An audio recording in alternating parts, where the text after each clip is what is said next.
you to myself.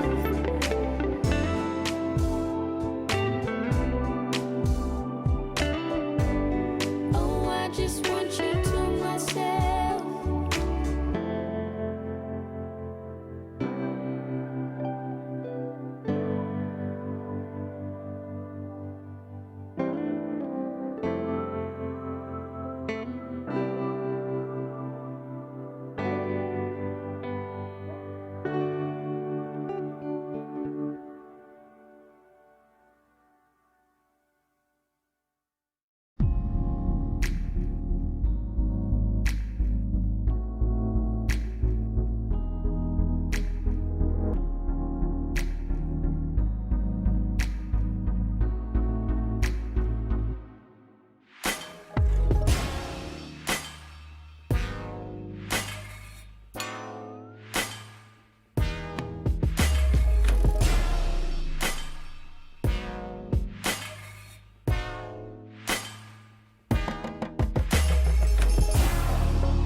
Alright, ladies and gentlemen, welcome to the grand finals of the ILG Cup Season 3 Lucknow Minor happening down at GG Gaming Cafe. Before we do go any further with the game though, huge shout out to our sponsors to make this tournament possible. Title from this alien web Logitech G, associate sponsor next way on video and Kaspersky, GPro and Galax, energy partner Monster Energy, and well, the monstrous push it's come to a halt. Awake! They're gonna go awake with the Deagle Fu, just ducking away at Hobbit, but he's gonna be discovered like a Hobbit between Sun and Broken Machine.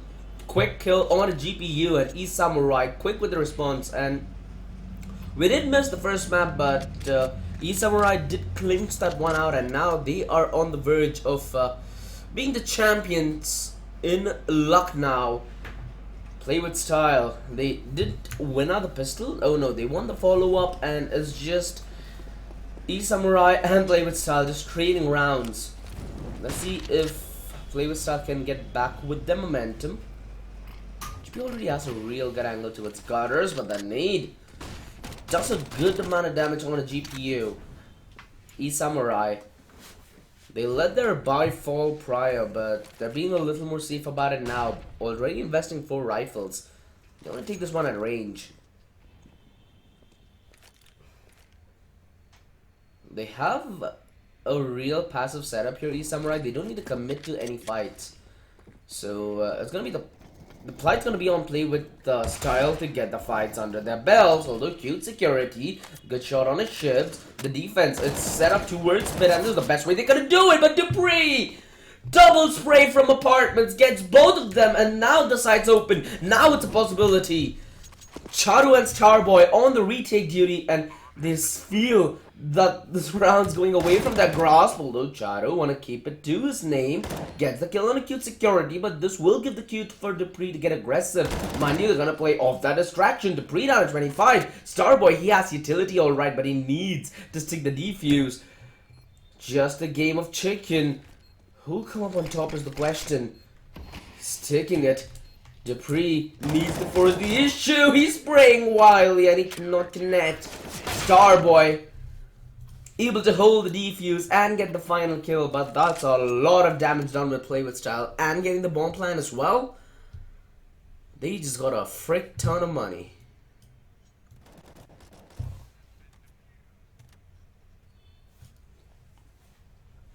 Now they can invest, and although E-Samurai did win the previous round, their buy is considered inferior to the one that Play with style possesses. Early fight towards mid could have very well have been a rolling head, but did disengage, conceding away the control to the T side.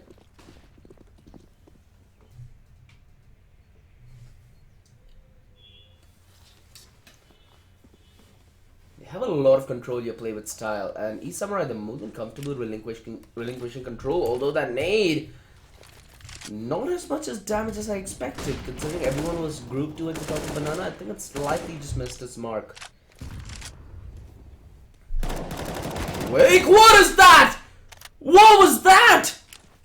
Blind Fine double spray through the smoke, and now they will have to commit towards the B side. They know that they've lost this round on the back of randomness, and well, there's not PUBG, but they need to find their chickens, and they do. Dupree! Second headshot was beautiful.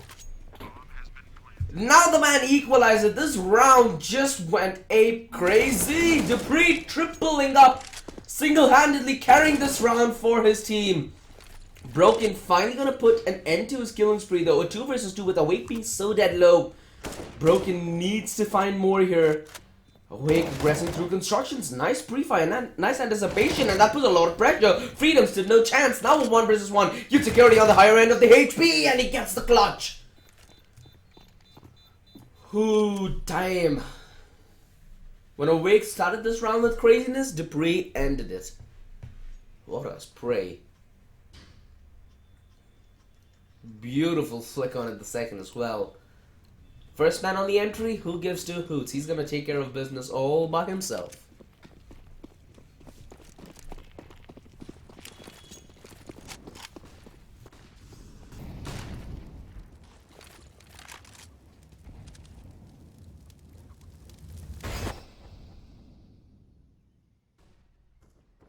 Foon doesn't know that Awake is there, he does. Cheeky angle held, cheeky kill in.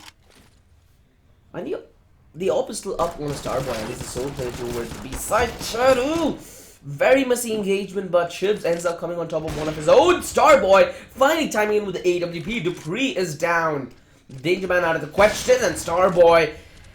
No. Oh, I assume that might be his cue. Now Freedom stuck in a 1 versus 3. Trying to play as patient as he can. Has a minute, but Shadow's watching this angle close. We'll get the back turn on a Freedom and will execute him in kind. But the hold from Starboy, that was the impact that changed things, because they realized that they were in quicksand and they were sinking fast.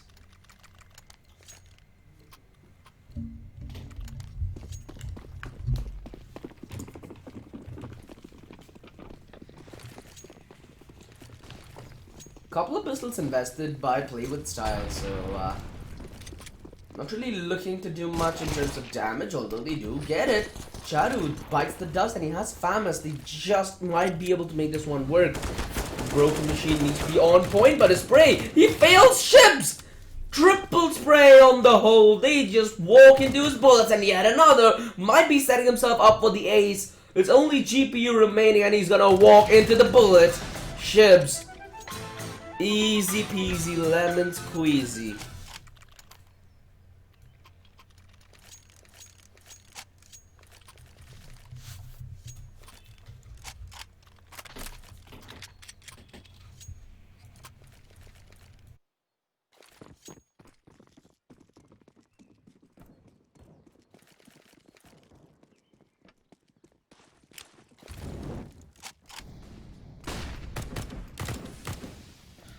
Again, they resort to pistols, but this time it's a rush towards B. Awake and Starboy, they're going to be playing off each other here. A lot of defensive utility on their belt. This might just be the cue for them to slow things down, because with the amount of defensive utility disposed, they should know that the defense would stand strong. Awake for only one. Starboy needs to chime in, gets two. Looking for the third GPU, trying to be a kangaroo, jumping on top. But he ends up being his dinner. 6-2, E-Samurai. It is becoming more of a painless ordeal for them on the CT half.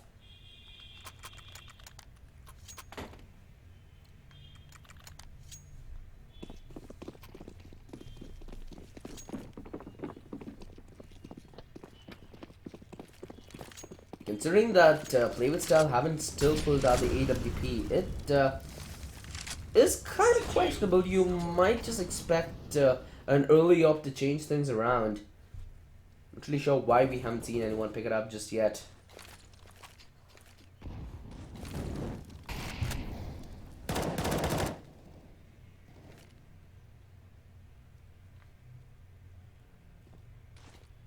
Utility slowly chipping away for Play with Style, although that peak. Beautiful punish from Dupree, and now they find the opener that they need. Broken Machine He has rotations, but he needs to survive. He needed to survive there. Foon takes him down, and they spotted another player to its side in the form of Ships. Mind you, the rotator's in the form of Awake, and he's ready on the other side of the smoke. Good for the first, but can't compose himself for the second. Starboard trying to chime in, gets one, but that's all he's going to be good for. Ships caught in an angle which wasn't all that pleasant, and played with style. They get that third round. They put an end to the spree of E-Samurai.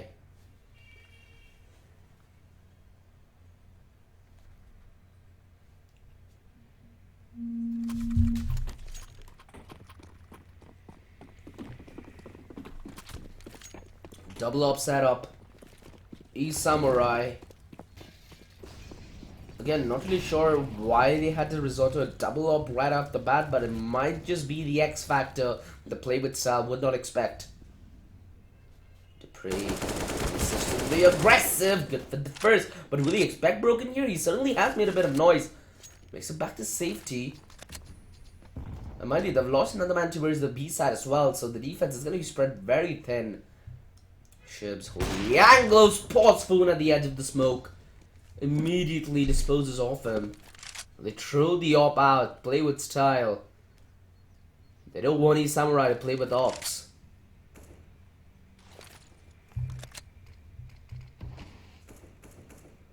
They're just setting up here. They want to see if anyone is up for any kind of reactionary play.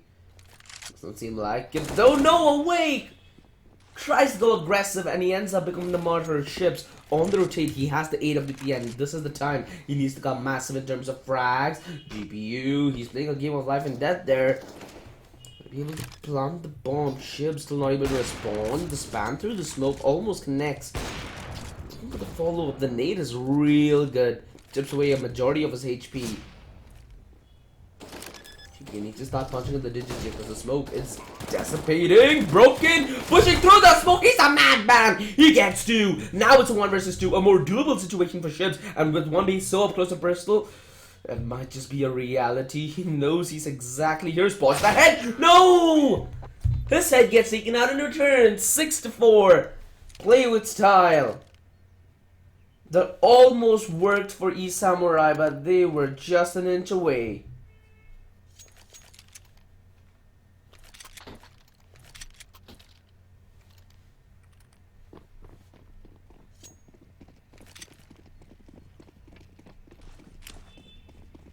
A couple of nades, that's all they have to work with. And they actually do get a frag on a GPU, but that will give the cue to the players playing through second mid. Chips gets yet another 3 versus 3 with a more doable HP on their end. It might just be a possibility. Freedom and cute security are so dead low. And there's an AK on a Charu. Boy oh boy, did this round become spicy already. Charu finds one of the backlines. Broken Machine laying down some cover fire, trying to keep them at bay. A beautiful backstab from Charu. Freedom. He had an inkling but couldn't really work on it. Kid security. 1 versus 2. Gets the first. Looking for Charu and the challenge offered but not yet taken. Has a smoke to work with, but he still wants to take this engagement for some odd reason. Charu does lack armor, and this is the big brain plays. This might just be the best move yet. He's headed in towards the B side. Wants to play the long game here. Has 45 seconds to play with. Has enough time to punch in the digits and reposition.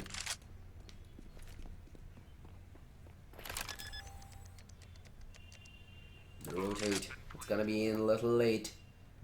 Charu. He bought the bait. Oh, is this how E-Samurai actually concede the lead away? In the start they look rock solid, but now it's looking a little shaky and cute security. I think he had just a minor voice cue. He knows exactly where Charu's gonna come from. Holding the angle, waiting for the prey to be on top of his plate, and boom! Easy. There we go, the MVP music does it for me.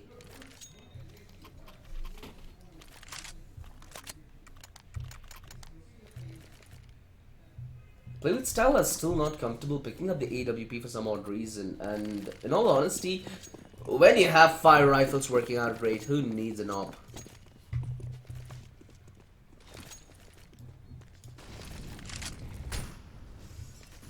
low utility on E-Samurai as well, so if play with style do coordinate a later hit, it might just work out in their favor.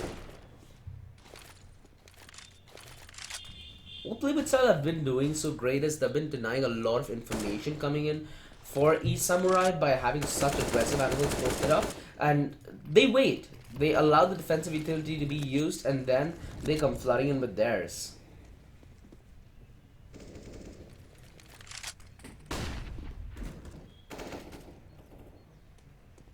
Oh wait, last time he did it, he did land double spray through the smoke.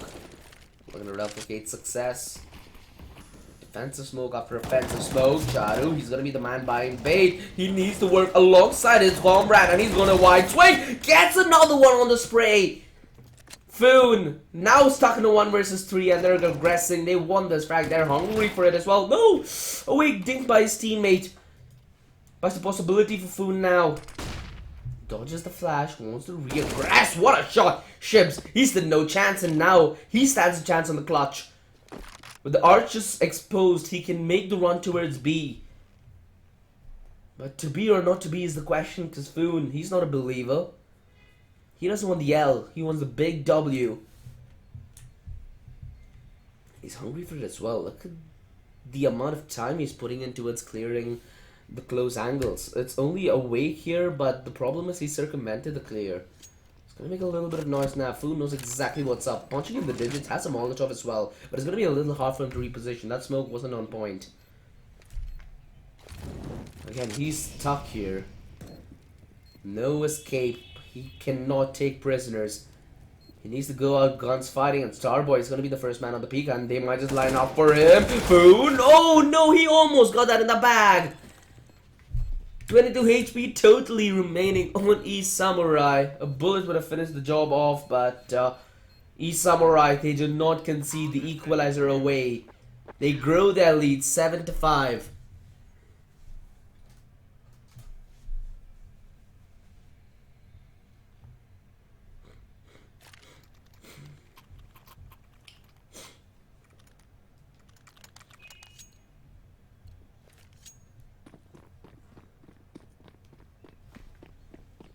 Again, play with style, down to me at Eagles, but they've been able to consistently dish out damage with these little guns they have. It's going to be the desperate rush towards B. The boost given to Starboy, but he's not making the best use of it. Tries to disengage, but can't do it successfully. Awake on the other end coming. Awake with the triple. Could have gone for the quad, but Chips with the Kobe lands a 3-pointer as his only GPU remaining. Boy, oh boy, if it ain't Galax, it ain't powerful, and doesn't look like it's powerful enough. 8-5, play with style, completely wrecked on the push towards the B side.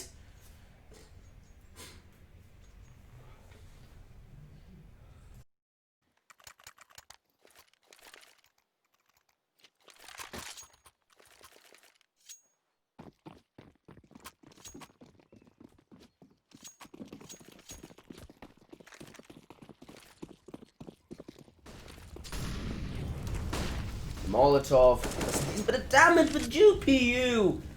How does he find that shot? Starboy regressing, needed that refrag, but he's going for more. Is he too hungry for this frag? They're gonna line up for him. No, Freedom goes for the solo pick, but he gets solo picked. The man advantage now for E-Samurai, and they look to reaggress. These are madmen on the server. Again, the fact they would reaggress even though they have the man advantage in and of itself is insane. But the manner in which they're doing so, completely ruthless. Starboy needs to land the flick. Beautiful shot on a cute. And that's the bomb down as well. Now, play with style, they have all the pressure on them. Now they're at the end of the worst end of the stick. Although, they are breaking bones with the stick. Making this a 1 versus 2. Again, it's a possibility, but a fleeting one in that as well. Starboy and the AWP has come alive in this round, shutting down the possibility of play with style coming back in the first half. And he's holding the angle towards the ramp. Actually lands the flick across the wall. 26 HP is all that he has remaining, and 37 seconds to do a clutch. Not really the best scenario. Starboy! Insta flick. Insta death. 9-5. And this might just be E-Samurai touching double digits by the end of the first half.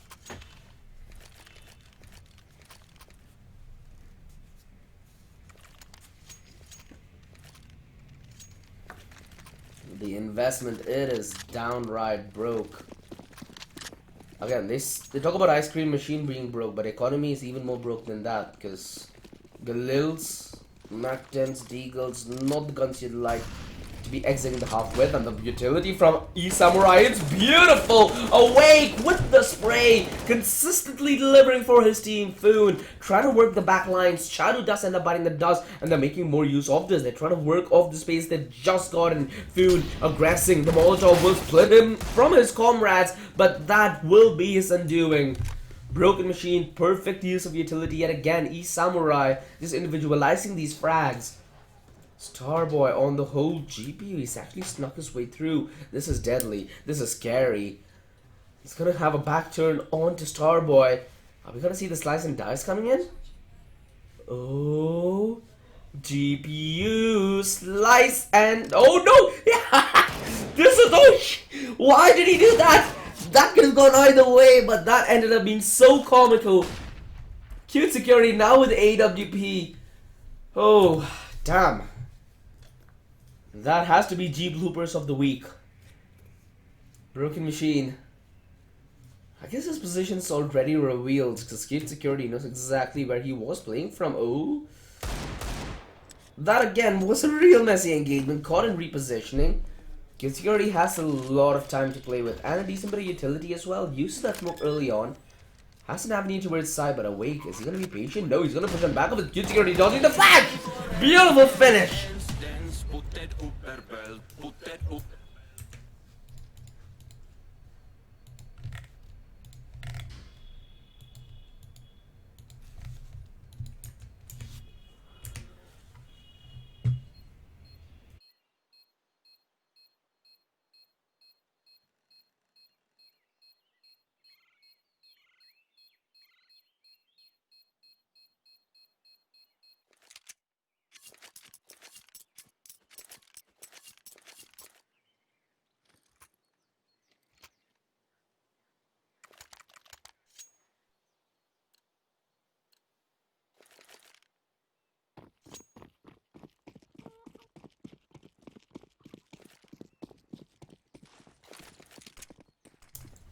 E-Samurai now starting off on that T side. Their C side look real nice. I love the way that they had these crossfires set up towards the mid section of the round and play with that one able to break through. But let's see if the T side will be able to break through. What a shot! Dupree decimating the push towards apartments and the headshot just come ringing. Knock, knock, knock. They knock to the floor as Foon gets one more. 9-7. What a hold, man. Again, we need a slow-mo replay. Disgusting. Boop! What a shot. I mean, like, he's playing whack-a-mole while we're playing CS. Can't really blame him, because he's whacking him damn fine. The nade, oh no, it barely missed his mark. That could have actually been a kill, if it went deep enough. Another nade. Foon, it's gonna expect them to close. The 180 turnaround, awake, awoken. Now woke. Are they gonna push on the back of this? Charu, the flash completely missed his mark and is able to capitalize on the back of it, and this might just lead to the commitment towards B. Freedom, he needs to hold on while GP is on the rotation, and he's holding the clothesline. That's what the P50 does its best. Broken machine taking Freedom down, and he needs to get the plant in, but it's a little exposed to CT. The legs would have been visible. And they're slowly but surely working the retake efforts, although broken. Good shot on the GPU. Makes it a 2 versus 2. They can work off each other here, but Food, he knows exactly what's up. Quad kill for the save. 9-8. E-Samurai Academy. They got the plant, and that was their objective from the get-go. They do a lot of damage on the back of it as well. But the only counter to that is play with style did get most of their kills through SMGs, so the economy in one aspect is balanced to some perspective.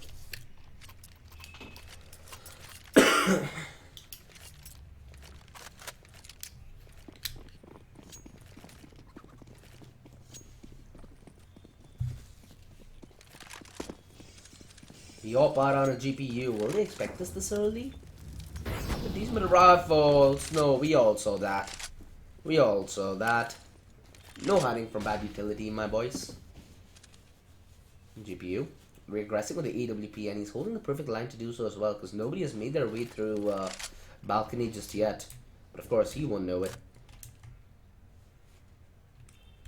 Again, this is one of the more dicier angles to hold, because if you hold it, even if you hold it from this position, you're still visible from the right side. So hold a wider angle, rely on the flick, because at this level, there's not really an option. You get set saved! Awake! What is that? You're down to 14 HP through a comrade? Oh boy, this just went from bad to worse, because East Samurai Academy, they needed to get a grasp of this round, and it's slowly being taken away from them with GP on the AWP. And now comes the final commitment towards A as well. They are trying to see if they can penetrate through the lines, but play with style. They have a lot of defensive utility waiting on either side. It seems like they're gonna buy into it. They want to go towards the B side now. GPU falling back does take a decent bit of damage, but not really the best angle he can hold with the AWP. They're grouping up towards B though. And Dupree's on the early rotation. The Molotov definitely will aid in the hold. Cute security. All he needs to do is stay alive here. Play alongside Dupree. He's gonna get the clothesline in on him. Ship's gonna go down. And there's no backup whatsoever. Broken. He just cannot withhold the push. A 2 versus 5 with 10 seconds left on the clock. They better go. They better save. Do one of the above. Chado ends up biting the dust, and Freedom should be able to down away post time. No! Just a second here, and he would have gotten a lot more. But 99, play with style. They dismantled the buy coming in from East Samurai.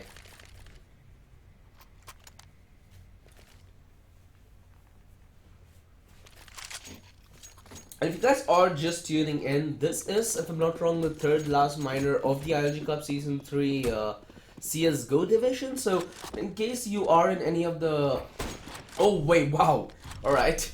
Cuts me short. Starboy gets a refrag for awake. The AWP removed out of the hands of Play With Style. But in all honesty, if you guys really find that you have it to win it, the last 3 minors are in. Still a spot for you to...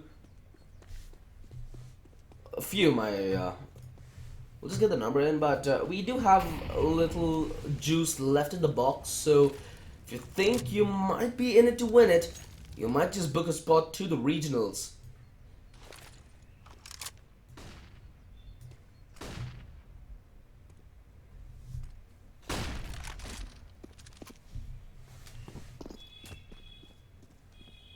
They're able to retrieve the AWP of GPU, and in all honesty, with the scoreline being so close, Play With Style, they're really contending on their map pick.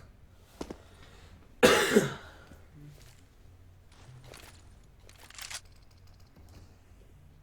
men converging upon the A side, and they want to allow Chada to work on the back lines, but the problem is both of them are pretty well guarded, and Freedom has been providing from pit pretty decently.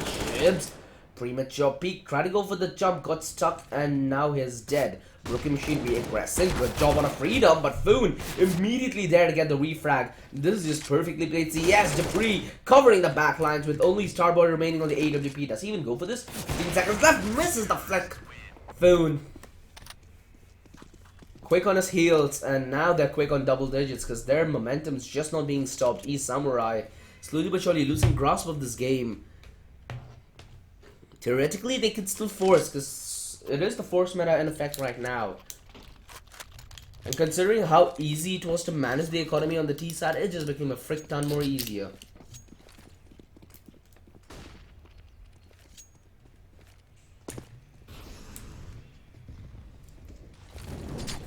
The right call to make though. They try to attempt towards a rush towards B.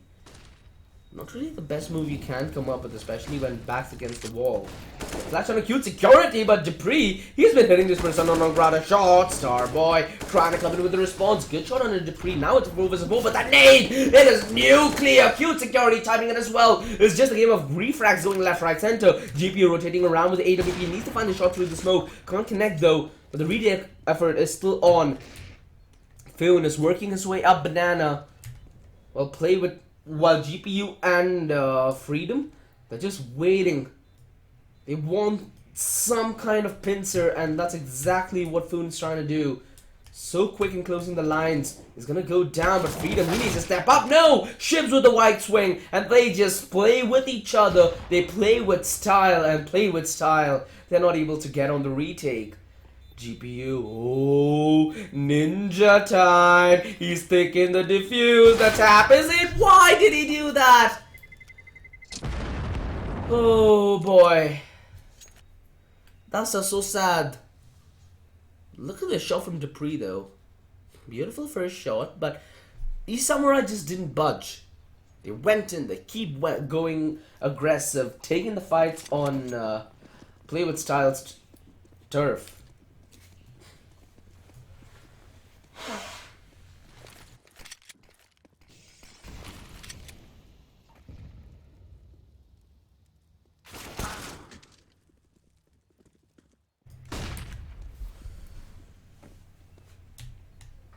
They have a forward setup towards apartments, but that really won't yield them much in terms of information position, maybe. Broken Machine just walking in and find the man neutralizer. They're still trying to make more of this. Chatu. No, Yash is back. Turn, finally! Turns around for the flick on a Dupree. 3 versus 3, play with style. They need to commit to this because they have a buy coming in the next round. They don't really need to worry all that much. And they all fall like flies, as I say that.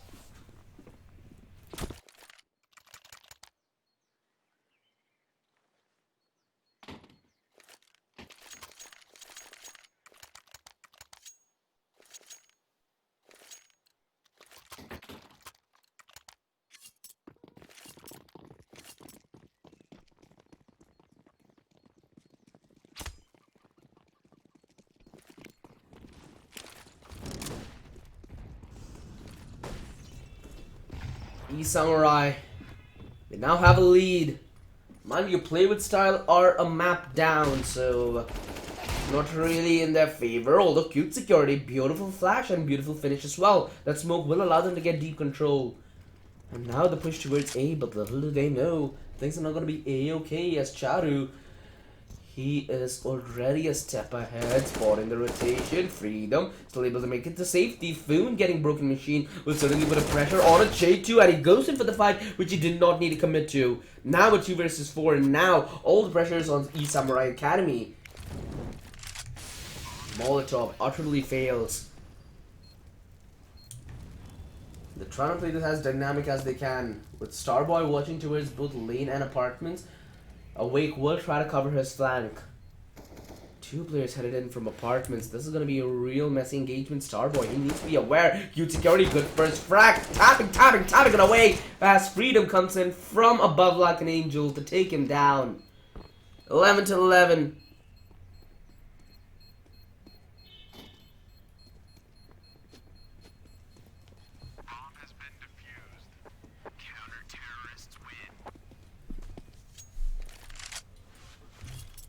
These Samurai, they still will be able to invest into this round, so not really the end of the world for them, but if play with style do end up conceding this round away, their economy, it might just suffer a decent ton, because GPU won't be able to invest, Foon might be able to, with bare minimum utility alongside Q security.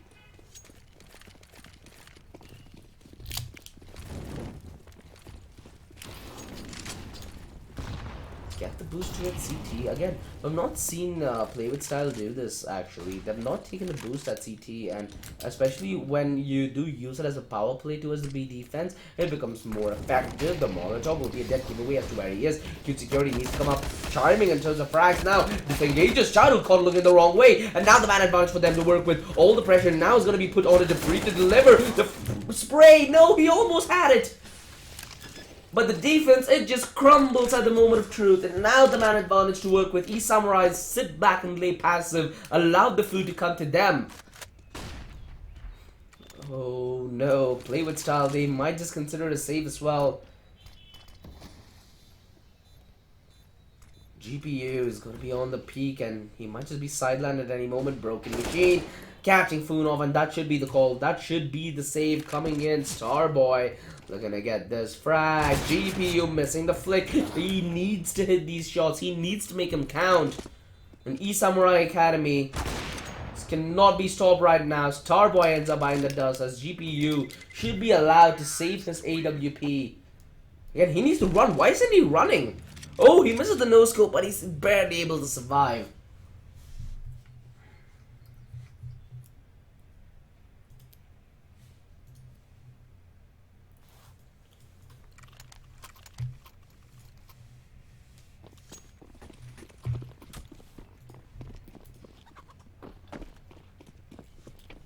(12-11).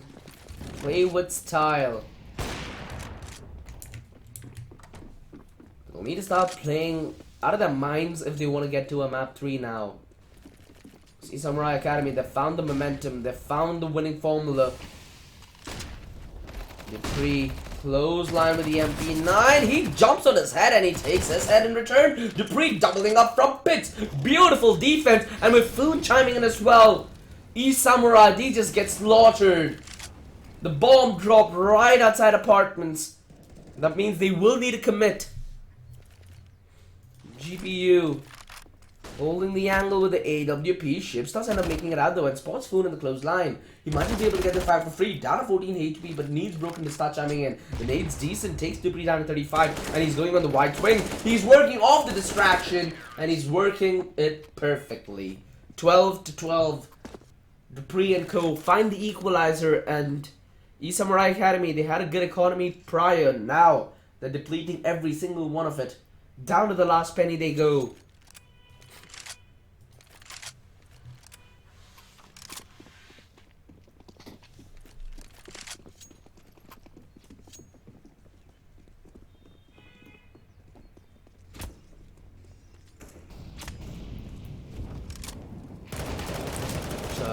Oh, Chahu! What was that transfer? GPU finally puts an end to his nuisance.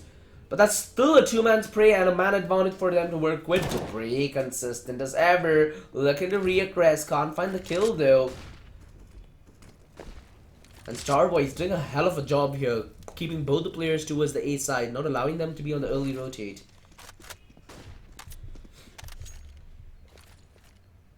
And play with style. They've taken the gamble here.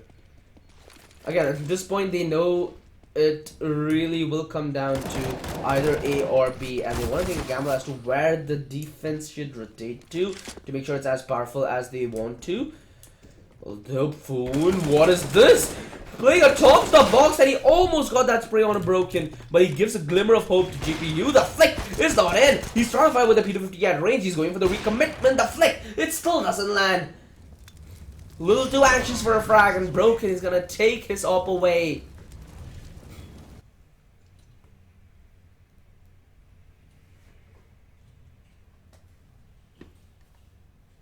GPU. He needs to be more consistent with the AWP.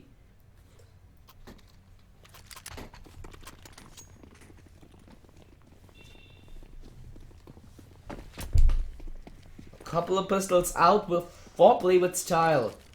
But let's see if they can make the ILG bar work. So much damage, but they need to keep pressing forward. They need this flash from GPU to chime. Pushing through. Oh, they've not discovered him yet.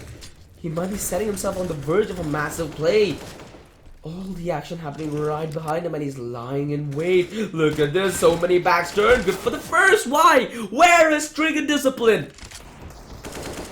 Oh man, he could have gotten so much more.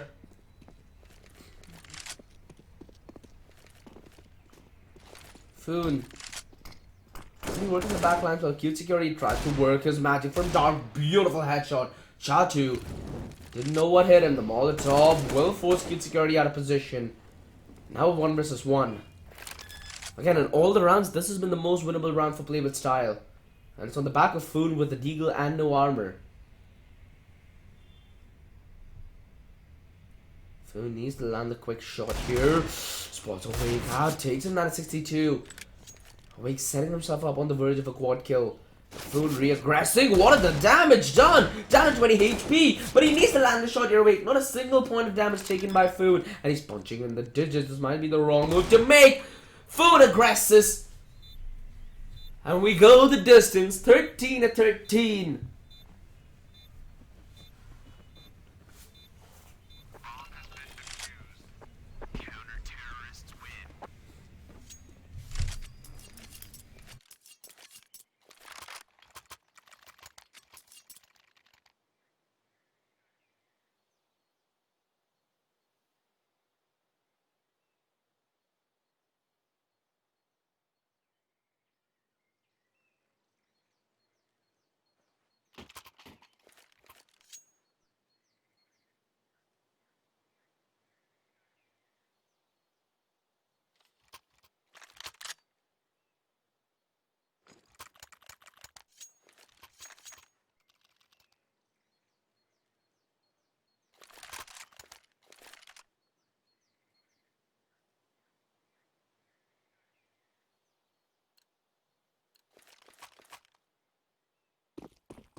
Samurai losing a very crucial round in, I'd say, the most comical of ways. GPU forced the de-aggress, missing the close shot. Maybe there's a man ready for the punish, but GPU still ringing bells, but only good for one. The man advantage taken away though. Now the neutralizer coming in, favoring the Samurai, and Tarboy re-aggressing. What is that shot? Freedom not ready for the aggression, and Samurai working the aggression so well. The defense, it just tries to take a step back, but little do they know they're already stepping on thorns. Phone, he's gonna be on the early rotate towards Banana. Punching in the digits, now they can reposition. This gets a little more scary now. The smoke towards CT, they have maneuverability. And it's a deep smoke as well, so ships can play on the front of that smoke, holding the line at Banana. At this point, it's just a guessing game. And with both the players from Playstyle coming into it, Banana, ships will be set up beautifully to strike from the back while Broken Machine works the front lines. A flash. What's his initial peek in with Origin, but he still gets that peek. What's that? He tries to transfer. Debris is so low. One bullet either way will do the job. And he has to take the fight with ships. No way he could stand his ground. And Samurai, one round to map, match, and tournament point.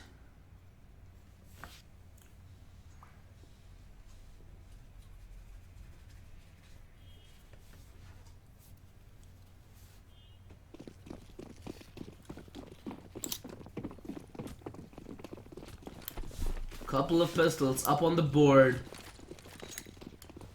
Play with style. Not posing as much threat in map 1, but in map 2 they looked alive in a couple of segments. Broken Machine, it's actually Starboy, he ends up getting that flick. And Charu finds the opening to its sight. Shibs chiming in as well. And it's just them being plucked apart like chicken with no feathers.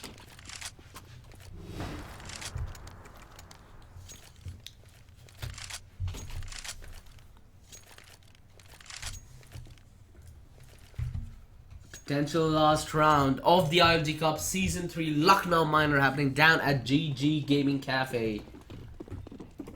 And it seemed like Samurai, they won this bad, they won this now. Pressing through apartments. Able to find any success though. Cute needs to step up to the play, but he can't. Although now Ships is on rotation and he might just be taken down. Needs to land that smoke, but he has a way close to the response. The flash is decent, but it blinds both parties. And now Awake with a Molotov can divide and conquer, and they're coming close, and they're coming closer and closer. He needs to find a way back. But at this point, his play with style, which having all the pressure put on them. GPU good for the first, but I don't think they'll be in for the challenge anymore.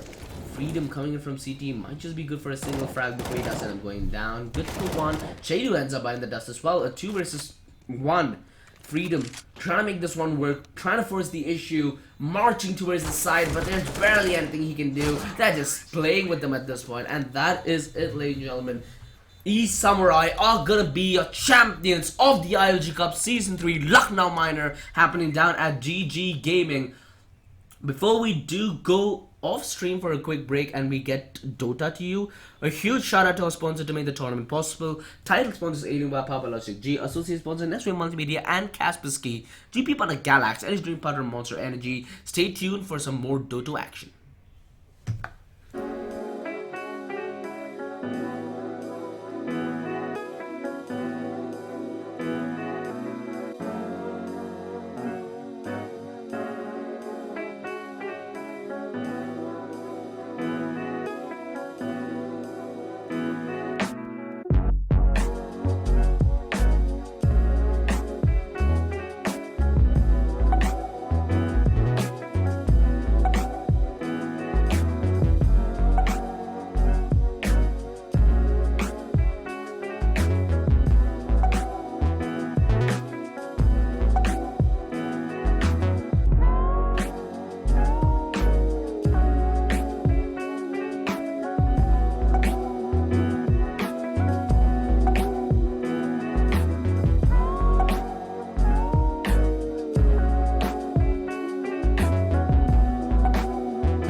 Can't you see that I love you so? So why must it be that I break everything I hold? Don't know what it takes to make it through the day. Though I'm standing here, let you walk away remains my greatest fear. I'd like to be a voice without a way, like a melody that floats above any waves. But I'm coming down just like a cannonball. Yeah, I'm coming down just like a cannonball.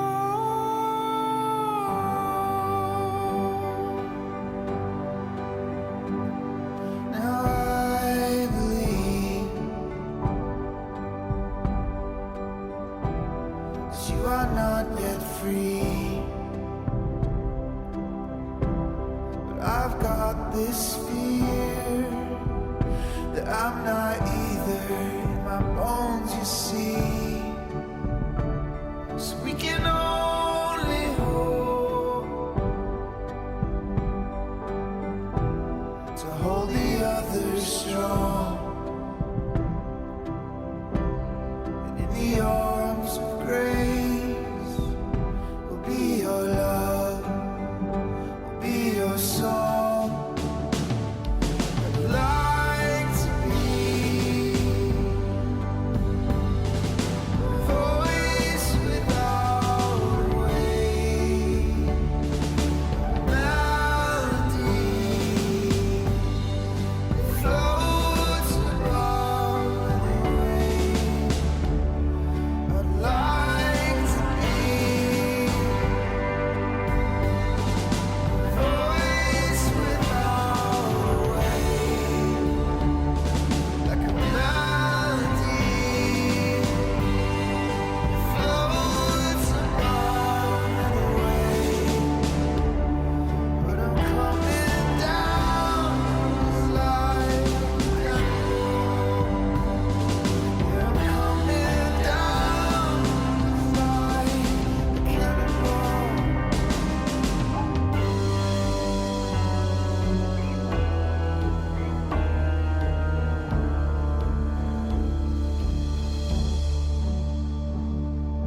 Can't you see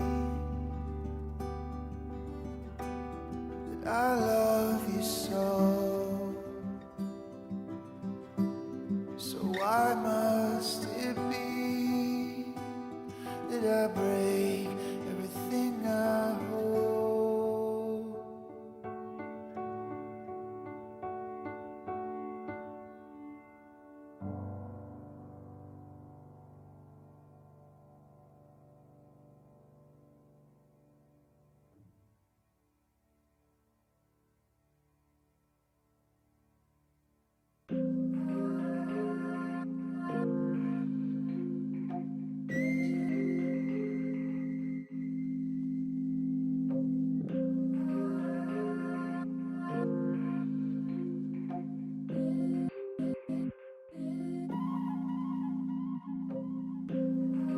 Butterfly dancing in the sky, spreading wings, flying high. Colors reflect into your eyes, lush, baby, love.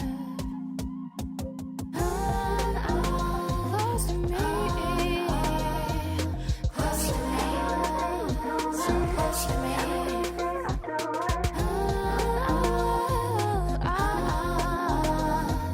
Close to me, so close to me.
When you walk in the room, you're still, and you can't see nobody else. I'm not the only one who feels the switch inside my body change.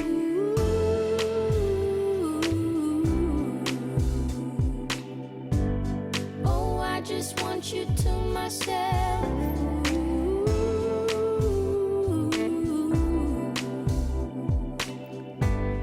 Oh, I just want you to myself. When we go out, we don't get far, 'cause everybody knows your name.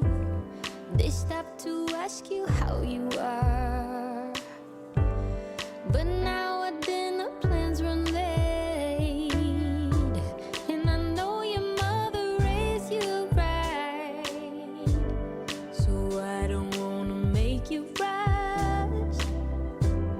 And now and then can't help but wish this life was just the two of us.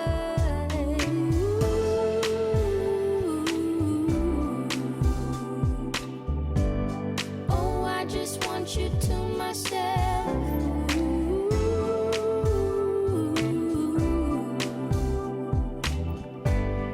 Oh, I just want you to myself.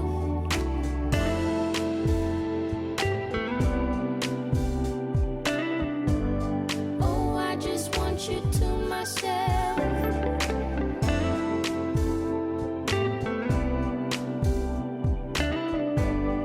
Oh, I just want you to myself.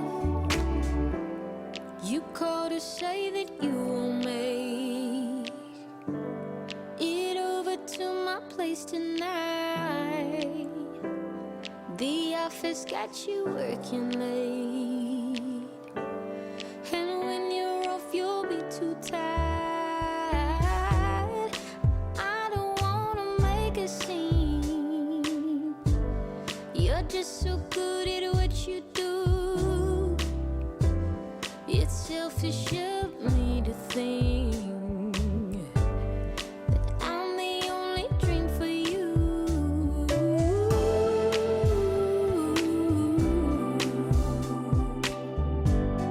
Oh, I just want you to myself.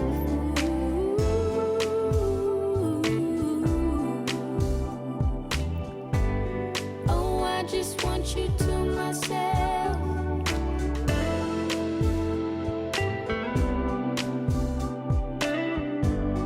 Oh, I just want you to myself.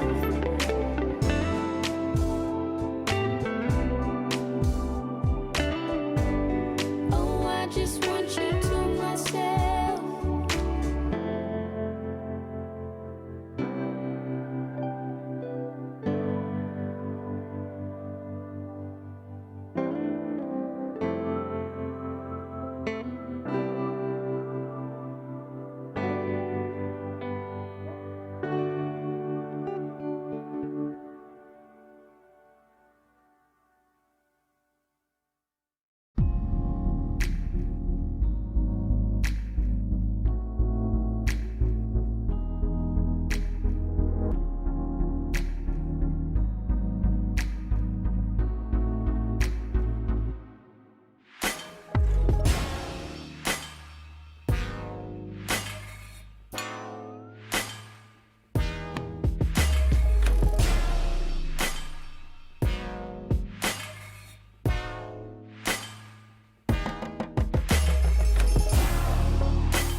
sunshine and not a lot of rain. A whole lot of happy and not a single tear on my face. Pockets overflowing with what I need today. Doesn't mean that it's easy and it isn't always great, but it's all good. It's all good. Life is going like it should. Yeah, it's all good. It's all good. When you know where to look, it's all good. It's all good. It's all good.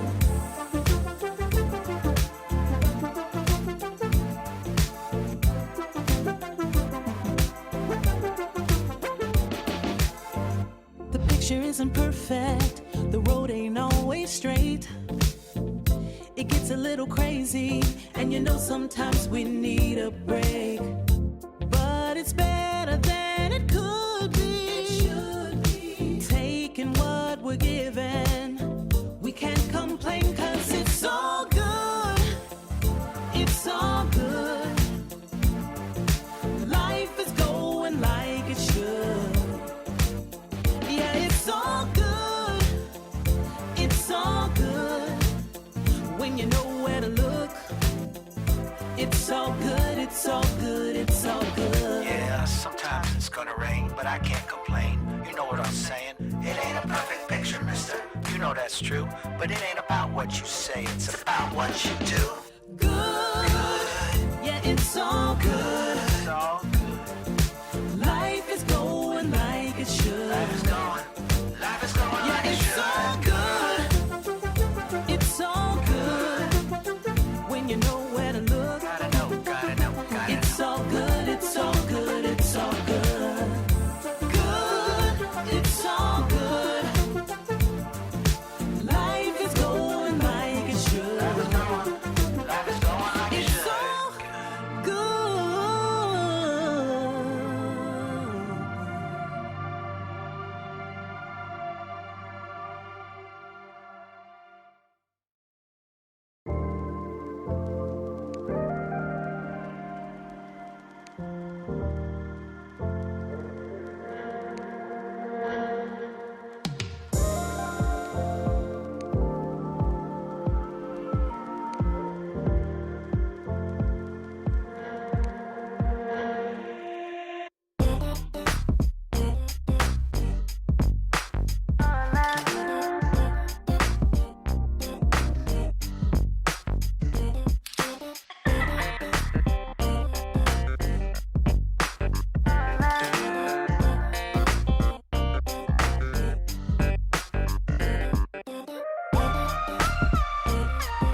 Can't you see that I love you so? So why must it be that I break everything I hold? Don't know what it takes to make it through the day. Though I'm standing here, let you walk away remains my greatest fear. I'd like to be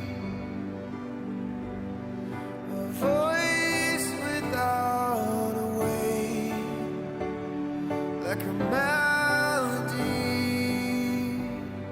that floats above any waves. But I'm coming down just like a cannonball. Yeah, I'm coming down just like a cannonball.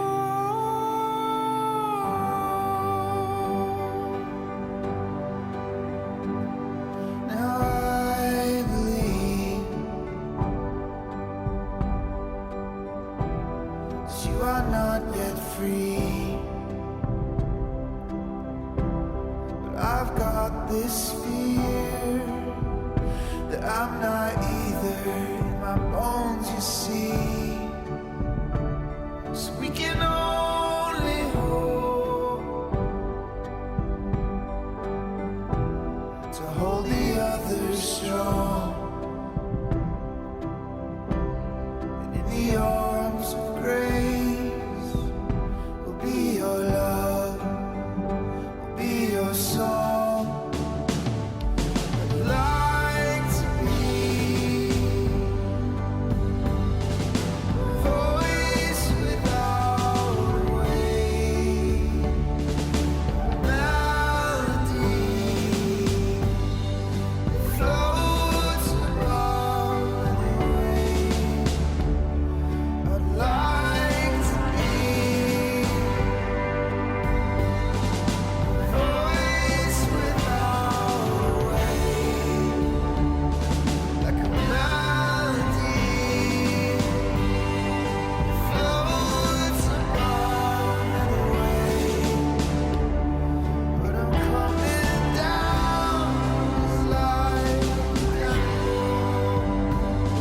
Yeah, I'm coming down just like a cannonball.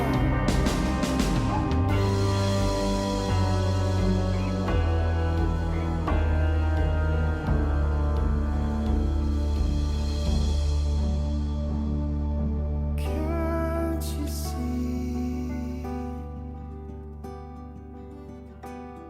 that I love you so? So why must it be that I break everything I hold?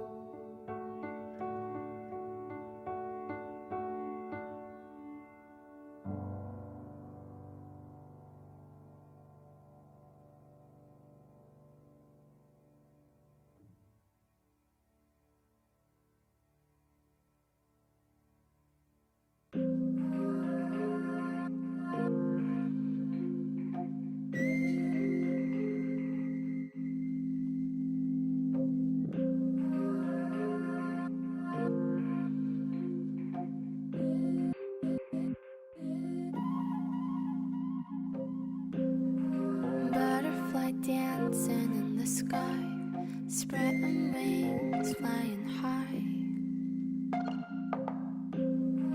Colors reflect into your eyes. Lush, baby, love.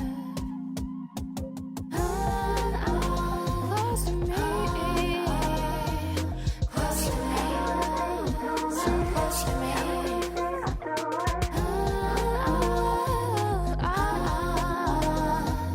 Close to me, so close to me.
When you walk in the room, it's still, and you can't see nobody else.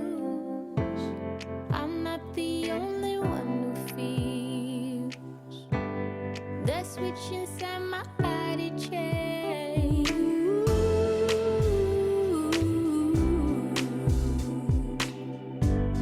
Oh, I just want you to myself. Radiant team ban.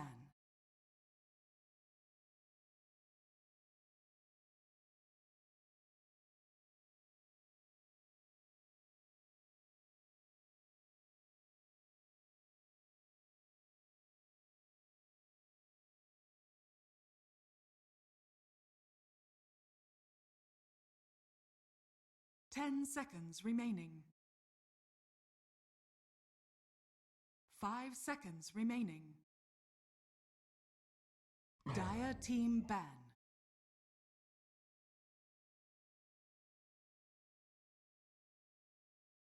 Radiant team ban.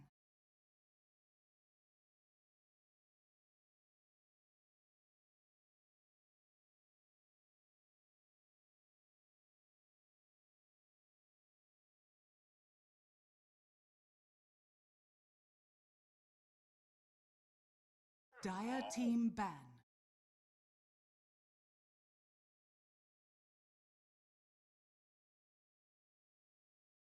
Radiant team ban.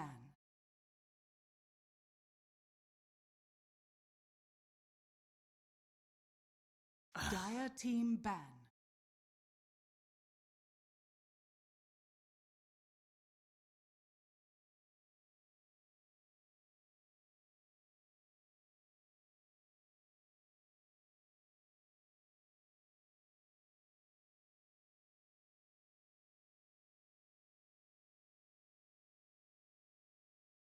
Ten seconds remaining.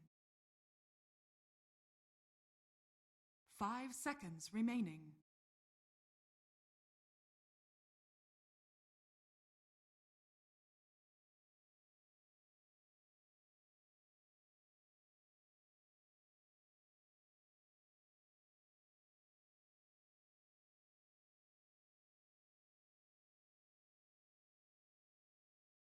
Radiant team pick. Dire team pick.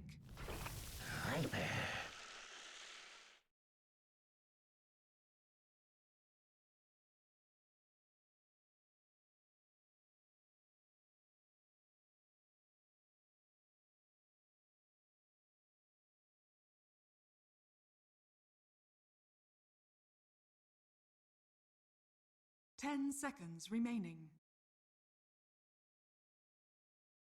5 seconds remaining.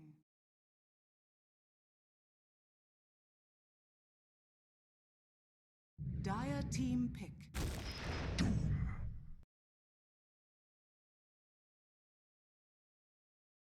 Radiant team pick.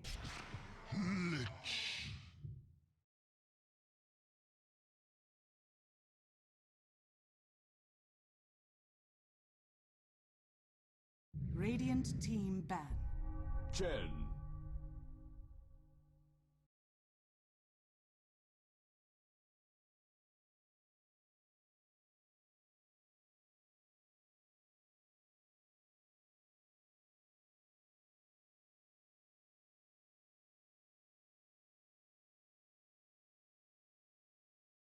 Ten seconds remaining. 5 seconds remaining.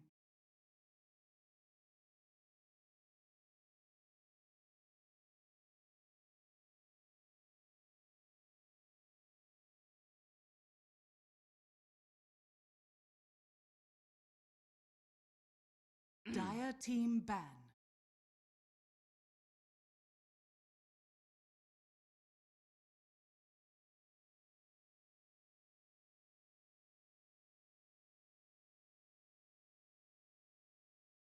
Radiant team ban.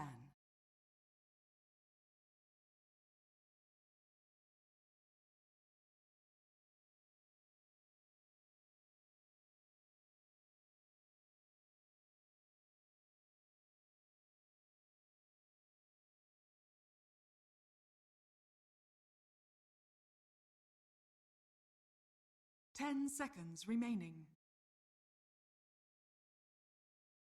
5 seconds remaining.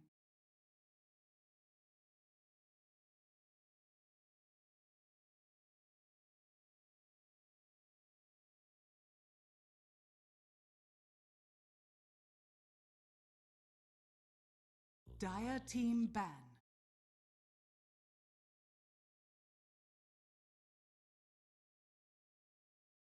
Dire team pick.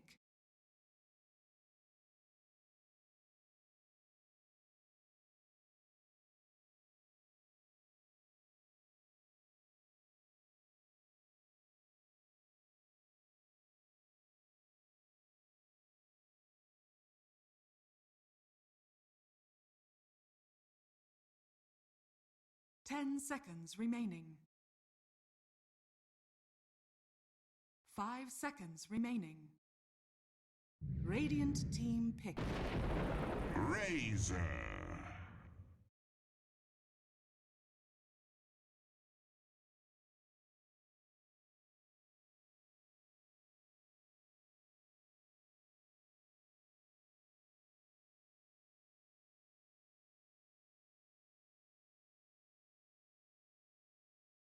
Ten seconds remaining.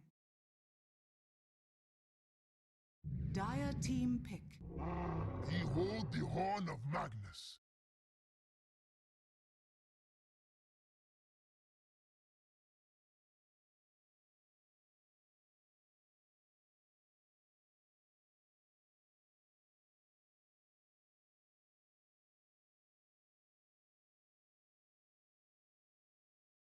Ten seconds remaining.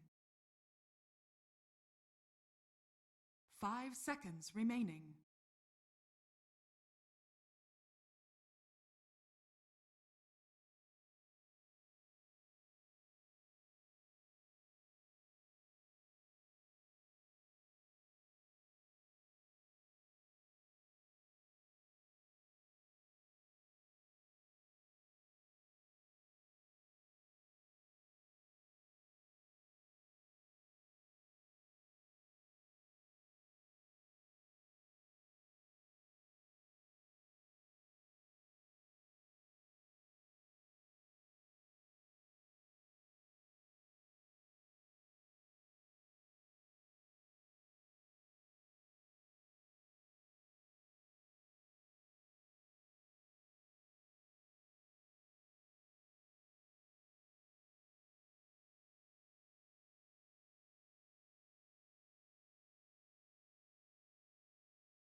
Radiant team pick. Anti-mage.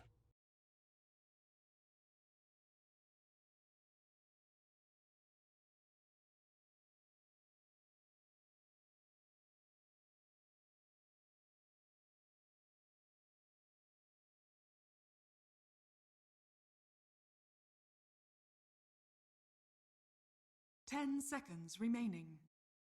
Dire team ban. Faceless Void.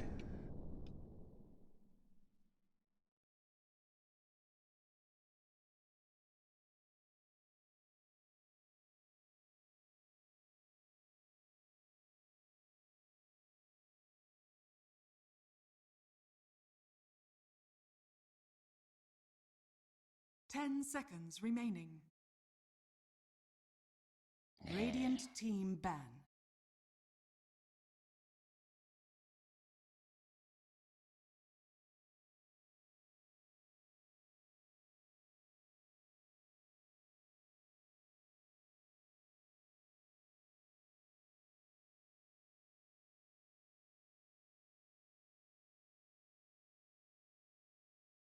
10 seconds remaining.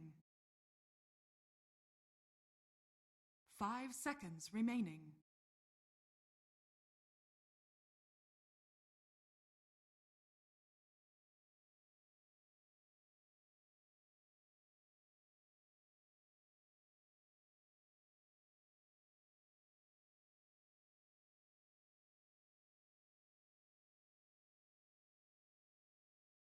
Radiant team pick.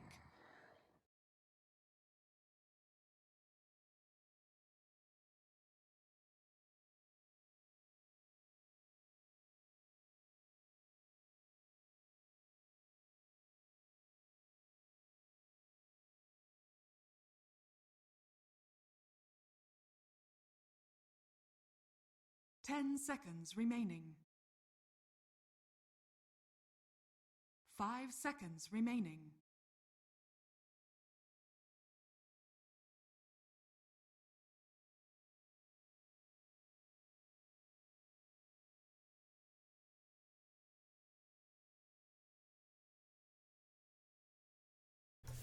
Alright, ladies and gentlemen, welcome to the grand finals of the ILG Cup Season 3 Mumbai Minor happening down at Fidato Gaming.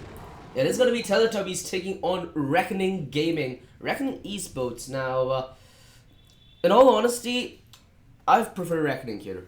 I think that they have a much better lineup comparatively to Teletubbies, although Teletubbies are on par. I feel like the chemistry of Reckoning is somewhat a little better. What do you think? Yeah, if you see their past games, like from yesterday, they were playing on point. Exactly, they give very little leeway to their oppositions, and I guess they beat the opposite team in the matter of 20 minutes and not giving away more than 5 deaths.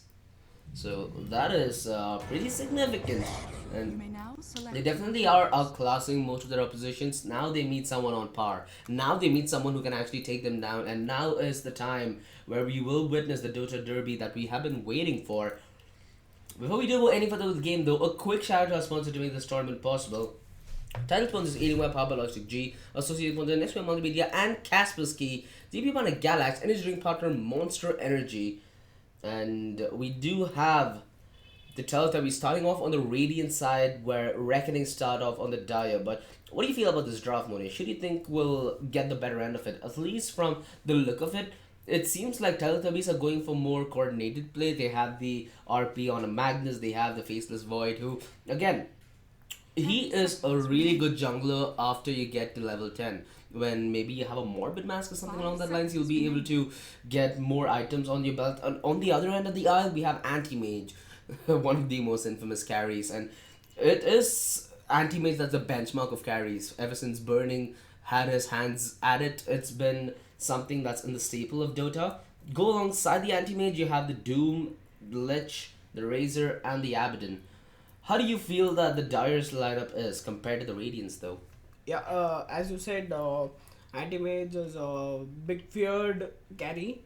Late game as well as the mid to late The game transition phase is real good. There is Void in the Radiant, Yeah. who Anti-Mage naturally fears. The fear of getting caught is something that every anti-mage has innate within him, and the fact that regardless what you build, the bash always is a possibility. And if you are in the shoes of the anti-mage, right now your priority is to make sure that you win off the lane in about under 10 minutes, and make sure that your jungling goes as smooth as it can, to make sure you both get items for the late game, both neutral and essential, and shut down the enemy's team's forest if possible. Because you have Viper, you have Faceless, you have Lina, you have Magnus, you have Chen. All of these heroes naturally require farm, where you have the Chen who goes primarily into jungling, gets his armada up. The Viper usually dominates the mid lane. The Lina, she can provide a lot of resistance early on, courtesy of how much magic damage she does have, but she will be able to pick up the plight, and she most probably might end up being the ganker. Yeah, I'm expecting the Lina to go mid, because I've seen Negi been put on off lane, which is the Viper. So It should be Swifty playing on the Lina. No, actually it's a mid Magnus. Ooh, this is nicey. Something juicy. Alright. They want to switch things around here. They want to try playing with the minds of the Dire, and we already might have first blood as the Doom is starting to get targeted. Mind you, they have a ward here, but that just allows them to maneuver past the Lina. And the bad part is they're not able to pick up the bounty rune towards the outpost, but hey, they still do manage to stabilize, and at the end is an extra bounty rune for the Dire. As runes are concerned, it's 2-2. Both teams get 2 each. Devil aren't I? But one thing that scares me a little bit is how will Razor fare in the mid lane. She can do a lot of damage and she can steal the damage as well, but as long as Magnus does have his empower, it's gonna be a lane where the harass is gonna be a little too much on the Razor. Well, so much damage. She's dealing a crap ton of it. Magnus suffering early on. And this is the one move that you do not like Razors to do, right? They always just zone you out by using your own strength against you. And in this case, strength equals damage. The anti-mage already being harassed early on. Has a decent bit of regen, but it's faring good against a lane with Lina and Viper against you. Well, good luck to that, buddy.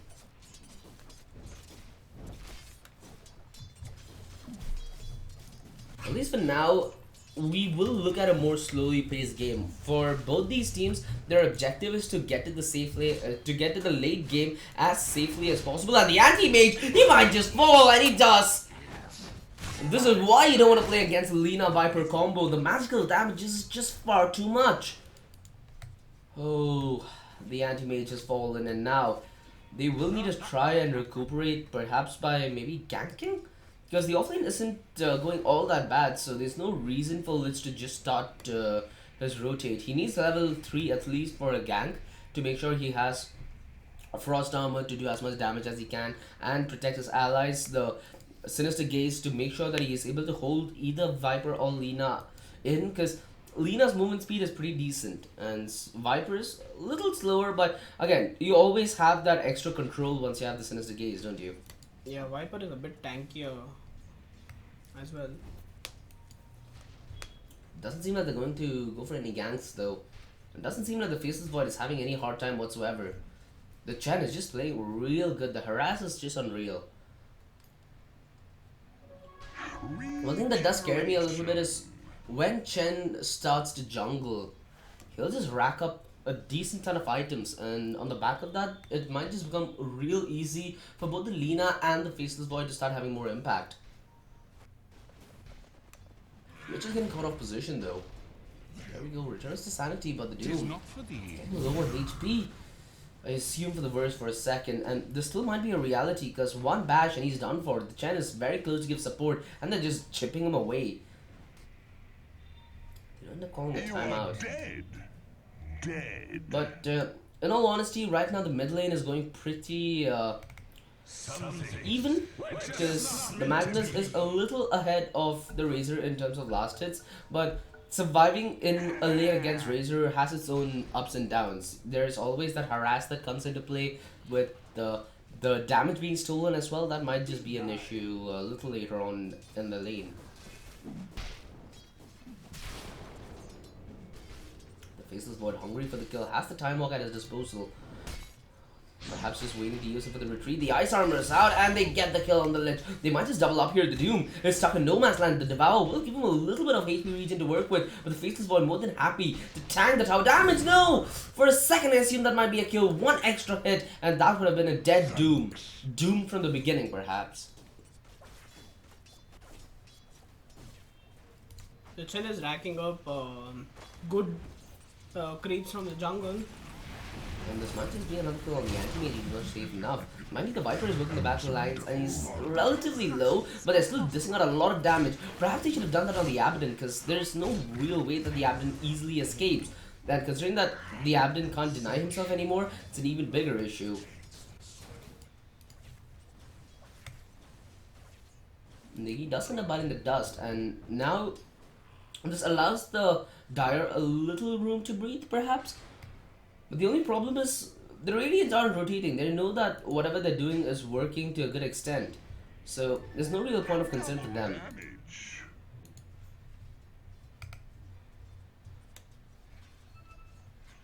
The Chen is finding different ways to harass the offlaner out of the lane. He just picked up Satire to burn mana. And this is going to be interesting now. Both the anti-mage and the Viper can take stacks, but it's comparatively more easy on the Viper considering it is earlier game.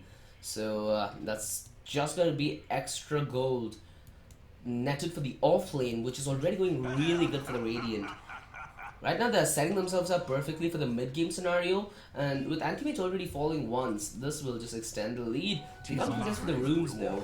The Viper kind of falling back. They just traded out here with the Radiant coming up on top of it. And I'm still doubting why they're harassing the anti-mage more than the Abaddon, because at this point you need to see who's squishier and who's easier to get. Which in this case, at least in my eyes, is the Abaddon. They discovered the stack though. The Abaddon tried to pull, but then Lina just deleted the thing. Exactly. Oh my god. Wait, did they increase the range of the shockwave? No. Looked like he hit it from a mile away. The Void still doing decent on the farm, but the Doom is slowly but surely catching up, and the dive. Considering that the ice armor is on the Doom, it's already hard to get him down due to him being so tanky. And that combined with the Scorched Earth will just dish out so much damage that it might be almost impossible to harass. Invisibility. Oh. Razor. Having the Invis rune. And this element of surprise really is not worth it because he's losing in terms of last hits, so really didn't make a whole lot difference. Perhaps he was just trying to scout out for rotations or anything along that lines. But they do end up trading it evenly, and it's that of the small mistakes, isn't it? It's there to punish that one opening that either team does end up offering. Because right now they have the Dire shut down pretty good, but they're still holding on to their life here. They are not down in recessions.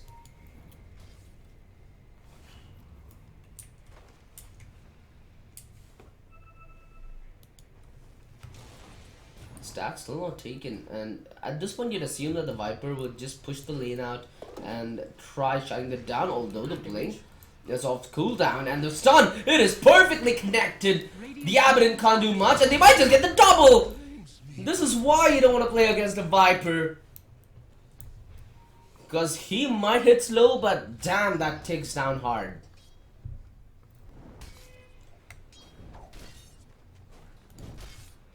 The early game certainly favoring the Radiant for now, but the only saving grace for the Dire right now is the Doom, because he's doing a pretty formidable job in the off lane. He's not giving away much, and again, the constant harass, the anti-mage might just need to call for backup now, because he's just not able to stand in this lane.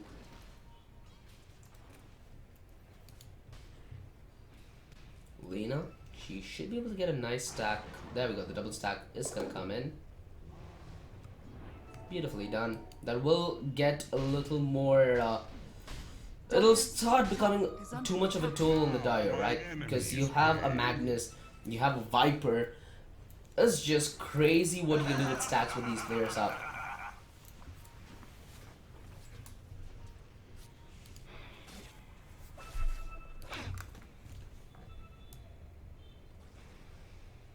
Nobody's even attempting to Stack in the stack Dire in the side. Dire side. Surprising to see the least, because you have an anti-mage, you have a Razor who can take stacks a little early on. It's definitely worth a try. As soon as the case, get the control, Parasite. Gonna be on the TP. They know that they. Oh no! The Doom! It comes out at the worst time possible to yield the best results. And that is a kill that it definitely is worth it, because at this point you need to start doing the punish, right? You've gotten your XP, you've gotten your items up in the nick of time as well, because Doom, he's not doing all that bad. He's standing right behind the Razor, and again, a free kill offered. The Chronosphere committed. Now this is a little iffy because the Sinister Gaze is right off cooldown with the RP coming in the picture. They just push the Doom back, and he's trying to work the front lines to avoid the back. It lines up perfectly, and the rotation in from the lane now, it just rings in synergy. What a beautiful play. I assume the RP was going to be for both men, but it just holds the Doom in place, and they push him back so far that the Lich really didn't have anyone who could call friends. Radiant structures are fortified.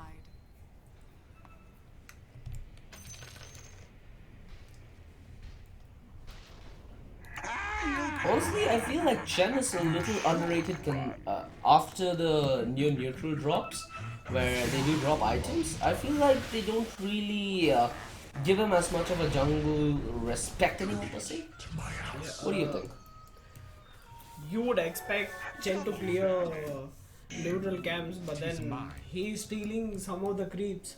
So imagine those creeps might give 1 or 2 items. Exactly, so he's trying to deny it as well, which is a good thing and a bad thing per se, because obviously you prefer, oh no, the commitment. Are they trying to go force a fight with Doom's ulti still being on cooldown? Looked a little scary there for a second.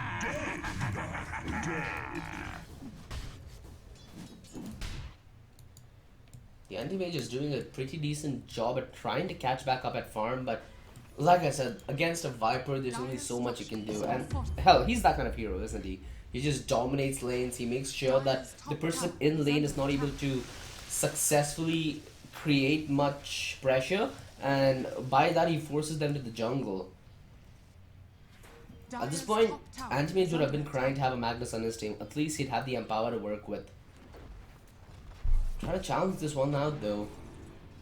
With the Razor's rotation, it might just be perfectly timed. The Viper is still not feeling threatened, and now this might be a huge issue because the Anti-Mage is what he needed. This is how he's gonna get back in the game. He's dealing the damage already, but it's the magical damage that counts. Anti-Mage perfectly put. Bashes his skull in with an easy kill. And he just made 500 gold off that, so it's gonna be that step closer to getting the Battle Fury in the nick of time. Lena getting harassed here.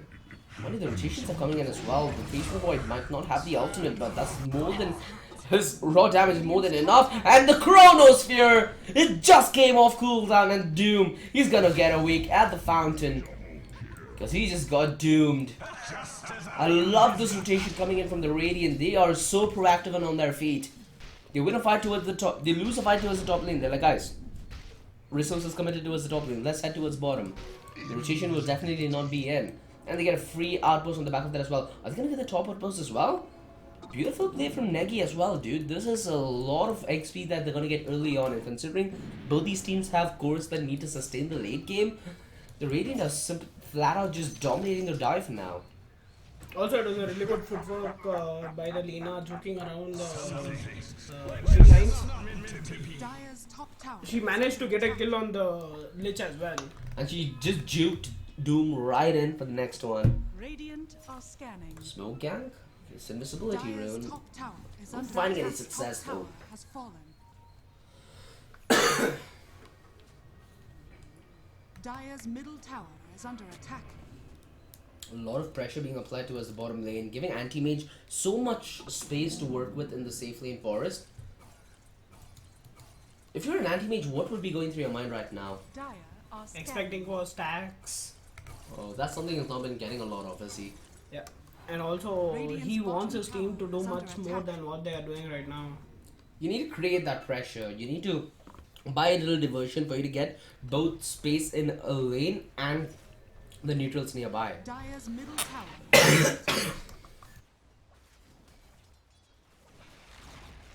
Radiant's bottom tower has fallen. Radiant And structures. it does seem like the Radiant are more than comfortable in just trading out towers as they look to get the mid lane. And 45 seconds left on the Chronosphere. This is no real possibility for them to fight. The RP is still off CD though, and he can go in the nick of time with the Viper being so close. There is a possibility for them to turn this thing around. They're going in. The Viper, he's trying to buy bait, but he only pushes them a little back. That could have gotten scary there, Monesh, because I could have seen a hypothetical world where he just cures in, RPs 3 of them, and you know how much lifesteal that Viper will have courtesy of the magic damage he does possess it. Yeah. So it could have been a very doomed engagement from the beginning. Rotation towards mid. You have Parasite waiting to come right there. Wait, what? Are you serious? Okay. Blizzard ends up biting the dust as well. We need to spam the Lizard to save Blizzard because there is just no way that he's going to be able to recover without the Radiant slowing their pace down. And they catch the Lich. This is the lookout. This is what they've been looking for. On the Chrono committed. It's fine. They get the pick off. They will be able to continue the fight. The RP is just waiting at Berserkers. Why did they pause it? Oh, this is not how you like it, is it, Monesh? This is the... this is not the way you see a team fight happening. I actually didn't expect the Void to mess the Chrono onto a Lich. Exactly, I assume that he'll rely on a Lucky Bash. Yeah. Well, it does seem like they're ready to carry this forward, which means the Lich is essentially doomed for. I'm like, all he wanted was your mana. Not anymore. Exactly, look at him. It looks like a nice goosh, right? Nice headshot. The skull on the other hand. I do realize you just casted a CFO. Well, it doesn't matter because right now the heads are being ripped. Doom ends up biting the dust as well somehow. Radiant's bottom tower is under Alright. attack. Why did Doom die though? I thought it's the anti-mace that's fallen. He has His did fall. so Magnus killed the Doom. surprising, it didn't even come to my notice. And well, the Radiant, no, honestly they had a real good start, but the Dire, they're doing a good job by keeping the hope alive because they're not that far behind in terms of farm. They are losing a decent bit of map control though, and that's something that you really need to expect once you're spreading alliance there and putting a lot of pressure on most parts of the map, because you at some point you're bound to lose some. Rotations in. They want to box in the Faithless Void. The Doom committed. They have the RP here. He could go massive, but they are just chasing him back. Another stun. This time around, it is on the Chen. They're trying to run, but no. Parasite not able to make it back to safety. And just like that, courtesy of one quick rotation, they get 2 easy kills. And they're making the gold deficit lesser and lesser by the moment. When you thought this game is gonna go one direction, it just goes the complete opposite.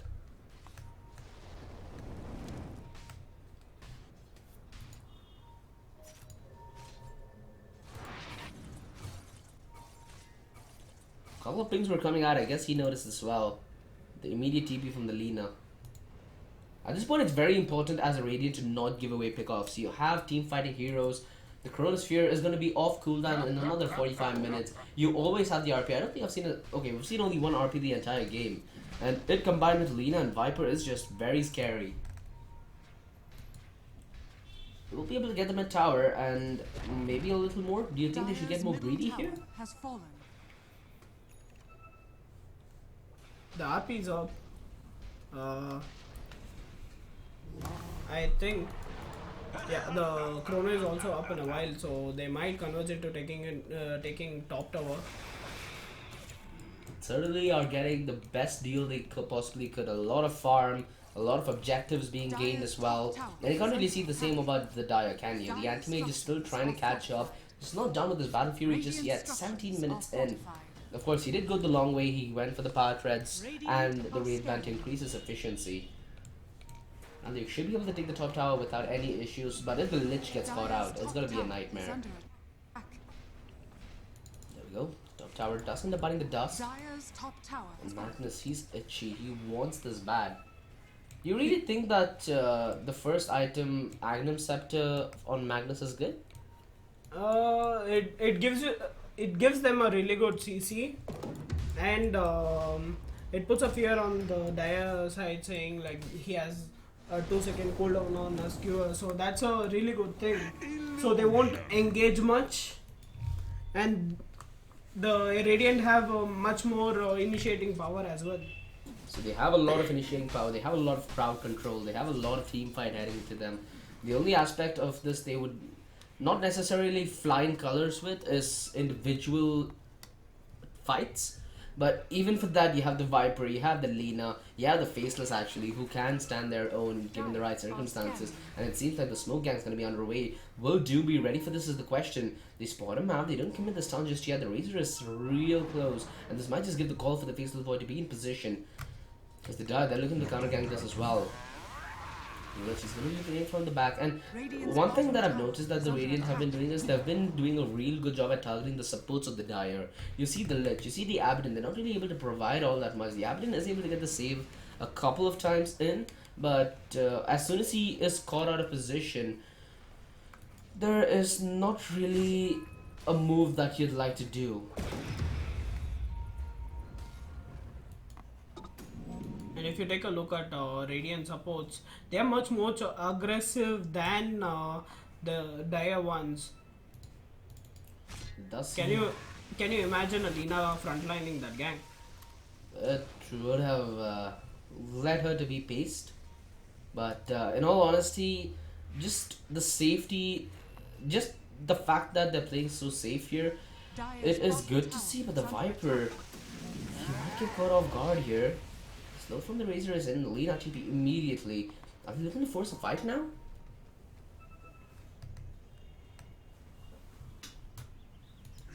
My bounty is literally priceless. That was unfortunate for the Chen. Exactly, for all the good that his team is doing right now, giving that kill away, especially to the Doom, who has been catching up in terms of farm, is something that you definitely do not want to give. Going for Roshan now. But still, that was a Doom invested on a Chen, so the next fight, I don't think the Doom will have his ulti up.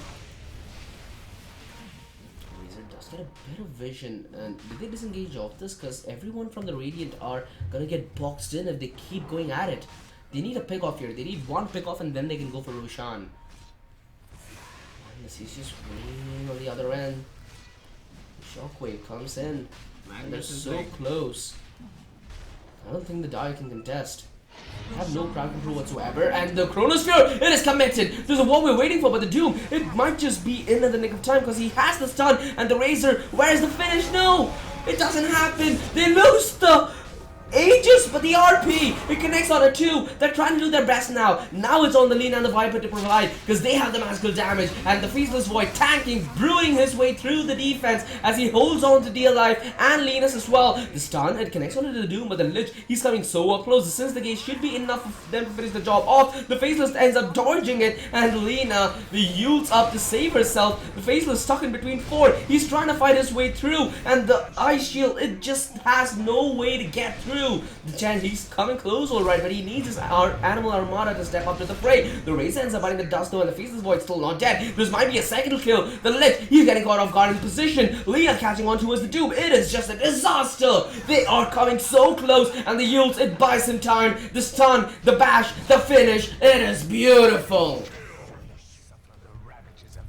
It was going really good towards the Dire, but then they should have backed as soon as they saw them popping the shrine.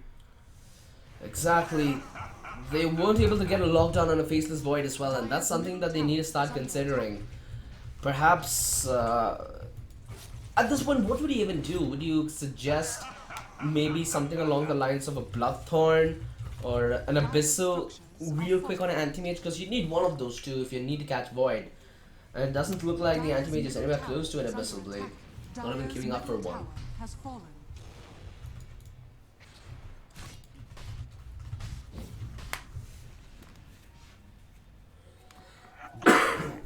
Invisibility. That just gives a lot of room now for the Radiant to catch up. And it might just lead to a pick off as well. Anti-Mage is playing so close for comfort. I'm surprised that Vipers aren't going for a lot of 8 tosses anymore. Do you think that's something that's changed alongside the patch? So they brought back his zero cooldown on his first spell. I think the current meta Viper might go more of a physical damage, or I mean damage based rather than a control. Ooh, the Lich again getting caught off guard from position, and again you have such a farmed void. You really can't give much. He already has his Manta style in queue alongside the Diffusal. This is not the way that they expected this game to go. Don't you think that? Because their early game wasn't that fine, their mid game isn't that great, but they're still able to catch on. They've still not given the farm away. I'd assume one of these teams would be so dominant, but like you said, Manish, both these teams are so dead even, and it shows in terms of the graph. I can't bear to look.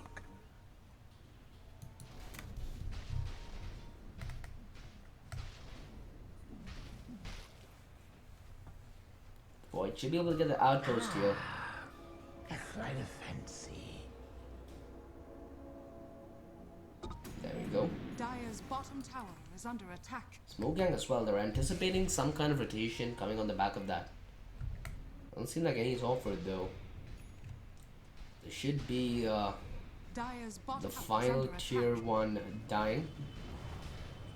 Quite aggressive here, they want control, they want to see if they can get on the backlines of the gang before it even starts, and the Magnus just powering his way through. The Shockwave will definitely put him back, and mind you, he has the RP off cooldown. It's just a game of chicken. No, the yields, it just happened in the nick of time, and the rotations come in. Oh my goodness! The Lich! He just got lightning striked.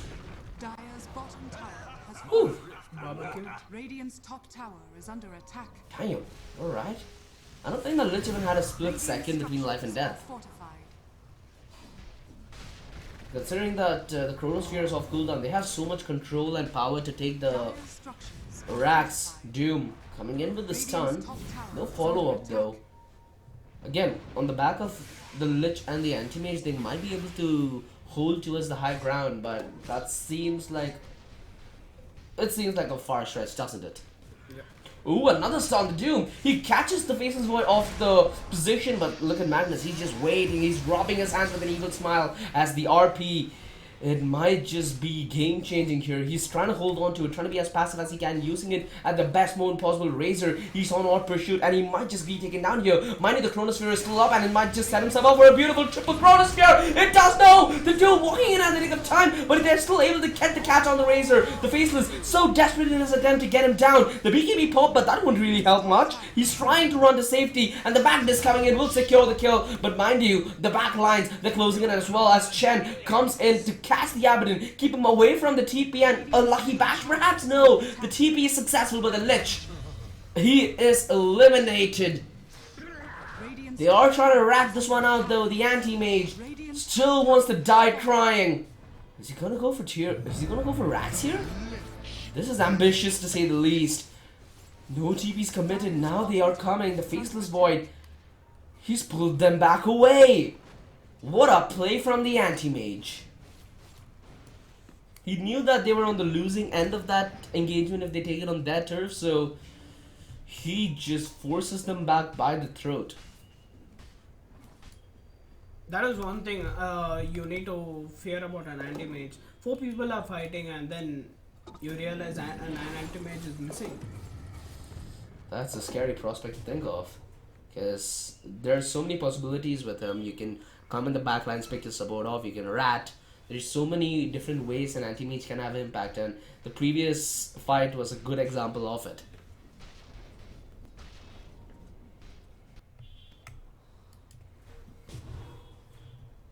Let's see the anti-mage farm here.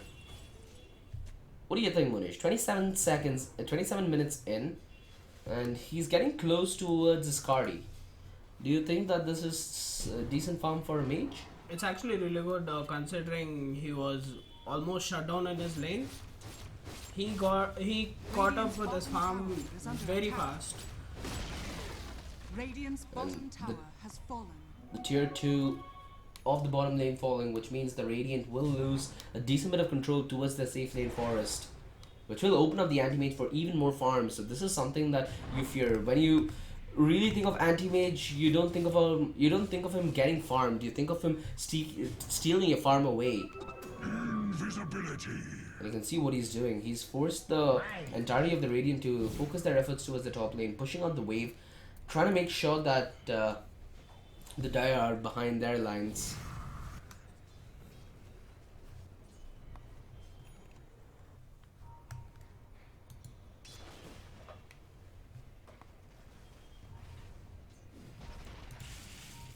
Another invis round, and will they look to get explorative on the back of this? They have 4 men and the smoke popped. Alright, this is gonna be action time, boys. Looking for a pick-off here, and the only pick-off they really have right now is on the Viper, who is capturing the outpost, but TPs can come immediately. The RP is off CD, the Chronosphere is off cooldown. All Viper needs to do is give a call, and I think the call already should be made. The Hurricane back to push him a little bit away, and the 3 TPs committed. This might just be the game. This might just be the gang that changes the game. The Chronosphere hits in, and it catches the anti-mage, the all-important one. The Razor trying to make work at the back lines while the front lines is being dealt with the Faceless Void, but not much is being done though. The DP, the RP, it is beautiful. 4 men caught, but very little they can do. They're catching the Razor off though. They're singling her out and taking her down, but she's still surviving. How is she surviving so low? She's running away to safety. Now the Faceless Void's caught. The Time Walk should be in another nick of time. But what a gang from the Dire. Again, there's no real way to cast the Faceless Void now, but this just didn't go the way we expected it, did it? Yeah.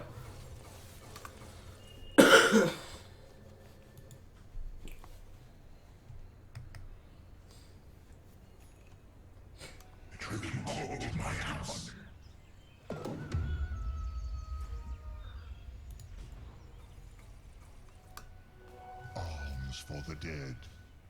That particular gank, Void caught 2 people, I guess. The Anti-Mage and the Doom. Yeah, Anti-Mage and the Doom. So, initially he thought of fighting the Doom, I mean killing him off. But then, as he realized he caught the Anti-Mage as well, he tried to change his target, but then... It was too little too late, wasn't it? Bottom is missing. Yeah. This is this previous gang just completely changed the way the game is headed, because now the gold advantage is slowly tipping over towards the Dire's end. They're getting a 5k lead, setting themselves up perfectly. They didn't have many towers to begin with, but they're slowly chipping away at the Radiance, and now the Radiant sweat. Now they feel the pressure of things. Reckoning doing a real good job coming back into this game. Another smoke gank. This is interesting. The last time they were able to do it, they knew that the RP was committed, they knew the Chronosphere is committed, so they don't really need to worry about it coming off cooldown anytime soon. And Roshan is real close to getting respawned as well.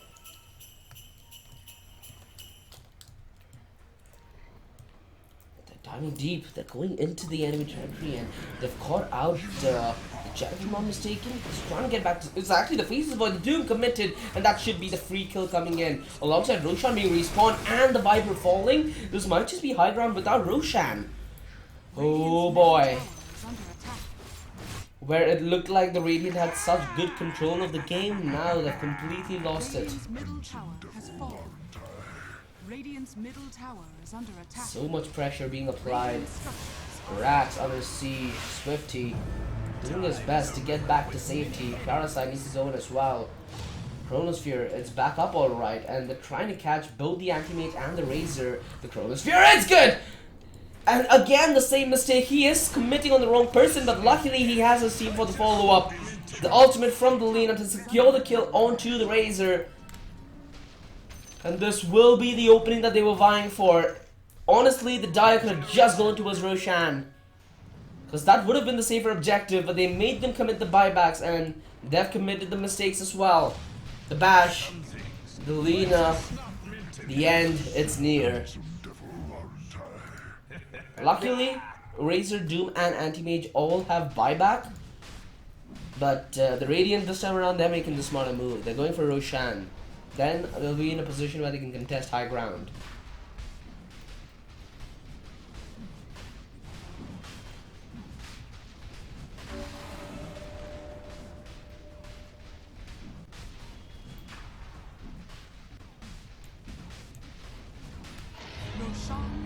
fallen to the Radiant. On the smoke. But I'm afraid nobody from the Dire will even have the courage to come into the base for now. Again, no Doom and Anti-Mage for the next 25 minutes, 25 seconds. So they can just comfortably take racks. They're taking the top racks. TP is committed, and they're going in. They're going deep. The Faceless Void has the Aegis, but he needs to put it to good use. And he's buying them so much control and room to work with. They get the tower and back off. What discipline coming in from the Radiant. They don't get greedy, they don't go for more. They know that they do not need to lose a team fight at this point. They go in, they get the secondary objective. That is the shrines. No TPing in the backlines for you, sir. Dire's top shrine has fallen.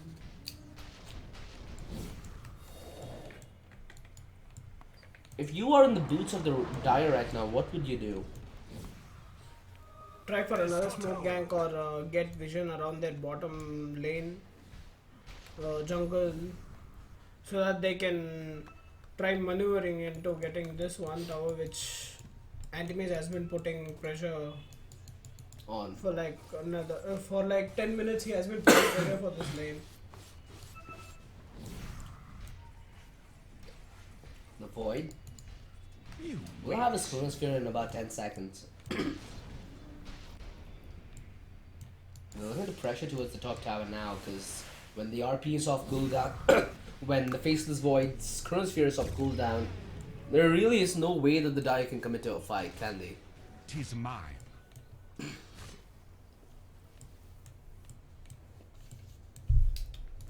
There is one way that they could counter the Chronosphere. That is, Which is the case?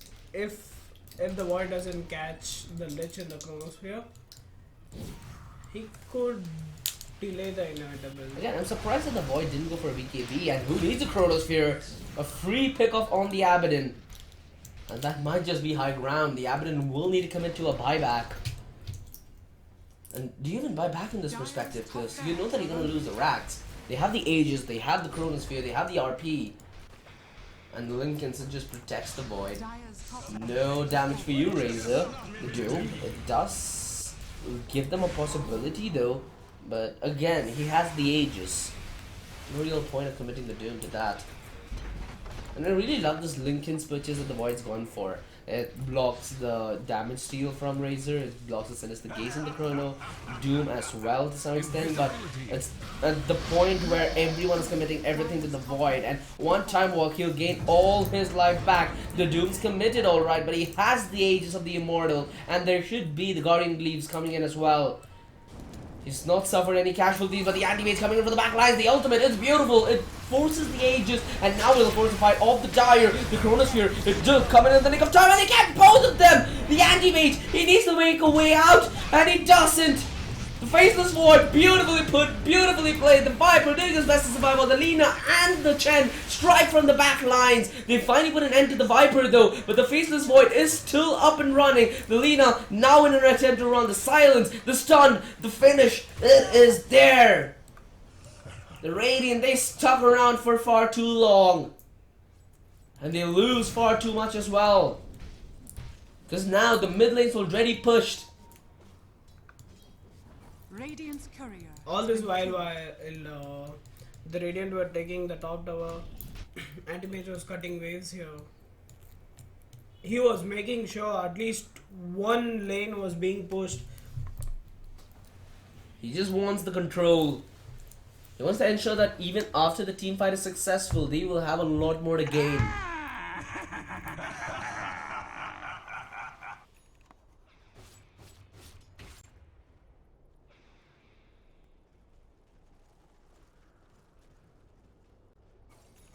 Some things were just not meant to be. Radiant's middle tower is under attack.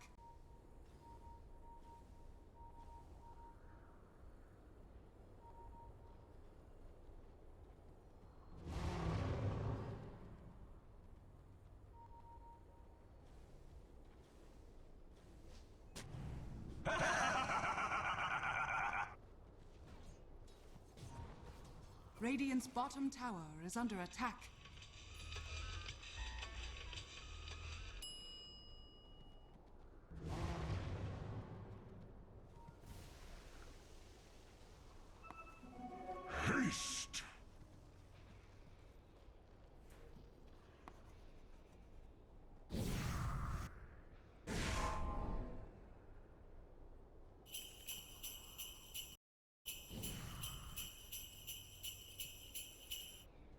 Dire are scanning.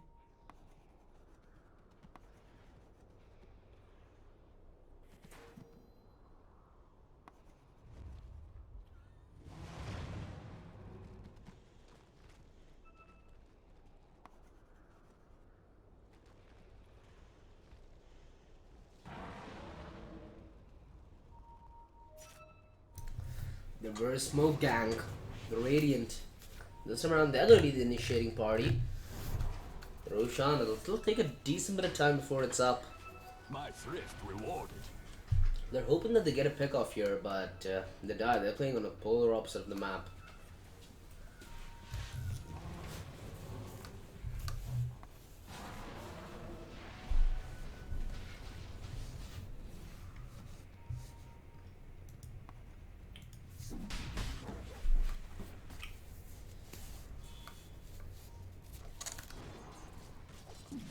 As I said, the Dire had to put some pressure in the bot lane. Scanning. They're trying to get at least one side of the rack. This money is a great conductor. Arms for the dead.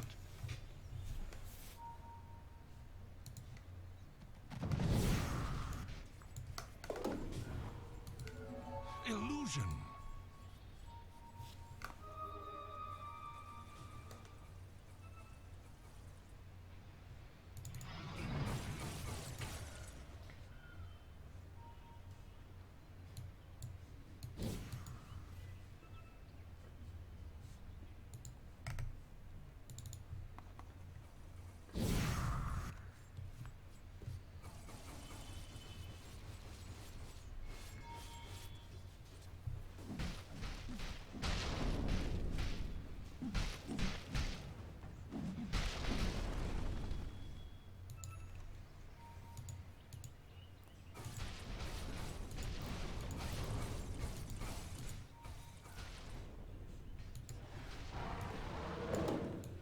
The Radiant has all the damage they want. Just that they need one opportunity to finish this game off.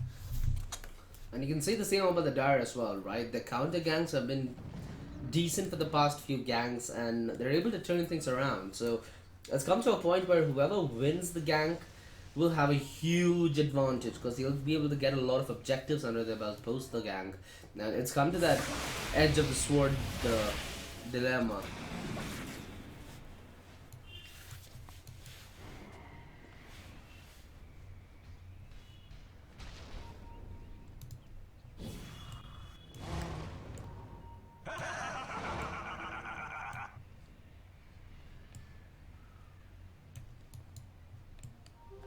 Unseen. Just looks like Lich is carrying all the items thrown away by the carries of Dire.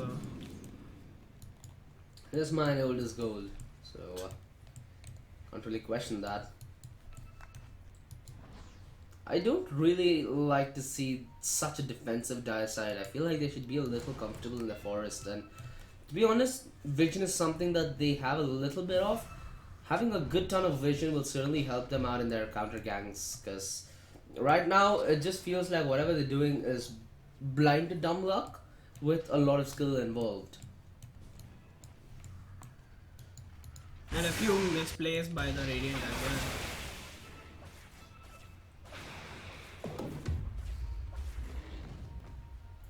I think either team right now is just waiting for Roshan to spawn. We might just see a last fight at the Roshan pit. Dire's courier has been killed.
You can run.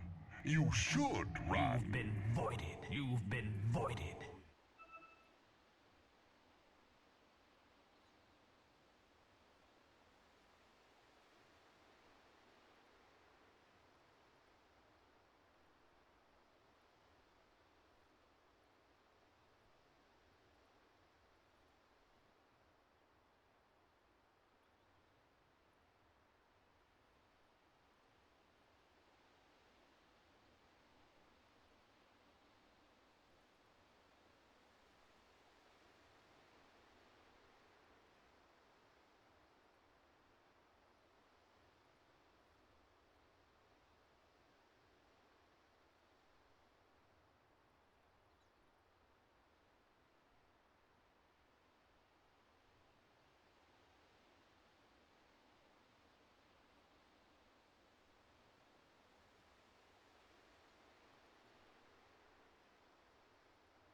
You've been voided.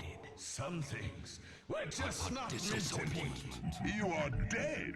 Handsome devil, long time. Handsome devil, long time.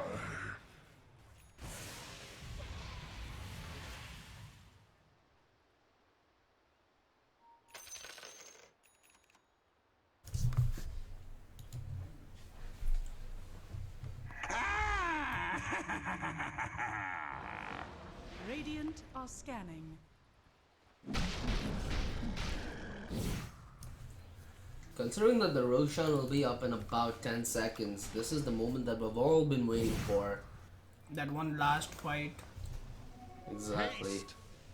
And It's obvious that the Radiant will be the first one to hear, because they do have a couple of neutrals down in there chilling, vibing. And the Void should be able to get his MKB right after Roshan, but he has buyback, right? Let's just check that out for a second. Yeah, he does have buyback, so I'm gonna worry about per se. It's completely gonna uncontested by the Dire as well. There's gonna be a free Aegis for the Faceless Void. Not having any problems whatsoever, but for some reason I fear for the worst, because even with 2 lives, the Faceless Void is not able to get a shutdown on the Dire, and now he has 2 Chronospheres to do it with, considering he did pick up the Refresher Shard. Blah. I'm curious though, why is he going for an MKB out of all builds? Oh, it's for the butterfly of the anti-wave. Also good damage.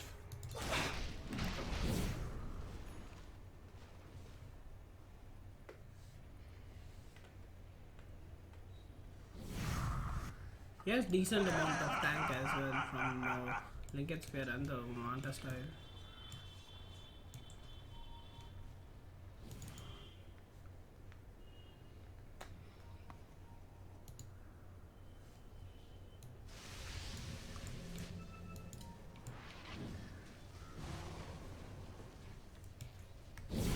Nobody offering any pickups whatsoever.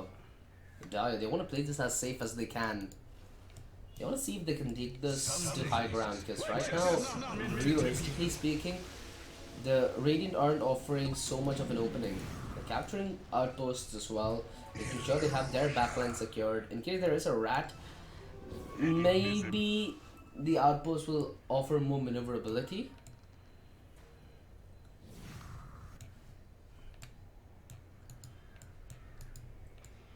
Faces was so close to catching 2 players.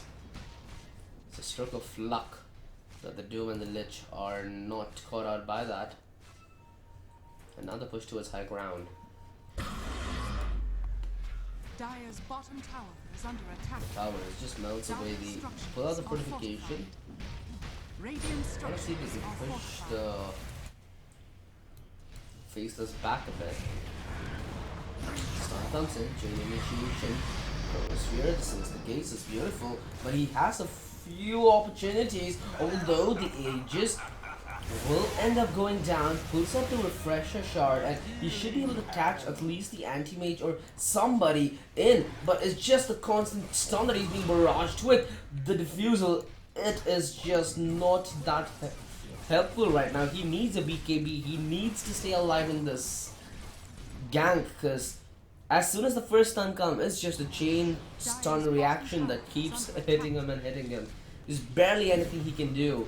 Goes back in, has the mana for the Chronosphere, but still not committing to it. And another stun, it just doesn't stop. This is what I was talking about, but the RP! It is beautiful! This is the case from the Lich, is holding them off guard, but the Chrono, it's still a real possibility. The Time Walk will gain him a little bit of HP, and he catches the Anti-Mates and the Lich. He has the Refresher. He can go for yet another. The stun, the Blizzard, he needs to run, he needs to blink out of there. The Refresher is in the Chronosphere, it might just be in the nick of time. 3 men are waiting. The blink from the Anti-Mates. He wants to play this one as far as he can, but no mana. This is the worst case scenario for the Void. Does end up falling back though. Has his life under his belt, but the reinitiation, the Anti-Mage rips Lina apart, and this is the time the Dire needs to start pushing. They need to make the show the Radiant run. Blizzard, he has no mana for escape, but Nathan is faceless. He walks into him and he goes out in a body bag. This is what they were fearing for the most. The buybacks, there are none, but the Dire don't need any. The fight, it still prolongs, and Niggy, for as tanky as he gets,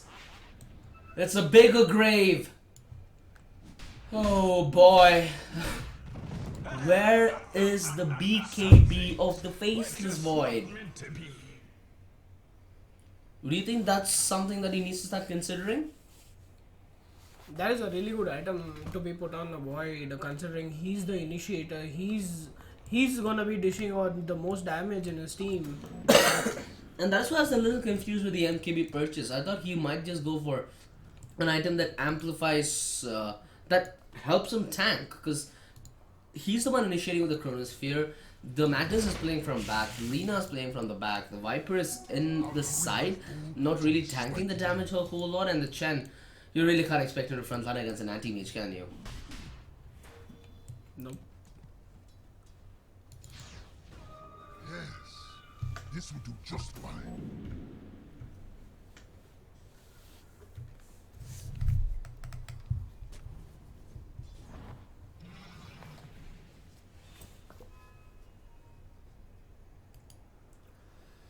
Oh man, what would you think the Radiant need to do differently now? They need to have they need to get back their vision control over their own jungle.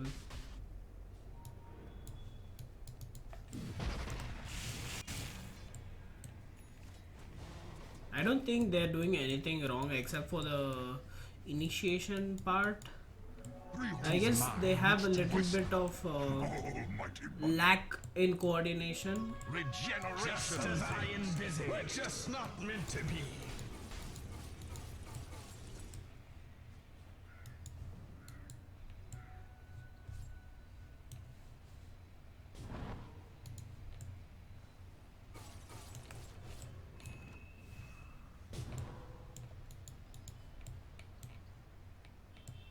OG, quick question. When does the anti-mage stop farming? Never. You'll be farming when the throne is getting destroyed, so it's just an anti-mage things. I'll give you the answer. It's a cheap ass a dad joke, but let's go. It's 3 a.m.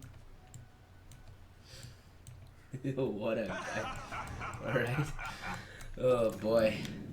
Well, considering that Roshan just fell, I'm not really sure whether the Dio will start forcing fights or not. I hope that we don't have to wait for another Roshan to drop. Well, considering that if there's another Roshan, we will get a consumable Aghanim Scepter, and that might be something interesting. On one end, it will help Void's Chronos reduction. No. Wait, what? They changed the acronyms of the Void as well? Wow, what's it do now? So right now, it changes his time walk. So he goes into like at least 1 or 2 people. Oh, the Chronosphere commitment now! This is a huge problem. The ultimate from the lane, and it's enough. The anti-mage is down. The buyback is there though, and he instantly comes back to the fight. The Doom, not yet committed though. They're falling back. They know that they have this in that grass. They cannot afford to overcommit now. Oh, that was quicker than we said it. But yeah, what does the time walk do now with the Aghanim's upgrade though? So time walk procs time lock in an AoE. Oh damn. That is that's something scary. Oh, imagine you time walk in between 3 and the RP at the same time. That is the next level play.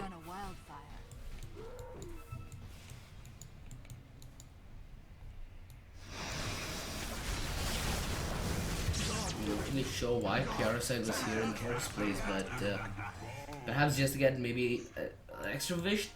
He even dropped a cloak as, you know. Oh, wait, what? That was for the gem. That is scary. 2 gems. And Lina falls as well. this is not how you envision this going, right? Lina now has her Aghanims. If I'm not wrong, they didn't change Lina's Aghanims whatsoever. So this is our pure damage with Laguna Blade. I'm really interested to see who gets the next Roshan, because that Aghanims might just decide the fate of this game. It might be Faceless Void who will get, like you said, the time lock proc. Magnus on the Aghanim, so he already has an Aghanim, so nothing for him to worry about. Viper, do you see a nice use of Viper's Aghanims in this game specifically? If he had gone for a magic damage build, yeah, that would have been a really good item. Right now he has. But who gets the Aghanims here though? Oh, it's the Doom.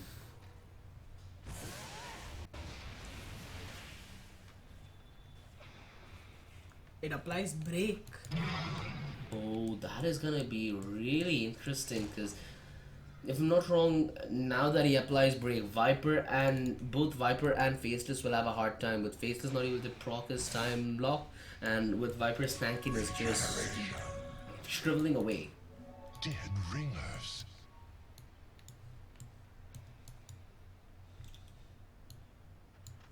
At the start it was the Radiant who put a lot of pressure onto the Dire, but now things have just flipped. The tables have turned. They don't have any problem whatsoever waiting this out.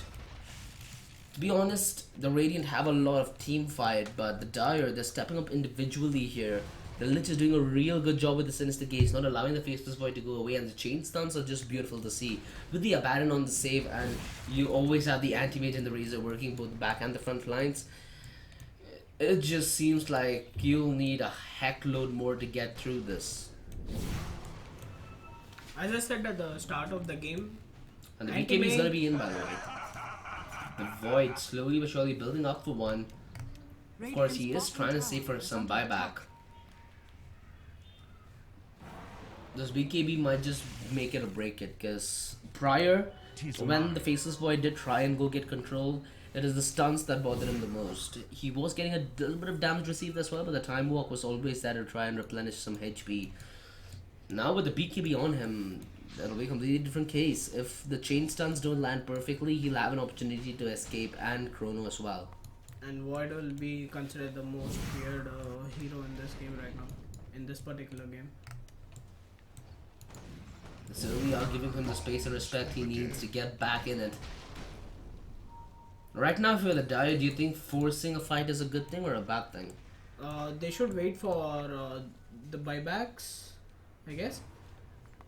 But doesn't Anti-Mage have the Aegis? By the time the buyback does come back, it should expire, right? Yeah. It's a difficult decision to make.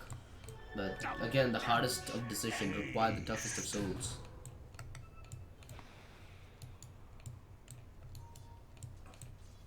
As you said, they are trying to force a fight. I'm looking for that one pick off and they're simply not receiving it. And look at the amount of warding that's there on the Radiant side of the jungle. They know exactly what's up. The reward will be a dead indication as to the presence of the Dire in the Radiant Forest. They're trying to rotate around it. They're forcing themselves in the lane. But this will just allow them to cut creeps and push the mid wave in for the racks. Radiant structures are fortified.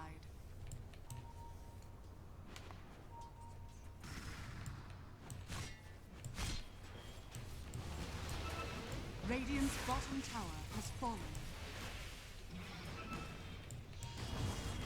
Initiation, the Anti-Mage catching off the Viper, and he's so damn low. No mana to work with. Will go to the base to regen, but this buys time. This buys time for the Anti-Mage to do as much damage as he can. Mind you, they have lost the lane of racks, and this is their turn to return the favor. With the advantage being on their code, it's so hard for the Dire to reply in kind. They have the Chronosphere, they have the Laguna Blade, they have everything they need to succeed, but they're simply taking their sweet time with it. The stun, it's decent, and the Chronosphere, it's committed onto two. The BKB certainly makes a difference, but the save, the stun, the finish, it's not there. Look at the save coming in from the Abaddon, the hero of this gang, as he keeps the Anti-Mage alive. The Doom onto the Viper as he keep leashing him out, and he is not relevant in the fight whatsoever. The Doom, he might end up being the first victim of this gang as they try to disengage. They have the objective, they have the racks, they still have the Aegis, and they're going for more. The Faceless Void uses Chrono once, and he does not have the refresh shot this time around, and the BKB expelled. This is not the place that Radiant like to be in, but the Dire, they're not faring off that well either. The Anti-Mage just trying to survive, not trying to use the Aegis early on, and it is the Razor getting caught off guard at range, but there's only so much they could do. Oh my goodness, what a save from Abaddon. The heals, they just constantly kept the Anti-Mage up. He was so close to dying. But the Aghanims, it just blew their hair away. Whew.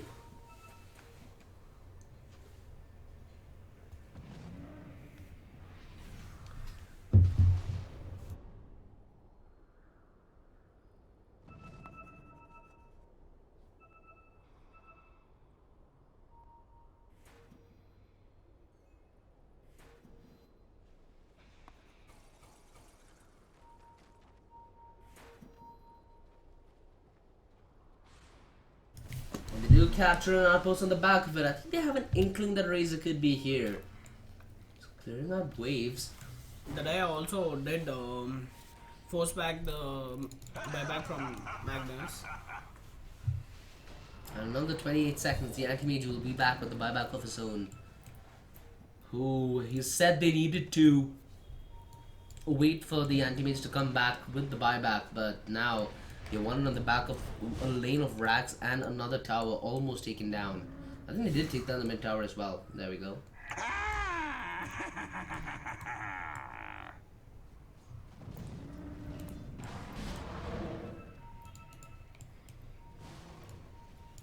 Do you feel like instead of the Void initiating the fight, it should be the Magnus? There we go, just the power play coming in. But do you assume that, let's say that they get a 3-man RP. For backing that up, the Viper can use his Nether Toxin and the other spells he has with the Lina coming in with the stun and the Laguna. And on top of that, why don't they put the Faceless Void's Chrono? Why don't you think they should switch things around? See, coordination in that level requires like really good patience and teamwork.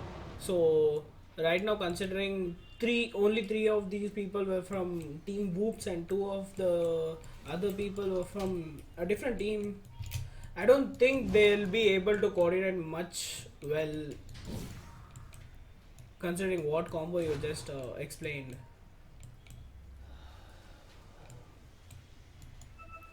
It's getting a little too scary right now because both these teams are so dead even, and the catch, the finish, it is just painless. The anti-mage, this is why he's revered as one of the most dangerous late game carries alongside the Faceless, and now they have their ultimates off cooldown. This is the fight. This is the fight that's going to change things. I don't think that Viper is even going to commit a buyback. He knows that the mid lane of Rax is most probably going to fall. The stun, control is there. They pull the anti-mage back a bit, but he's not having any of it. If I'm not wrong, the ages did expire, so definitely something that you really look out for. No! He misses the Chronosphere! The worst possible outcome to this game! But the RP is good. It lands on it too, and they're trying to shell out as much damage as they can. The Storm, it holds 2 at bay, and there is no way that they're fighting back. The Laguna not yet committed though, and they're trying to save the Magnus, but the anti-mage just jumps in the front lines, bounces on the Magnus, and rides him like a horse. This is the worst scenario the Radiant have ever been in throughout the entirety of the game, and it comes at the most crucial point of the game as well, where you have to deal the finishing blow, and it seems like they're getting blown away in the process. The re-engagement, Laguna is not enough, the return fire is far too much, the Faceless Void tanking all the damage, and they just fall like domino, and they're eaten whole.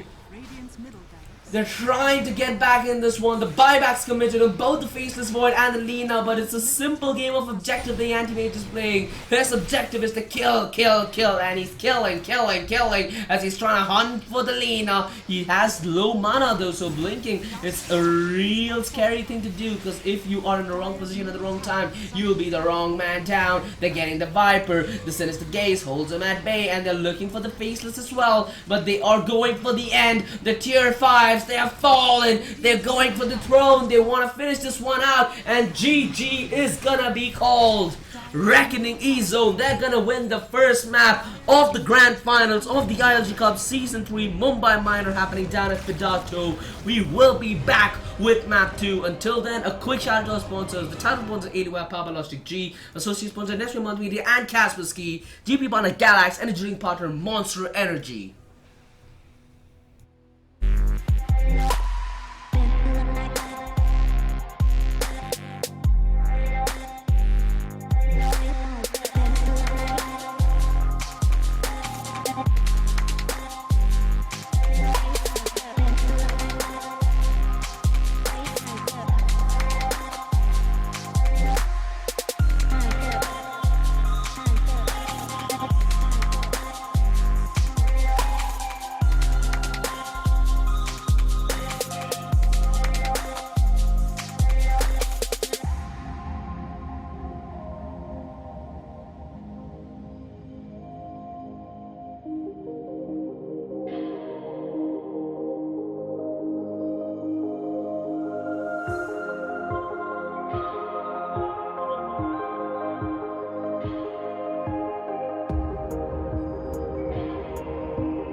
Can't you see that I love you so? So why must it be that I break everything I hold? Don't know what it takes to make it through the day.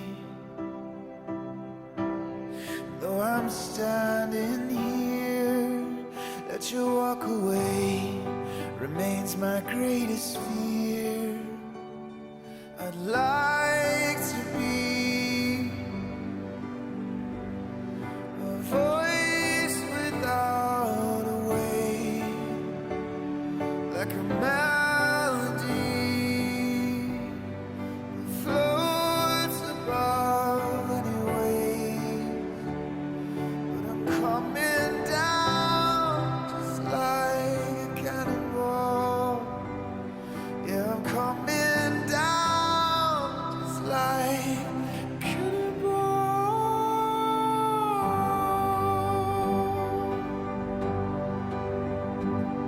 Now I believe that you are not yet free, but I've got this fear that I'm not either in my bones, you see. So we can only hope to hold the others strong, and in the arms of grace will be your love, will be your song. I'd like to be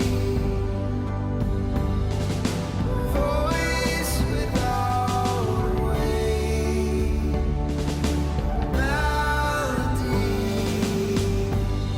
that floats above any wave. I'd like to be a voice without a way, like a melody that floats above any wave. But I'm coming down just like a cannonball. Yeah, I'm coming down just like a cannonball.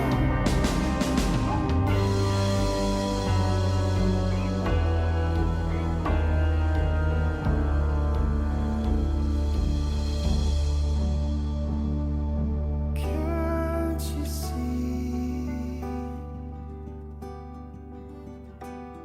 that I love you so? So why must it be that I break everything I hold?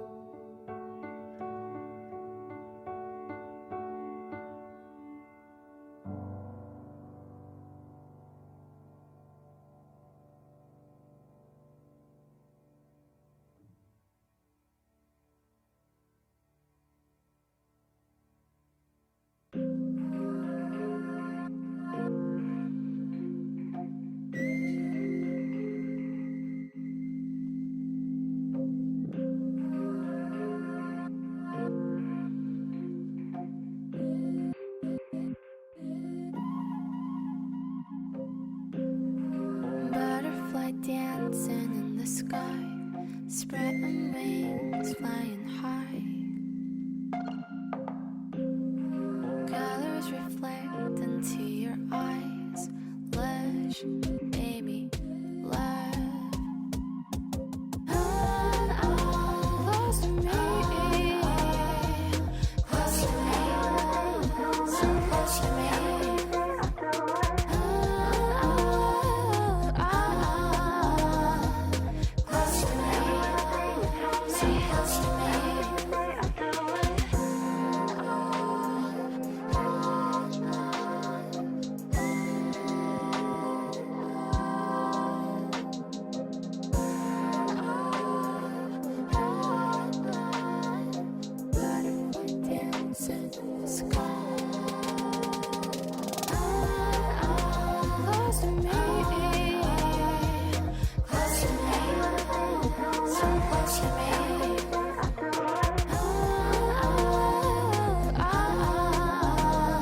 When you walk in the room, it's still, and you can't see nobody else.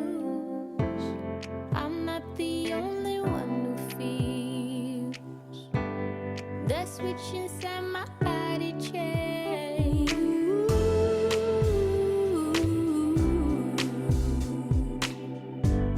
Oh, I just want you to myself.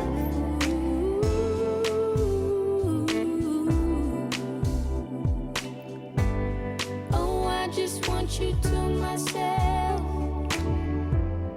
When we go out, we don't get far, 'cause everybody knows your name. They stop to ask you how you are, but now our dinner plans run late, and I know your mother raised you right, so I don't wanna make you rush. And now and then can't help but wish this life was just the two of us.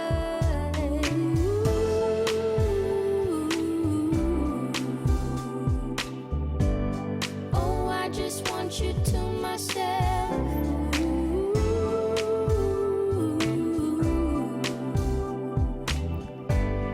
Oh, I just want you to myself.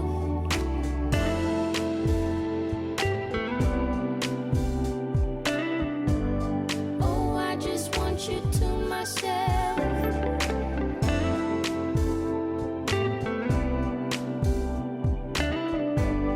Oh, I just want you to myself. You called to say that you will make it over to my place tonight. The office got you working late, and when you're off, you'll be too tired. I don't wanna make a scene. You're just so good at what you do.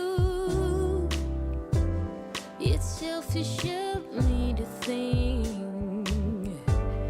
that I'm the only drink for you.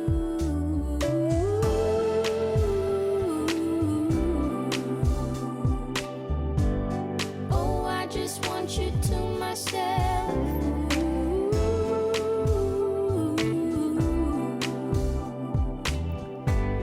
Oh, I just want you to myself.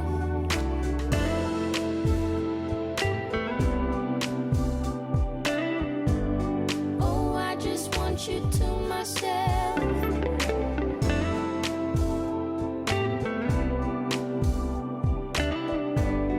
Oh, I just want you to myself.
sunshine and not a lot of rain. A whole lot of happy and not a single tear on my face. Pockets overflowing with what I need today. Doesn't mean that it's easy, and it isn't always great, but it's all good. It's all good. Life is going like it should. Yeah, it's all good. It's all good. When you know where to look, it's all good. It's all good. It's all good.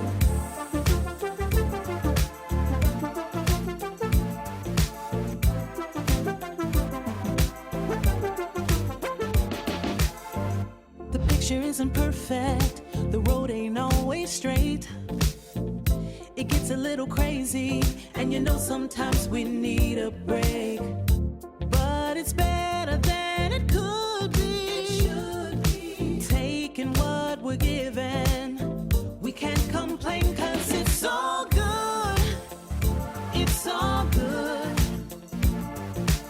Life is going like it should. Yeah, it's all good. It's all good. When you know where to look, it's all good. It's all good. It's all good. Yeah, sometimes it's gonna rain, but I can't complain. You know what I'm saying? It ain't a perfect picture, mister. You know that's true. But it ain't about what you say, it's about what you do. Good. Yeah, it's all good. It's all good. Life is going like it should. Life is going Yeah, like it it's should. all good. It's all good. When you know where to look, Gotta know, gotta know, gotta it's all good. It's all good. It's all good. Good. It's all good. Life is going like it should. Life is going like it It's should. all good.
Ten seconds remaining.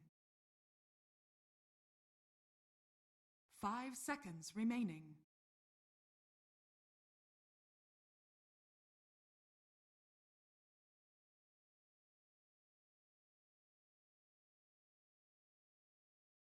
Radiant team ban. Razor. Dire team ban.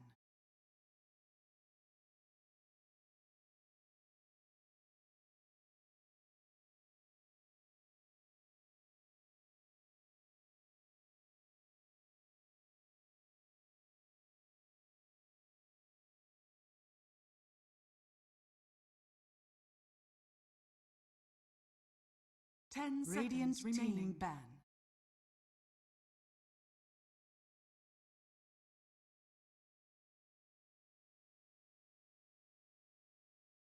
Dire team ban.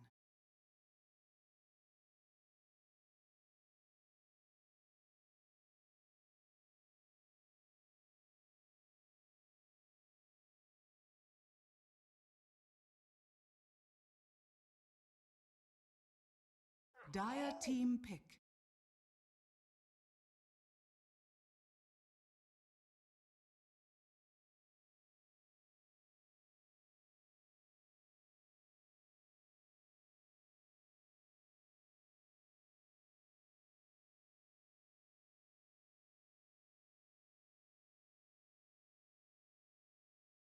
Ten seconds remaining. 5 seconds remaining.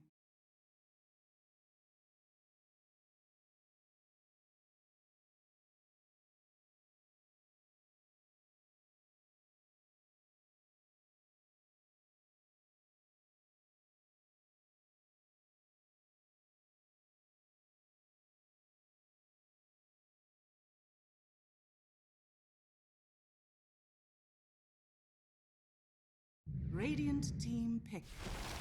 Intermission.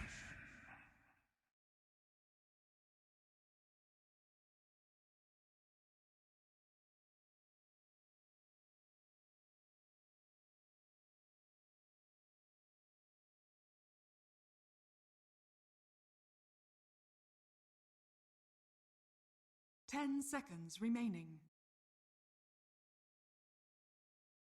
5 seconds remaining.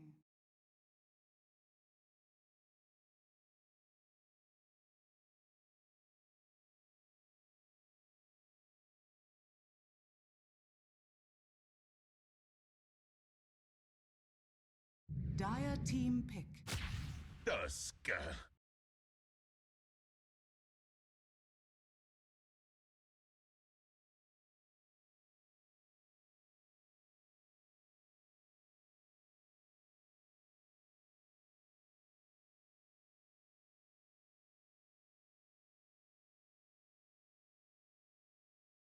10 seconds remaining. 5 seconds remaining. Radiant team pick. Weaver.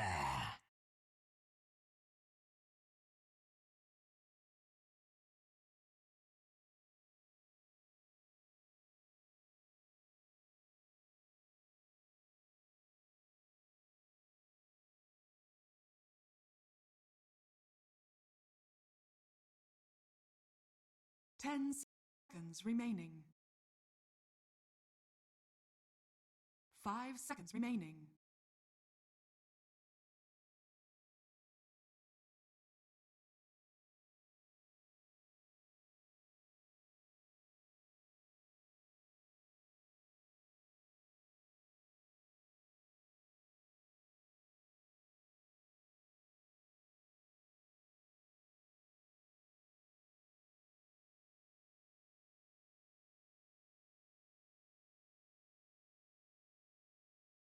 Dire team ban.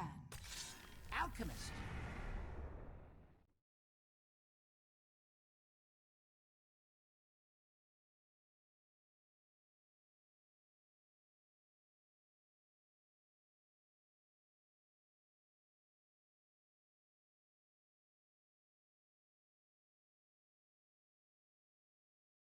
Ten seconds remaining.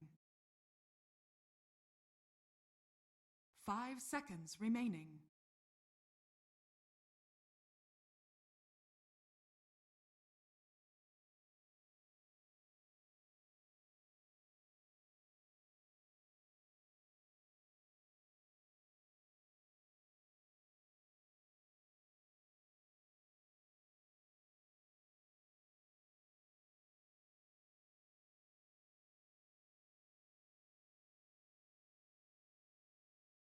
Radiant team ban.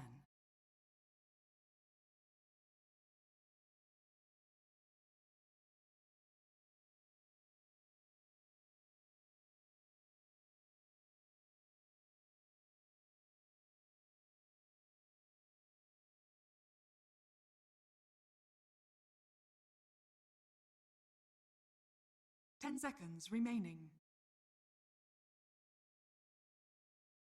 5 seconds remaining.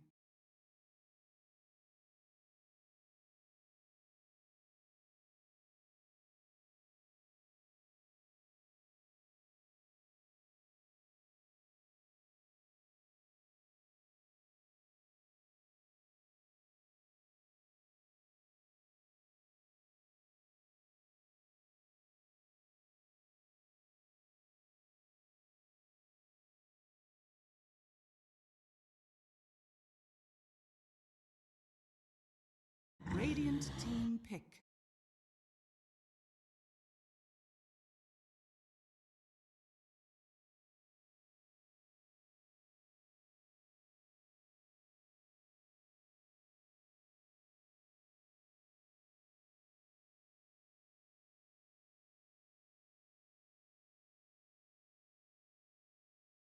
Ten seconds remaining. 5 seconds remaining.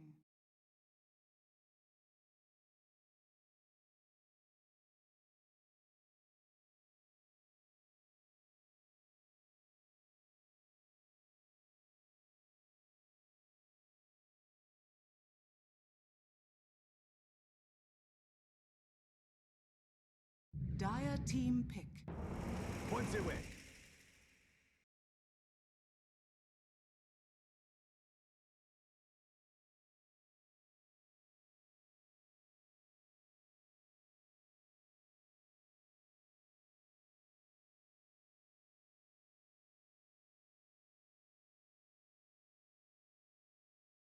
Ten seconds remaining.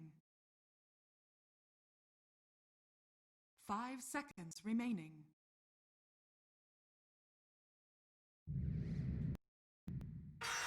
Timber saw! Choose your hero.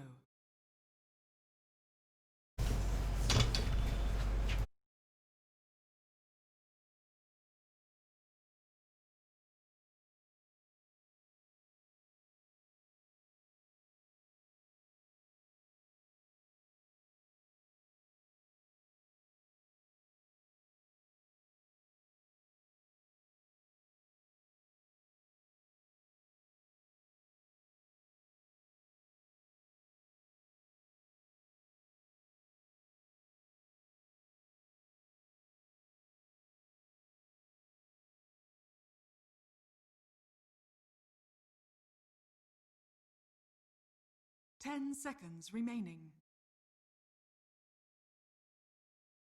5 seconds remaining.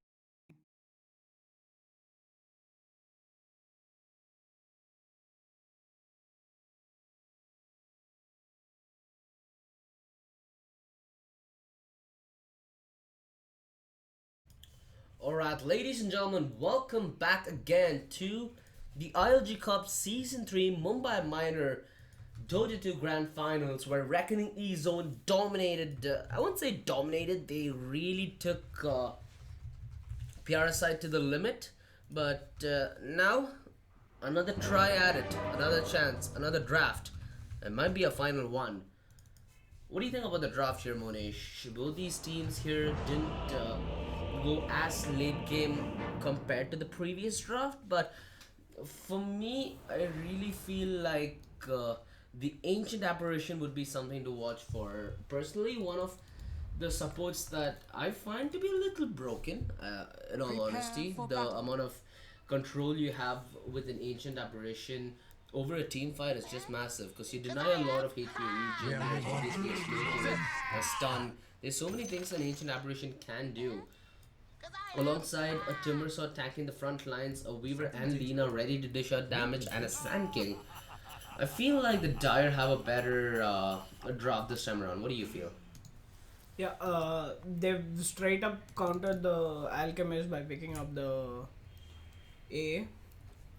He's considered to be a natural counter to his ulti. Definitely something that we will be looking out for. Mind you, the Dire did win the Dire did lose the previous game, so now they comparatively stand a better chance. Yep.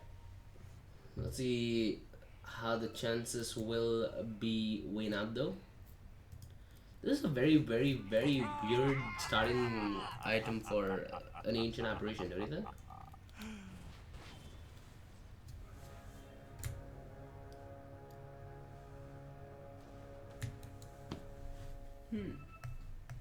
The battle begins.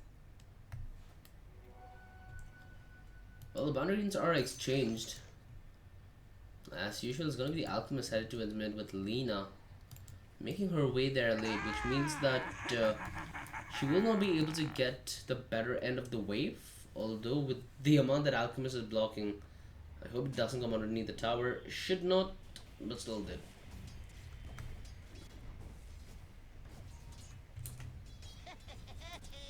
How do you feel about this mid lane matchup though? I'd suggest the Alchemist to play a bit more. How is it? Aggressive? No, not aggressive, passive.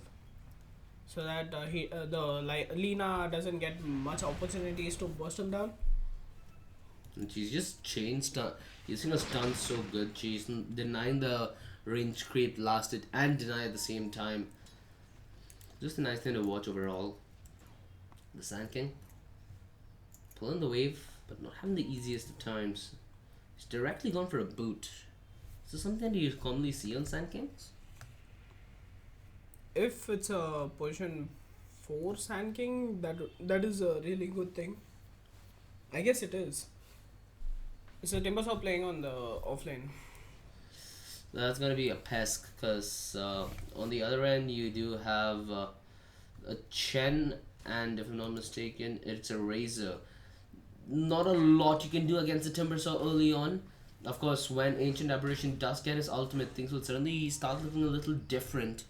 But until then, it's just gonna be a flat out dominant lane put up by Dire.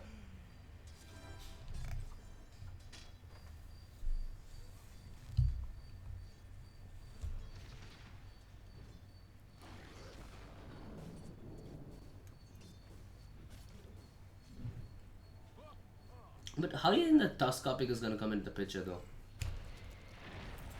Tuska, we've seen a lot of save potential from the Tuska from the other game that we watched yesterday, if I'm not wrong.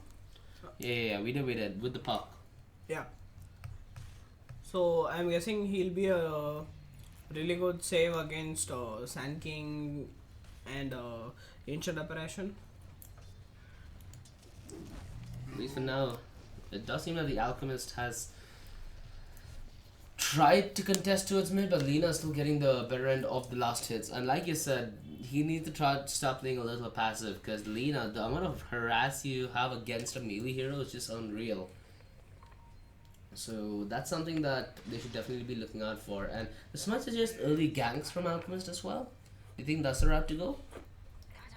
You don't send an Alchemist to rotate early game. So you keep him as a mid farming hero, something like Medusa. Well, at least one thing's for certain, he would need a gank his way pretty soon, and hell, you have a Tuskar, you have a Chen, two really great and dynamic ganking heroes. Courier has been killed. I really love the way that the Lina is using her stuns here. She's securing last hits, she's securing denies, and putting out a lot of damage on the Blizzard. So look at that. Beautifully played.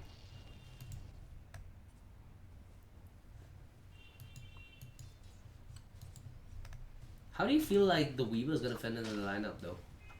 Or she can go into the backlines and pick off the Chen, who will be playing a really crucial role in healing these people.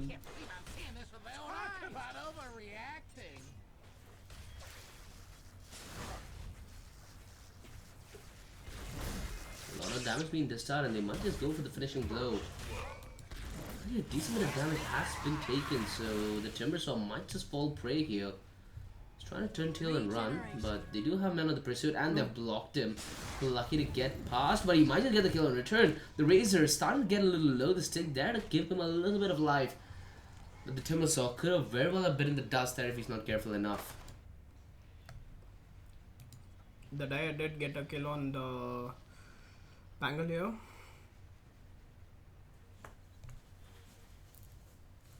It was the Vivo. And you do see that alongside the Lina, the Timbersaw and Viva are both having a really good lane. So in the previous game where things went a little short, now it's getting a little better. Of course, in the previous game, they had good early game as well. And the only thing about Reckoning is they were able to scale pretty good. So it wasn't really that big of an issue for them. Reckoning are putting Blizzard on such heroes that can like scale up really well in late game, like the anti-mage. Now they have put him on Alchemist. The comeback mechanism is really good. Duskar again ends up buying the dust. Not really sure what Reckoning are doing so early on there. There's no need for that engagement here. Pangolier is getting back in terms of farm. An unnecessary death actually. The Lina is out CSing the Alchemist at late. Now she has Sand King right around the corner. Dire's structures are Has a good bit of vision as well. She does have the Laguna blade up and running. This is gonna be dicey. The stun comes in at the nick of time. The Laguna almost there to finish the job off. The Alchemist still surviving. He might get the kill on the Sand King in return. Ooh, that got a little scary. Luckily, Chen was right around the corner to get that frag, and they do manage to stabilize things. But Lena's still on the top of the trade game because she's winning on the mid lane. She just got the double damage rune, and with Alchemist being so back, you might just need to retreat to the jungle. Yeah, as I said, he had to play a bit passive, let the Lina push the lanes and get the Dire creeps onto his tower so that he can farm better and stack up some creeps around his mid tower. This is exactly what they've done. This is something that we observed that Reckoning do, whereas It's the other way. Parasite just does not. No. Reckoning doesn't, and Oh yes, my bad. Yeah, the anti-mage wasn't getting any of the stacks, exactly. This time around things are completely different. The farm from the Alchemist, it'll start growing exponentially, and you can see that he's in the top of this net worth game. And of course, I do really love the inculcation of the droppable items from the neutrals. It just has a completely different dynamic now, doesn't it? bottom tower is under attack. the Pangolier goes for the courier kill on Vivo's courier, but then he gets killed in turn. Bro moments indeed. Initiation. Sand King, he's delved a little too deep into enemy territory. The stun from the Lina, it's beautiful. It actually might save Sand King as well. The acid is more than enough to finish the job off, but Lina's just one hit away from taking the Alchemist. The rotations have been committed. The Pangolier is right around the corner. The dodge! No, it actually stuns him on the way, but Lina is dropping so darn low. The rotation from the Tuskar is coming in. He should be able to snowball in time. No, it's a little too late. He does come into the snowball alright, but she's a little too far. Can't land off the stun. And they back off. Oh my goodness, a gank that deep. The Sand King's really being out of his mind, isn't he?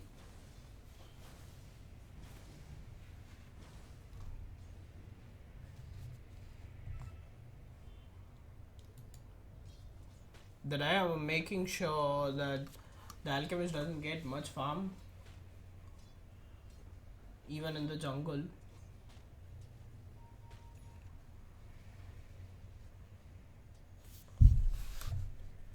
They're literally chasing him everywhere he goes.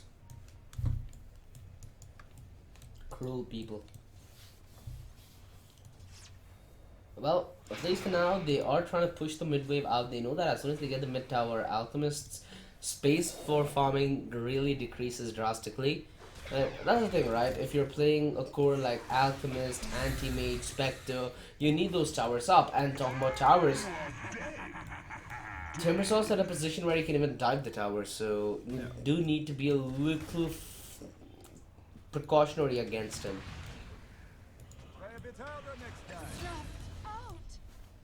The Rolling Thunder. And also take care of the Lina and the re-engagement. Mind you, he just used Hikachi, but he manages to make his way out. And hell, they TP'd at the end. They knew that they don't want to commit to more fights. At this point, they're buying more space for Alchemist to make sure that he gets his Radiance right in the nick of time. As you said, the Timbersaw actually drove a tower to kill the Razor. It's just becoming easier and easier for him. Has a Soul Ring Arcane Boots. And now's the time where he actually gets tanky. They do end up getting both the outposts and the stun from the Lina. It's beautiful with the finish. Who needs the Laguna Blade? Middle tower is under attack. No. Oh no! The big brain place! Oh, I like that. I like that a lot. Everyone liked that.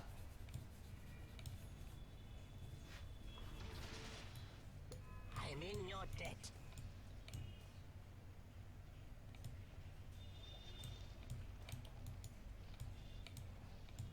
Now this is a part where Dire should be stopping the Alchemist from farming. This should be the part where the Radiant starts stacking as well. They need consistent stats for the Alchemist to make sure that he regains the farm that he lost towards mid. As I said that they are smoking up. Dire's structures are fortified.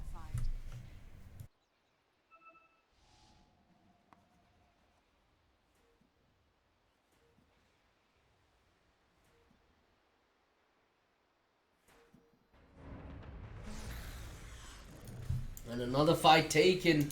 The Razor, she might just fall yet again. The slow from the Timbersaw will allow the Burrow Strike to come in alongside the Ancient Apparition to deliver the last hit. It's just this overwhelming tank that just keeps barraging you. You don't know where you're getting struck from. You're going haywire on your defense, and Razor simply caught off position, punished by death.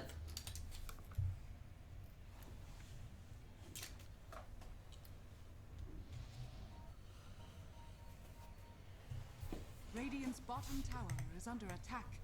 Radiant structures are fortified. Oh, the Weaver has queued up a Are scanning. Diffuser Blade.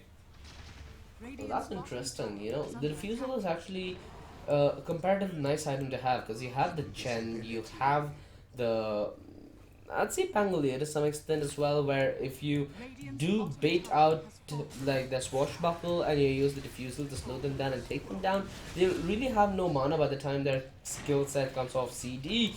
The Ice Blast connects on a 1 though, and it's a Razor actually. But very little they can do, so better to just back off. Radiant's bottom tower is under attack.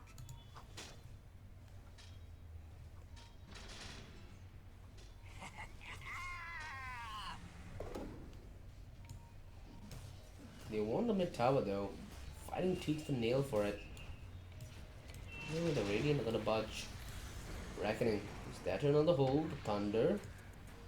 It's in, but again, it can do very little right now because even if he goes a little forward, one stun alongside Lina's Laguna is more than enough to down him.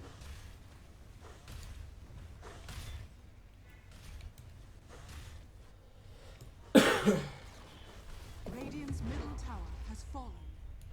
We're going for a kill on the Razor yet again. There we go. I think the Razor learned it 2 times around that I'm out of here. he just went like yeet and left. And in the top lane, Tusk needs to be careful as well. Because again, rotations are being committed. The fight initiated by the Weaver, and they're slowly but surely boiling him down. Snowball is in, but he's going to be headed towards where his comrades aren't and where his grave is. 10-4. This is slowly starting to look like a one-sided affair, don't you think? Dire's middle tower is under attack. But that's exactly what we said the previous game, you know. PR side, they were in complete control for the initial segment of the game, even towards the mid game, but it was towards the late game where Reckoning were really able to start posing threats and numbers. They were able to counter gank really well. They were able to break open the team fight that PR side did try to come in with, and the Chen is getting real close for comfort. The Timbersaw more than happy to chase him down, and mind you, this is a very, very tanky Timbersaw. Already has 2 bracers. So a lot of magical damage blocked as well as a lot of tankiness innately. Radiant's top tower is under attack. The AA ultimate just bouncing off the edge of the map into oblivion.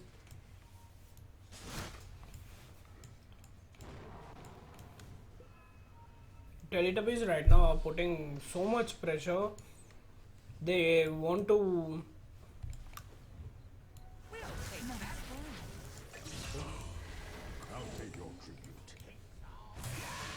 Where you want it, that's how it's done.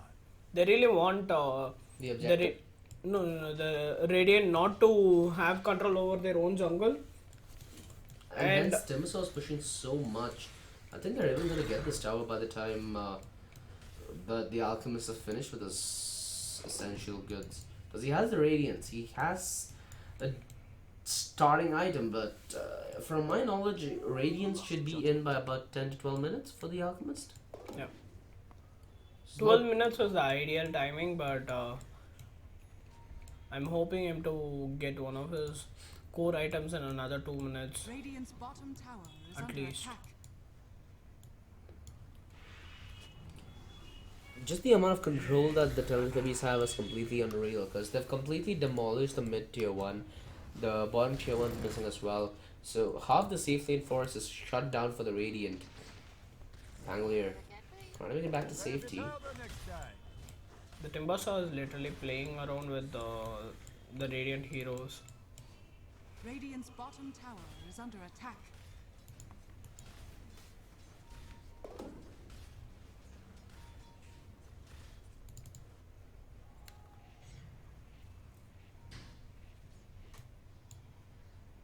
Do you think this is the time that the Radiant need to smoke gank though? Radiant's bottom tower is under attack. Radiant's They allow the bottom Alchemist to tower farm a little more.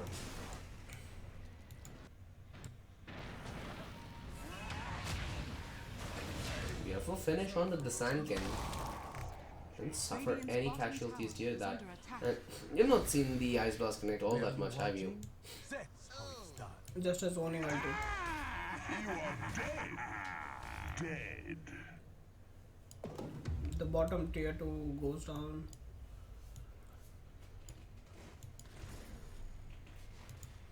Radiant are scanning.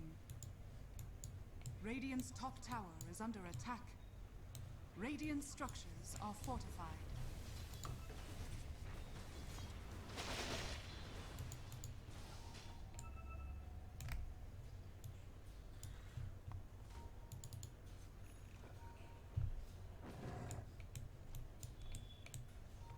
Well, it does seem like the Alchemist will have enough juice to go get himself a Bling Dagger. Do you think that a Bling Dagger will take more priority over a BKB right now? Because at least in my eyes, they lack initiation to some extent. Yeah. Like apart from the obvious snowball, it's a different deal. But this is what they were waiting. This is what they were waiting for. They just wanted to cast the Alchemist off guard because they know that the only reason that the Radiant not fighting is to give the Alchemist enough space so that he can get back online, and they're sensing it. Radiant's middle tower is under attack. The dagger on the Sand King enables him to get more pickoffs. Exactly. Rolling Radiant's Thunder. middle tower has fallen. It's another Sand King twice, but this again is not a fight that they should be taking because Negi has been so tanky. You don't have enough damage to deal with them, and a beautiful show of power from the lane as she completely eviscerates Tuskar off the map. And another miss from the Ancient Apparition ultimate. This is just beautiful play coming in from the Dio.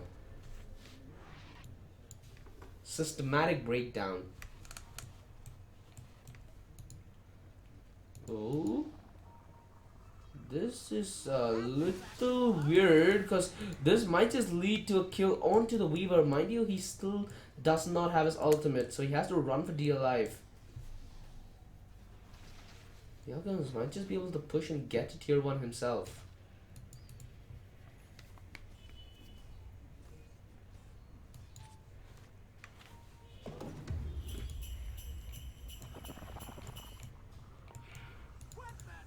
Didn't you hear me telling you to throw it?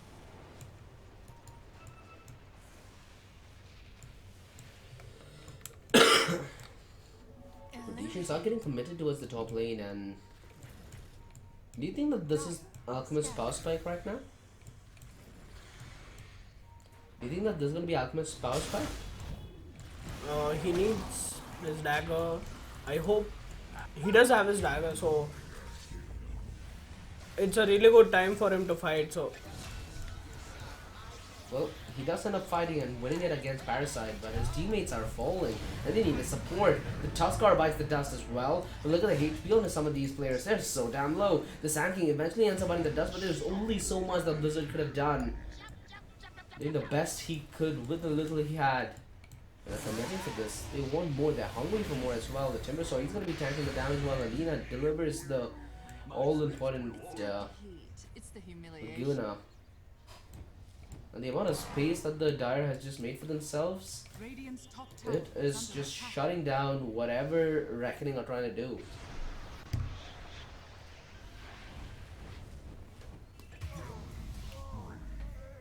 That wasn't too bright. Radiant's top tower has fallen. I'll take your tribute.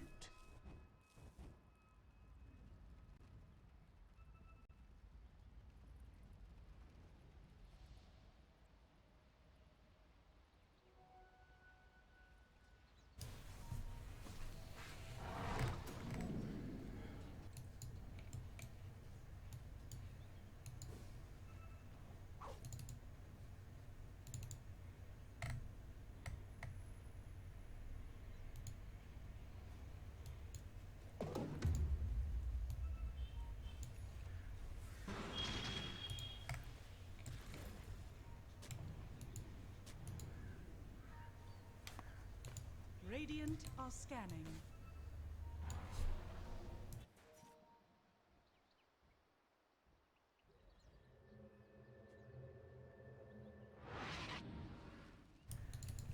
Radiant's top Lina, tower is under attack. she has gone for boots of travel very early. It enables her to push and rotate so fast.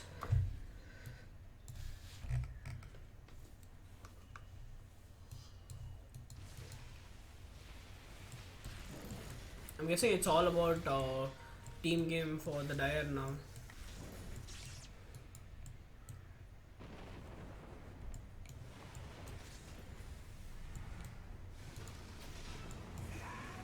Hey, what happened? You're melting.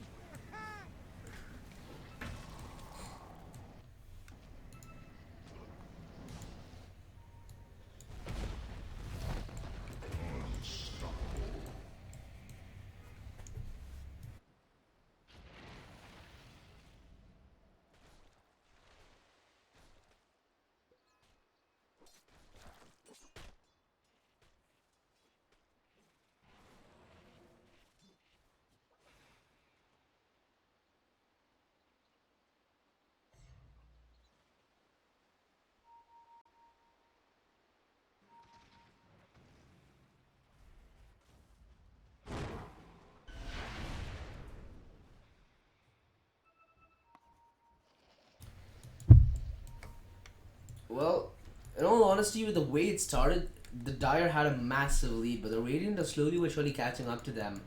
Now with only a 3k advantage. But objective wise, the Dire are still leading. Attack. But the Radiant slowly but surely are trying their best in making space for the Alchemist, and he has made decent work of the space as well. He now has a BKB to work with. 23 seconds in, and Do you think that he needs to go for something along the lines of an assault cuirass right now? Yeah.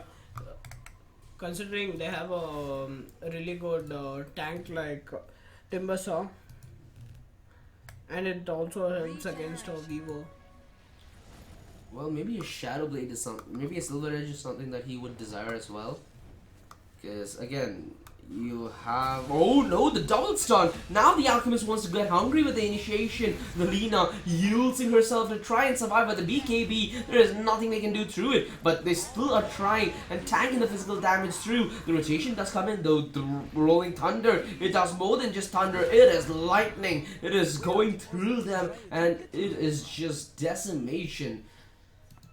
It is only the Weaver that survived, and barely by the skin.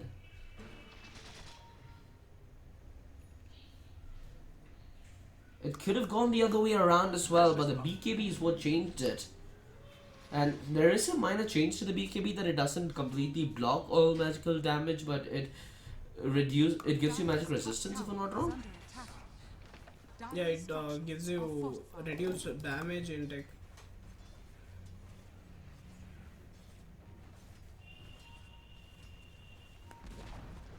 Dire's top tower has Radiant now slowly are catching back in terms of the objective game.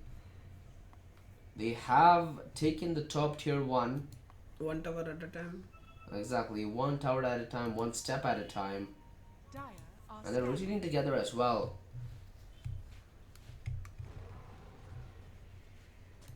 They might just catch a rogue Lina here. And I'm surprised even in this game the Razor didn't make the Rod of Atos. Isn't that something along the lines of a standard item for Razor? Yep.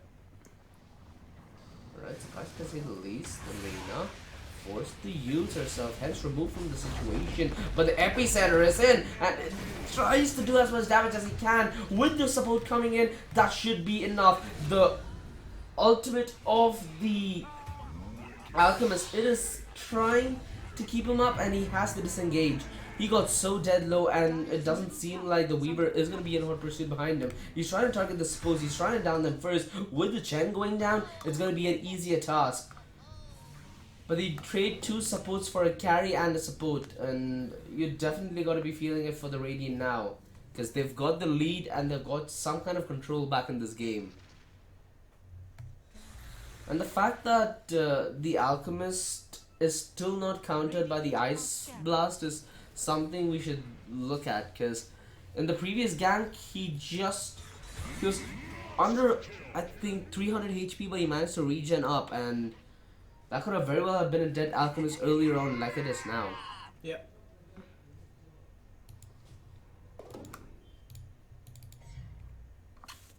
Dire's bottom tower is under attack. Dire's structures are fortified.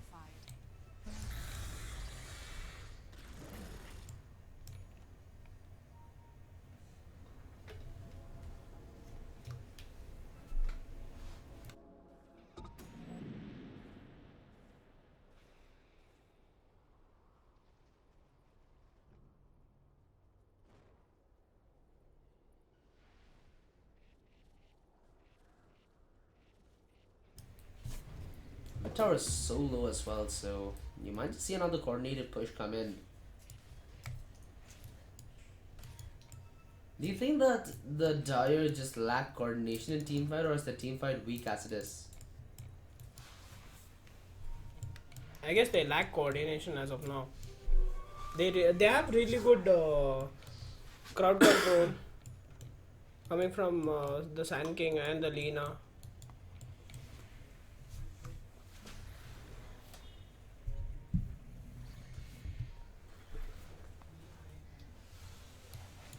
Nobody's forcing any fights now. Both the teams, they have come to a pact. The Alchemist now is getting space to farm up his next item, which, like predicted, is going to be an Assault Cuirass.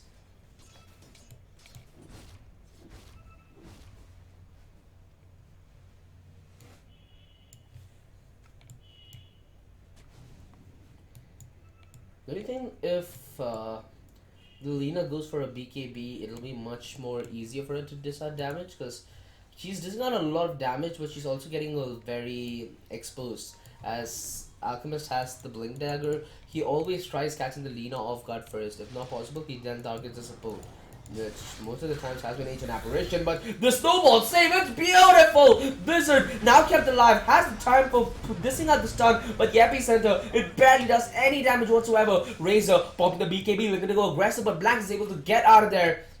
The Bar Strike used defensively, and now the Razor is in deep trouble. He got juked all the way in.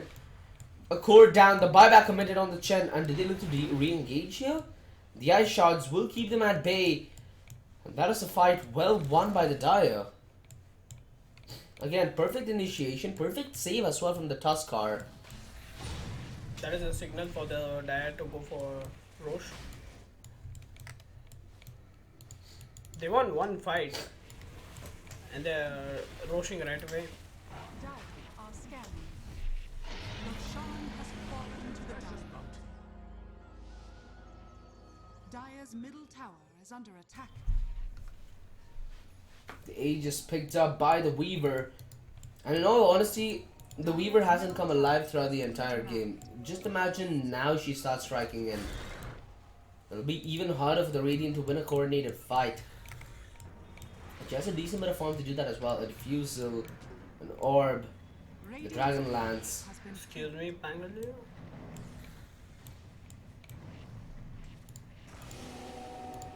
That's a dieback on the Chen. Do you think this should be... Do you think that this is possibly GG? Oh, it's a Chen's death, boys. Call GG. But more importantly, Alchemist is losing space and time.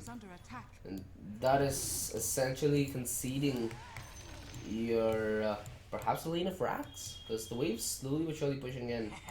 And the amount of wave clear on the Dire is just unreal. This Orb of Destruction is giving too much armor menace on the Weaver. Radiant's bottom tower is under attack. Radiant structures are fortified. Dire's structures are fortified.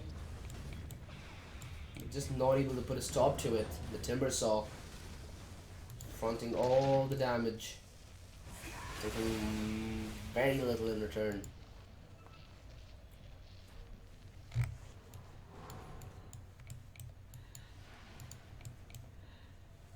Disengaged, and mind you, they still have the Aegis on the Weaver.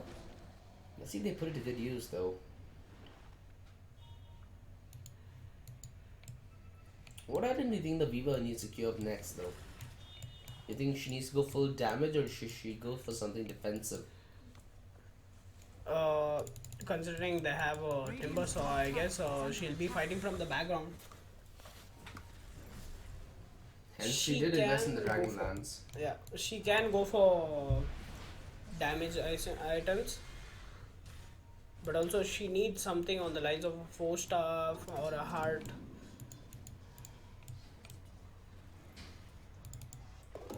So you're expecting a Hurricane Pike pickup then? So she is queuing up for the Demon Edge for some odd reason. Okay, she wants to directly go to the MKB. Radiant. Alright. Considering there is an Alchemist with a Radiance on the other end, understandable. But honestly, it's come to a point where the amount of magical damage that Lina dishes out is more than enough to deal with the Alchemist if the ultimate from the Ancient Apparition will be on point, but I have not seen that happen so far. the Radiant's positioning is really good. They're not letting the AA to find a multi-hero ulti.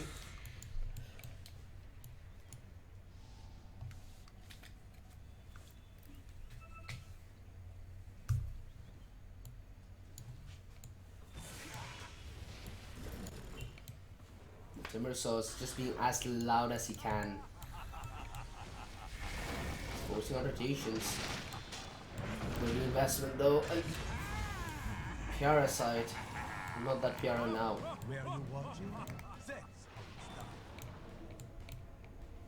Again, unnecessary fights, don't you think? You should run. Like, he was very far away from backup. He knew that he could have been sidelined. There's a Weaver on the other team, for crying out loud. Again, Initiation, Sanking. Using himself will have the bar strike up in a matter of no time, but the save, the snowball at the perfect time will dodge the stun. Sanking is ready with this nonetheless. That is the Tusk car biting the dust as well.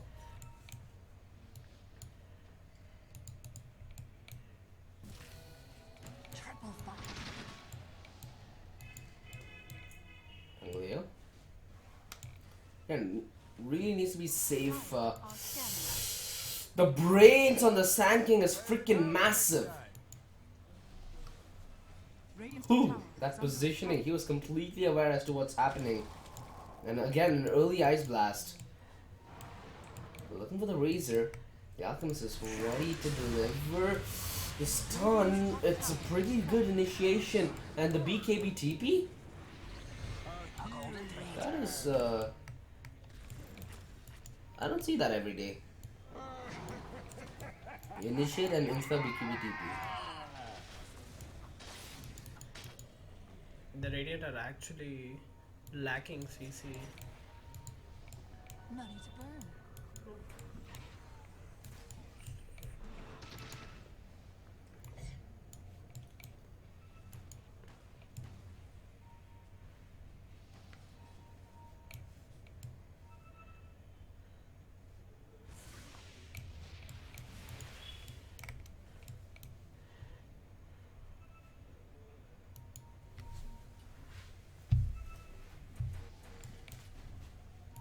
Time has come. They're gonna push. The Aegis is expired. They have a lot of farm to back this push up. Stun from the Sand King is gonna be good, and they're all grouping around this. The Ancient Apparition delivering the damage that he's not been doing for the past few gangs.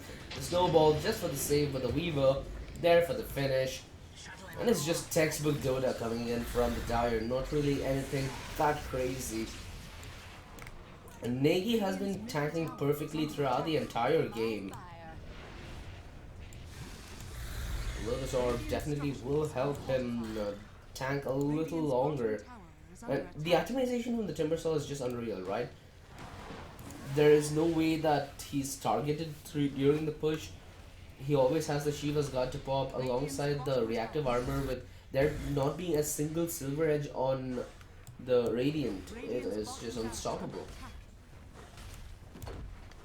Radiant's bottom barracks has fallen. Radiant's bottom barracks has fallen. Looks like they're gonna go for more. Angolier, there's no buyback. He's down by 25 seconds. They might just go for another set of melee rats. The initiation, the epicenter is coming in. Insta kill onto the Razor, and this is the time they need to return fire. Some players are still dead low. The Sand King ends up buying the dust.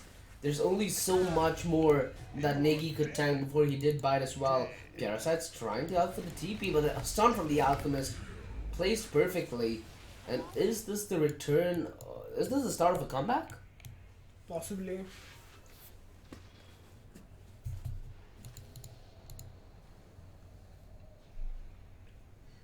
That was a huge EXP change for the Radiant. I don't think they can get it back on board. Mind you, the Dire do have a 12k net worth advantage, but it's come to a point where net worth doesn't really mean everything in the world.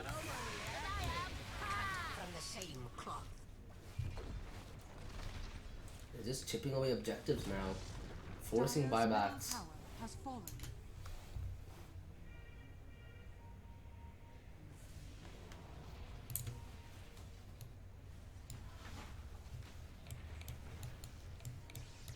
Like I said, the Weaver is going for a desolate, for a deadless. More damage shelled in from the back lines. But Yeah. considering how the last gang went, wouldn't you prefer an escape item? I did want her to finish her Hurricane Pike. Maybe even a BKB would be useful in this circumstance. Yeah.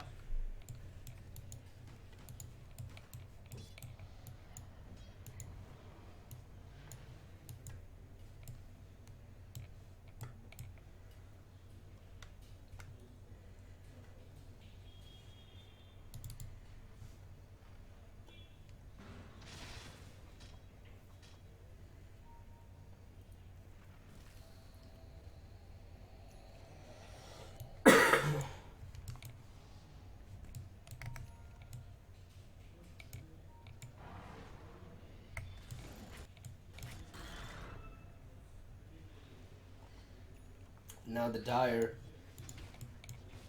They're looking for Roshan here. They want to get another objective before they do commit to pushing high ground again.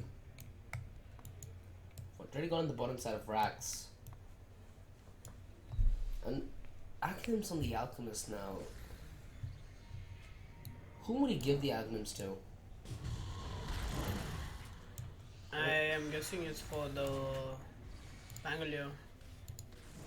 That's interesting. What does the Aghanim do on the Pangolier though? It gives him swashbuckle on his shield crash.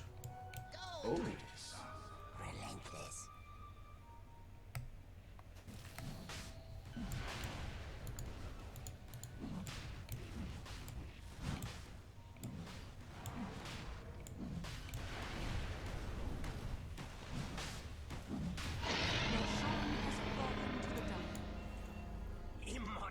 A rip Christmas cap.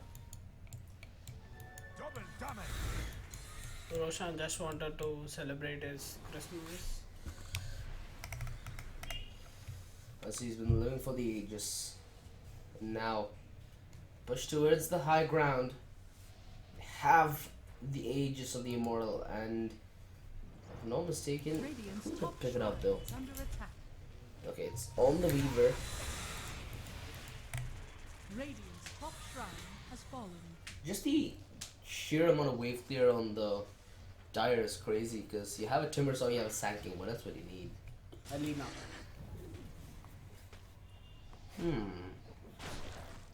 What else would you want that you don't have? Ice blast on creeps. Well, surprisingly they're not forcing out engagements here. Lena does have her BKB. Do you think she should go for a Bloodthorn in this circumstance? I mean, she has a Chrysalis. Hopefully she does queue for one.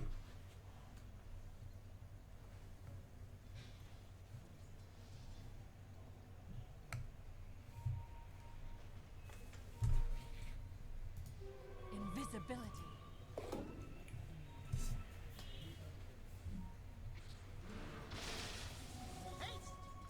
The Weaver. Is that a skill to initiate though? He might be boxing at any moment, but yeah, his comrade is right behind him. They're just waiting for that jump to happen, and that's been happening the entire game, don't you think? It's been the Dire who have been initiating, they jump, and then the Radiant. It's been the Radiant who want to initiate, and they jump on the Dire, but the Dire always has people in the back lines, and they're ready to pounce right back at him. And now, seeks towards the high ground. Quickly melt the tower away. Radiant's middle The tower Alchemist has fallen. is trying to hold them off for now alongside the Razor, but there's only so much that they can do. They get the tower and they fall back. They want to play this one passive. They want to see if there's any mistakes forced in from the Radiant's end.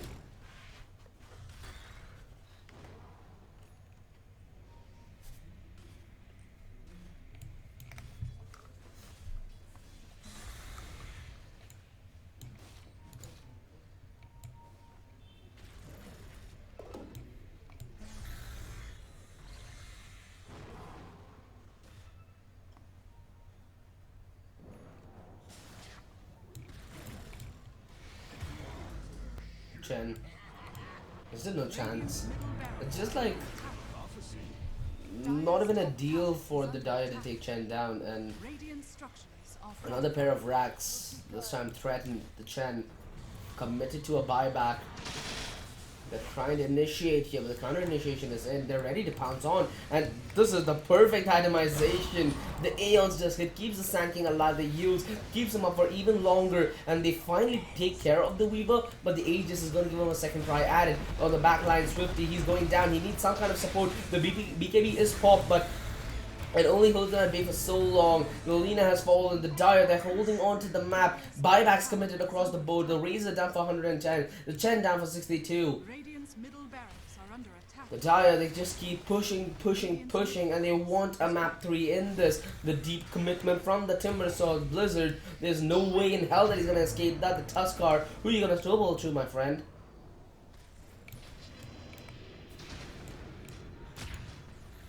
Kick. Disrespect. Burrow strike and the finish. Should be beautiful. Tuskar ends up biting the dust. The Agnum's on the Pangolier, like I said, does a decent bit of damage. And they're trying to fight back here. Another catch from the Tuskar onto the Weaver this time around, and she just burns the death of the Radiance. Swifty still trying to make his way to safety. 6 seconds on the BKB, 25 on the TP. It's gonna be a really, oh, the juke! The juke! What a play! What a player! Juke Meister. And that's only one pair of racks remaining on board for the Radiant. Another push and the Dire might just have the throne. Invisibility.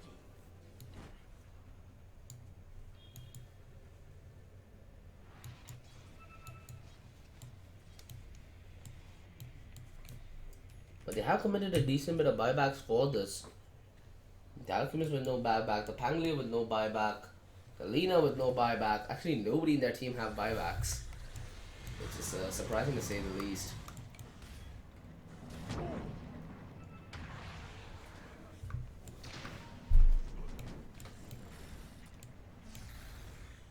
Dire's middle tower is under attack.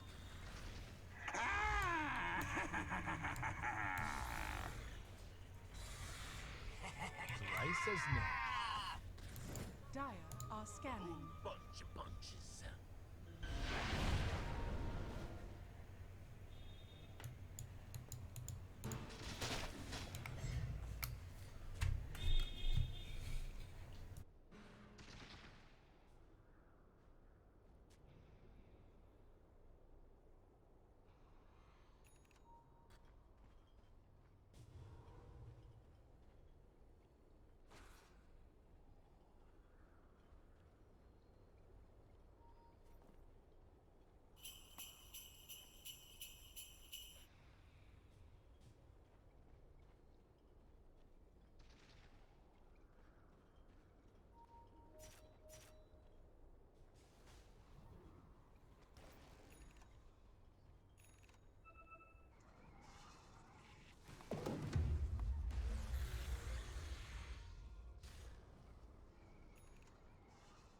Money to burn.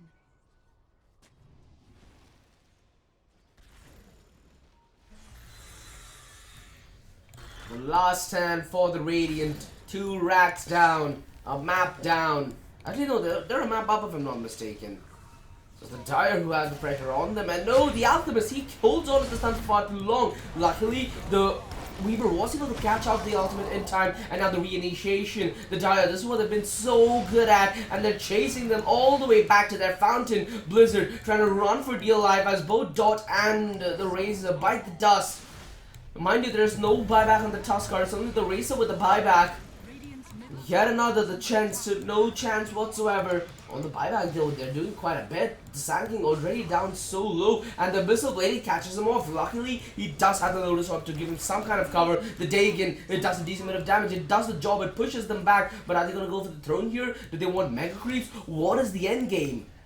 They're taking the tower, they're melting it down. They have the Lina to do that, and another initiation. Alchemist, he wants to give another go at it. The Lotus Orb, it holds him at bay for so much no longer, and just the amount of regen the Timbersaw has is gonna melt through their defenses. The Yule Scepter is perfectly put on the Lina, but the BKB can only save it for so long. That's until ZXC comes in for swooping up the kill on the Luffy. It's all left onto the Razor, and the Dagon just shuts her silent.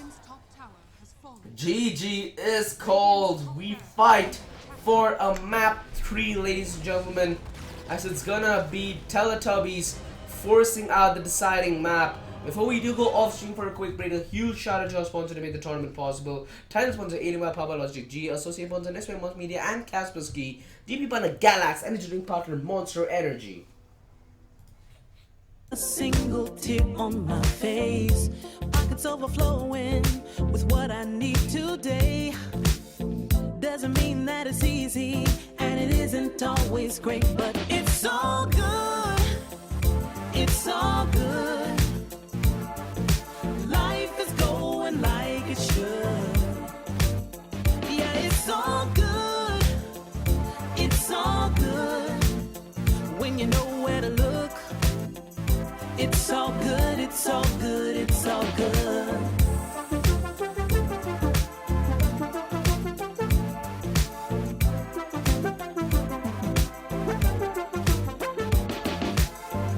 The picture isn't perfect, the road ain't always straight. It gets a little crazy, and you know sometimes we need a break. But it's better than it could be. It should be. Taking what we're given, we can't complain 'cause it's all good. It's all good. Life is going like it should. Yeah, it's all good. It's all good. When you know where to look, it's all good, it's all good, it's all good. Yeah, sometimes it's gonna rain, but I can't complain. You know what I'm saying? It ain't a perfect picture, mister. You know that's true. But it ain't about what you say, it's about what you do. Good, yeah, it's all good. It's all good. Life is going like it should. Life is going Yeah, like it it's should. all good. It's all good. When you know where to look, Gotta know, gotta know, gotta it's all good, it's all good, it's all good. Good, it's all good. Life is going like it should.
Can't you see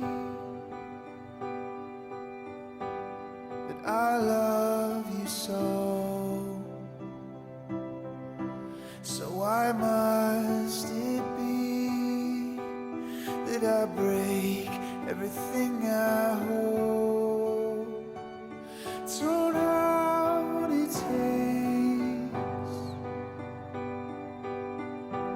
to make it through the day. Though I'm standing here, let you walk away remains my greatest fear. I'd like to be a voice without a way, like a melody that floats above any wave. But I'm coming down just like a cannonball. Yeah, I'm coming down just like a cannonball.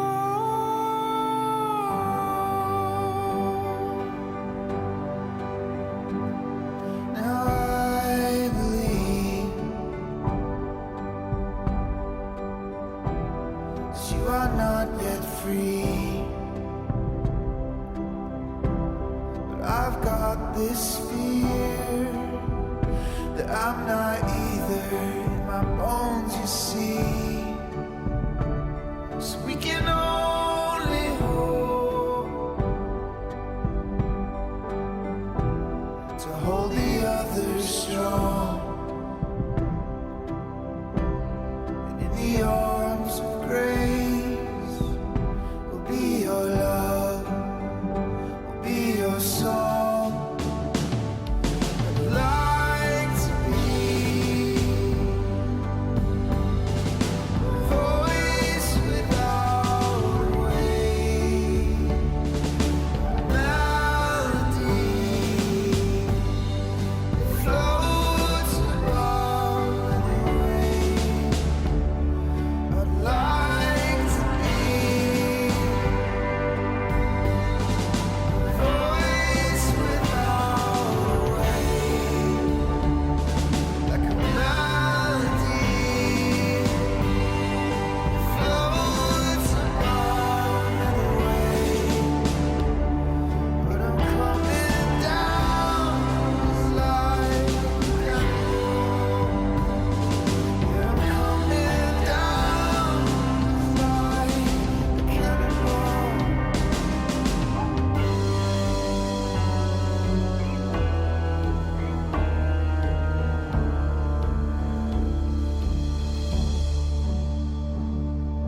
Can't you see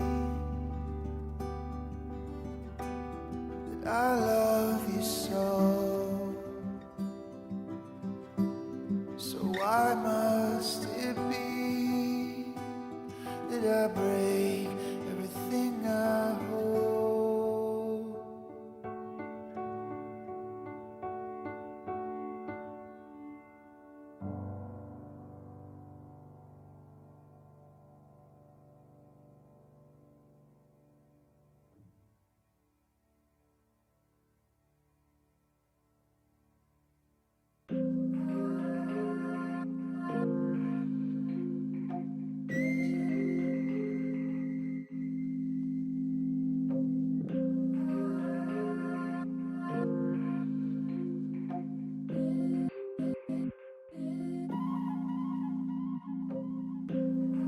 Butterfly dancing in the sky, spreading wings, flying high. Colors reflect into your eyes, lush, baby, love. Close to me, close to me, so close to me.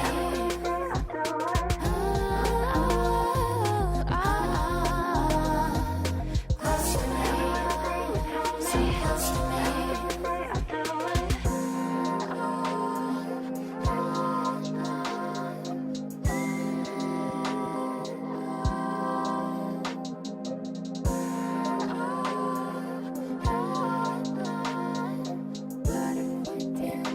Close to me, close to me, so close to me.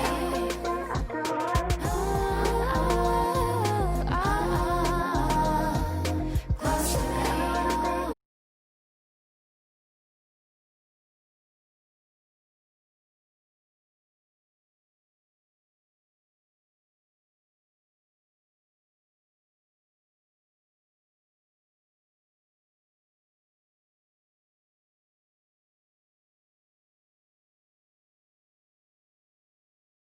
Ten seconds remaining. 5 seconds remaining.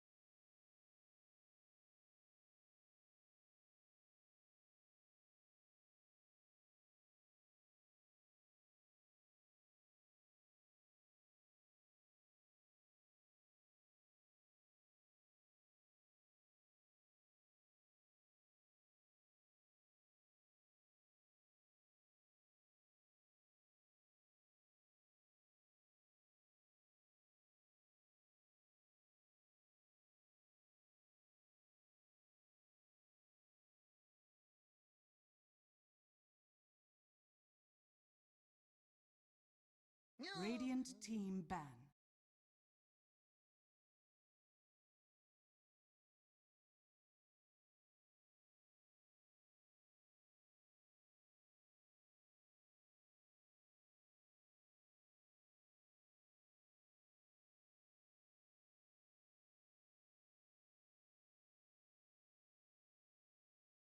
Ten seconds remaining. 5 seconds remaining.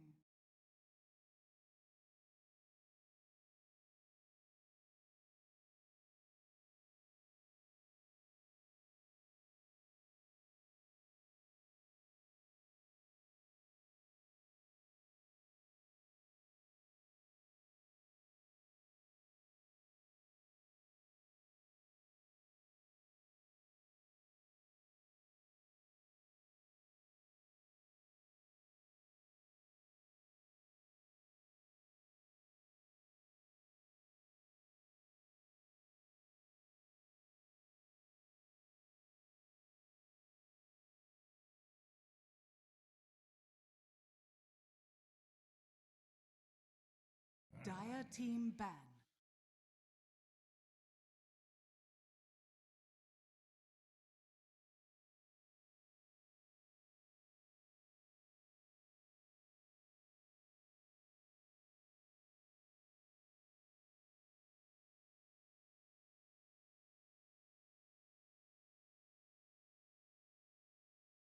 Ten seconds remaining.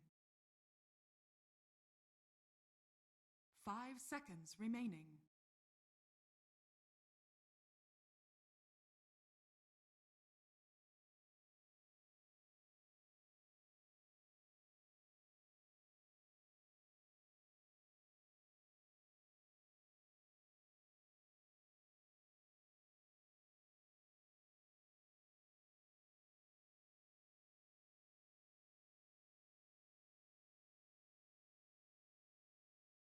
Dire team pick.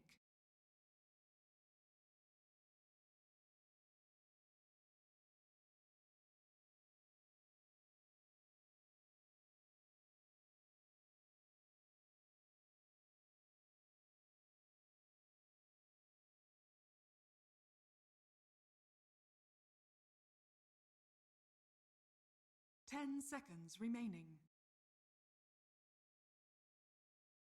5 seconds remaining.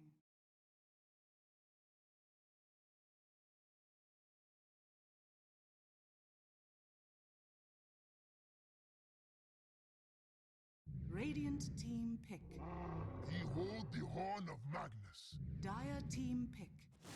Disruptor.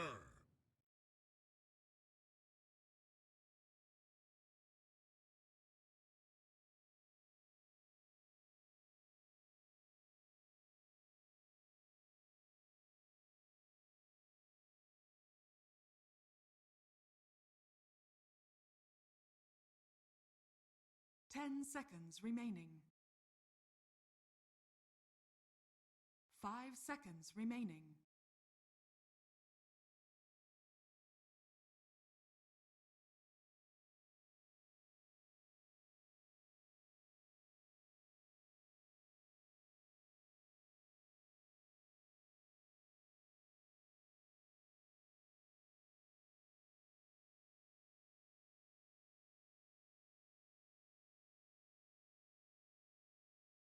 Radiant team pick. Life Stealer.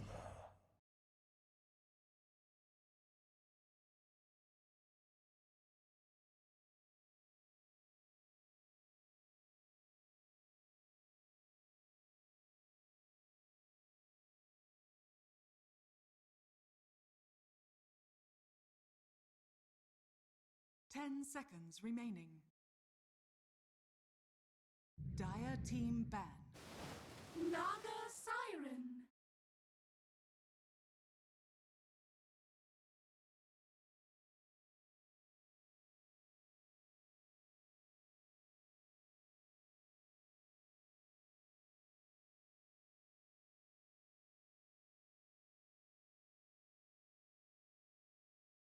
Ten seconds remaining. 5 seconds remaining.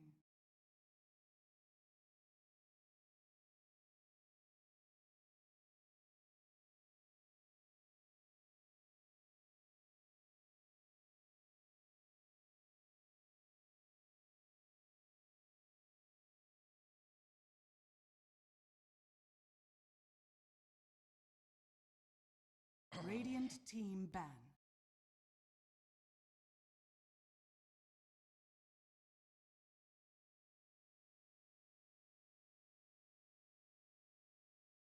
Radiant team pick.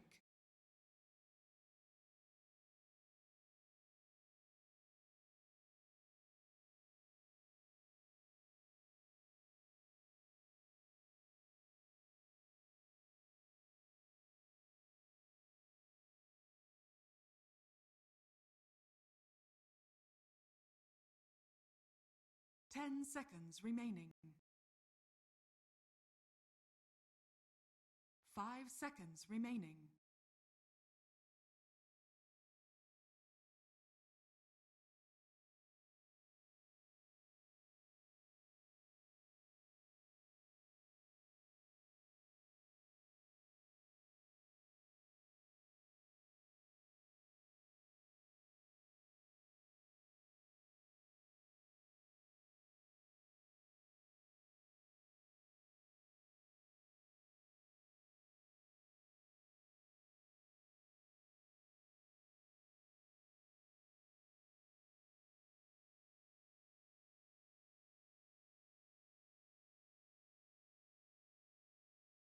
Dire team pick. Venomancer.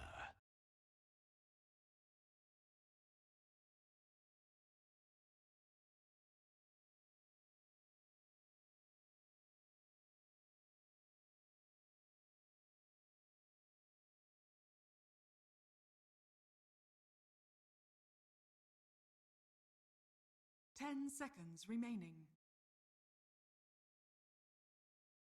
5 seconds remaining. Choose your hero.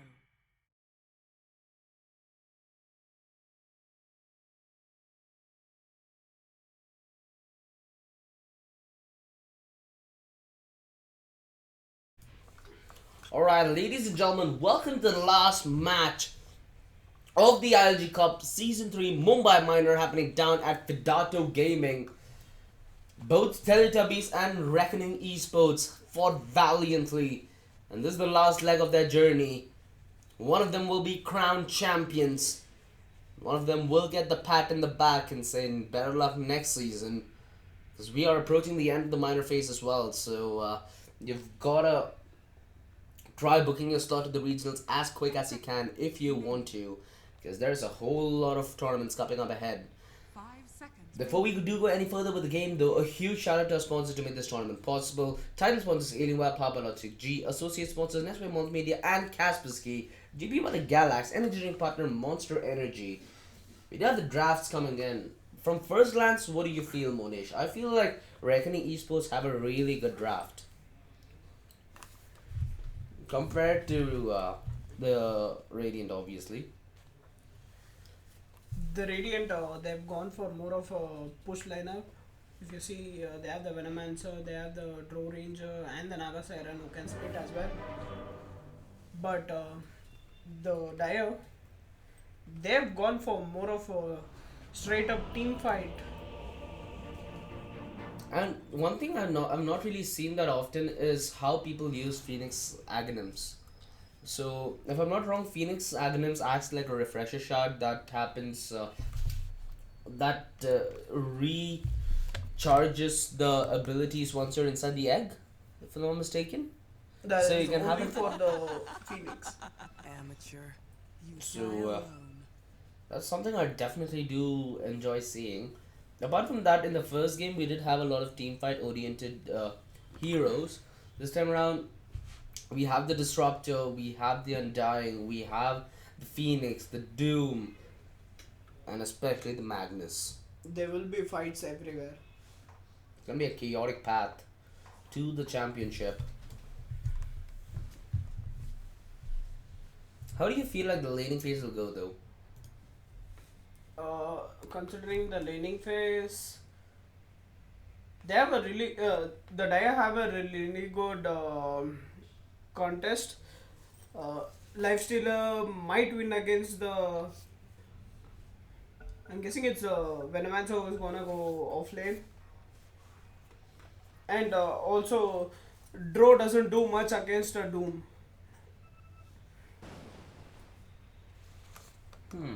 Who do you think is gonna win this game?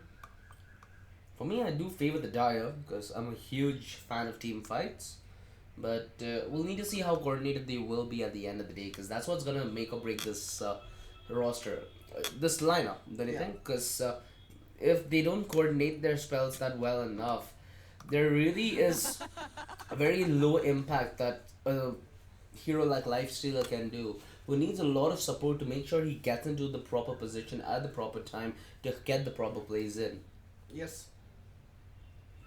It does seem like they are going to contest the runes towards the top lane, and it is going to be the Lifestealer. So I'm assuming Doom is going to go jungle here. It's a position 30 for seconds to Doom. battle. You are too noisy to live. You are too noisy to live. The master surprise is his. So it's position for Doom, but how do you prefer Doom on the jungle though?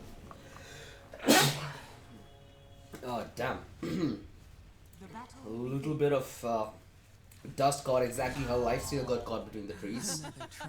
First blood.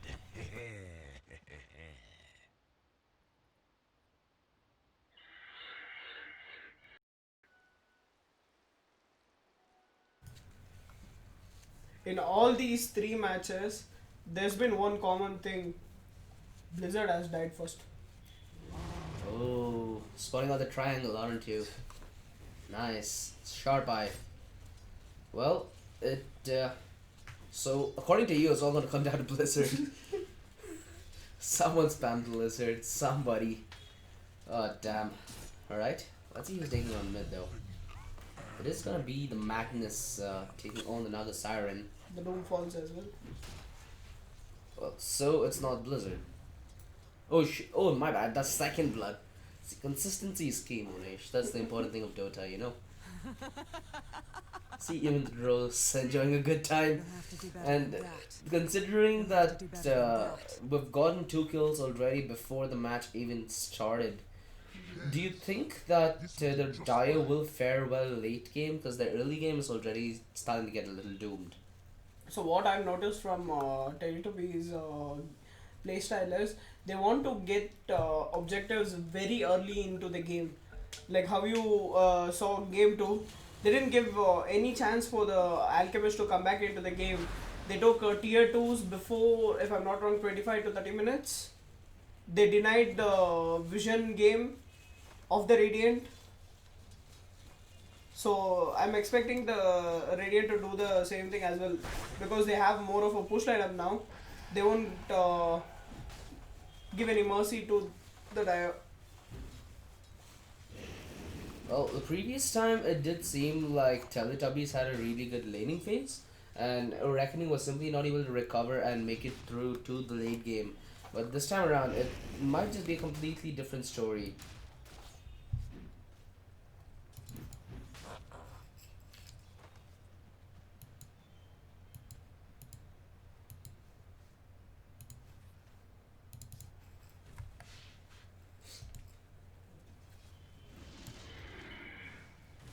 At least for now, the Teletubbies, they want to try and contest this. The Dro, she's going all in, all out, and she's trying to get the last kill in. She might just be able to finish the job on the Phoenix as well. With Blank joining in, the Phoenix has to retreat. Luckily, he did get the kill onto the Dro Ranger, but escape, it doesn't seem to be a reality, at least for now. With the Lightning Thunder, I think it's a done bird. No. Wait, how did he not go down? Wow. Fairy Fire.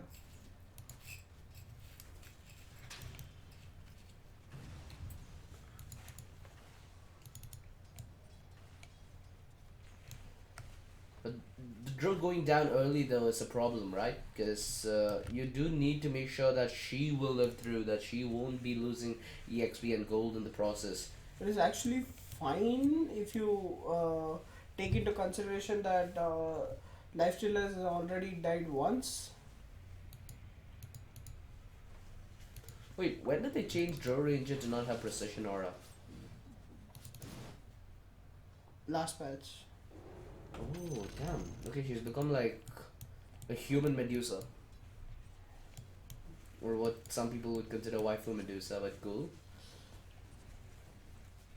Honestly, like, ever since Dro got reworked, I've seen people pick Dro more up for no reason. And it really comes to show, right? Sometimes you don't even need to change the ability, just change the skin and people will come running. Yep.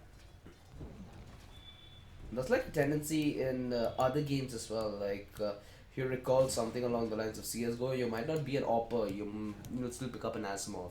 Or even if you have an AK, you'll pick up an M4 Asimov kit. Like, bhai, Asimov hai. Done with a Howl more often, they actually, but it doesn't seem like it's gonna deter Dro from getting more farm. The last time around we did see a Magnus mid. It was a hard and well fought out lane because it was up against the Razor, and you do need to trade blows evenly there. But at least for now, who do you think will come up on top? Swifty has been doing decent in the mid lane, but the Magnus has outscaled him in the form of last hitting. So he has a couple extra last hits, but he's losing a couple of denies for that. And just the fact that Swifty can both jungle and lane at the same time, it definitely is a huge plus point for him. Yeah. So Magnus as a mid hero, he basically wins the CS fight, but then when it comes to scalability in late game, it all depends on what kind of items he makes.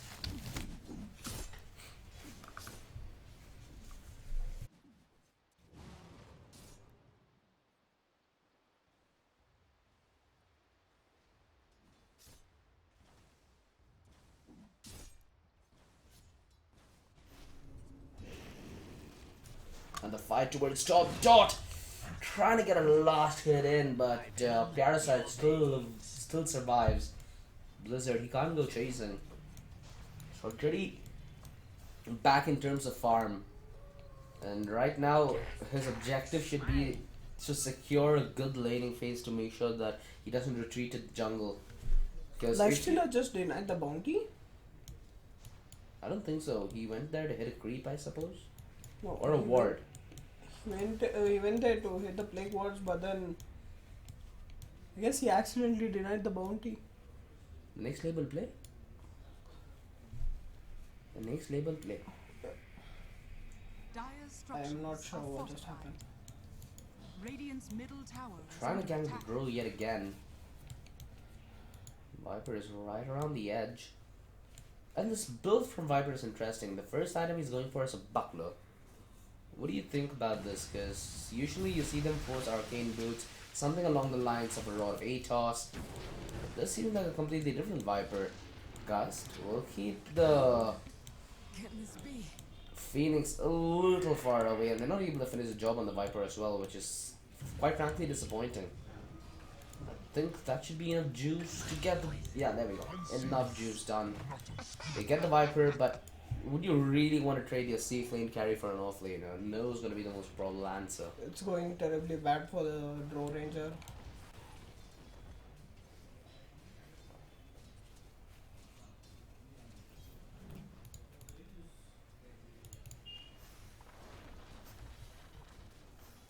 But then Negi on is under attack. Venomancer having a really good time farming.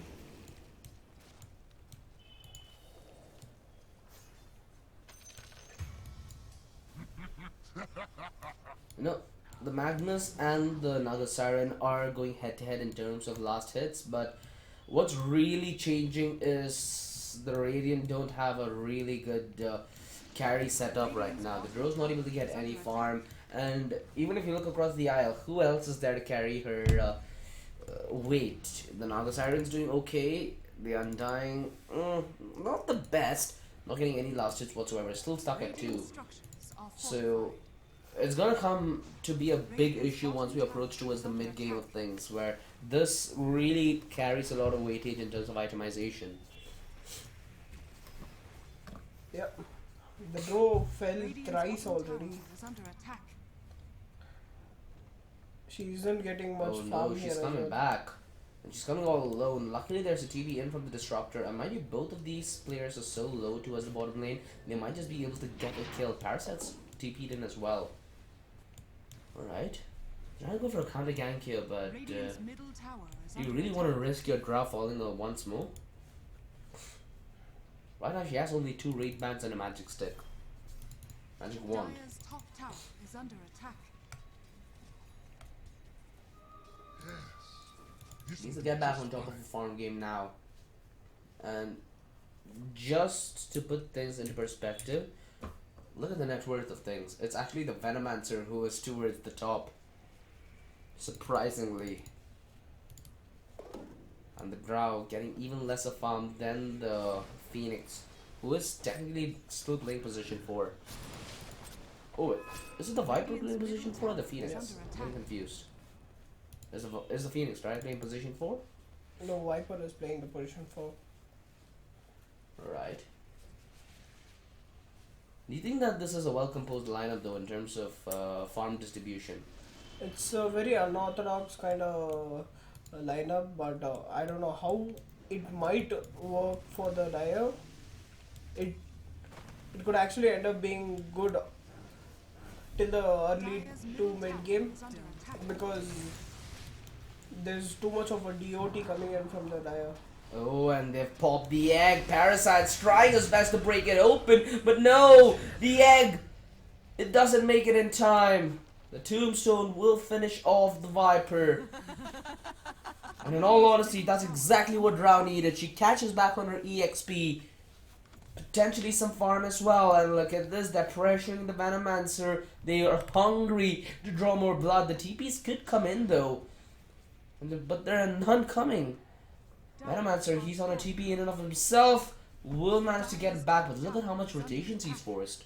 The Magnus is very far away from the middle lane. The Lifestealer ain't getting any more farm, and he's already down quite a bit. But now the Radiant is doing pretty well. Space created for the Radiant. Radiant are scanning. Naga ends up farming the Dire jungle as well. Exactly, a lot of things are going the way of the Naga Siren for now. The Dire. So do trade an outpost. So it's 1 each. What do you think about the concept of outposts though? It's a really good addition to a game like Dota, because XP plays a vital role, Radiant's bottom tower is under and giving free XP to supports and other heroes who are dished out of the lane is a really good thing. under It's attack. like a really good comeback mechanic. The lifesteal able to make it out in the nick of time. A little scary, but of course he did have the rage and he could pop it out as soon as the TP Radiant's started. bottom tower No has fallen. tensions there whatsoever. Dire's top tower is under attack.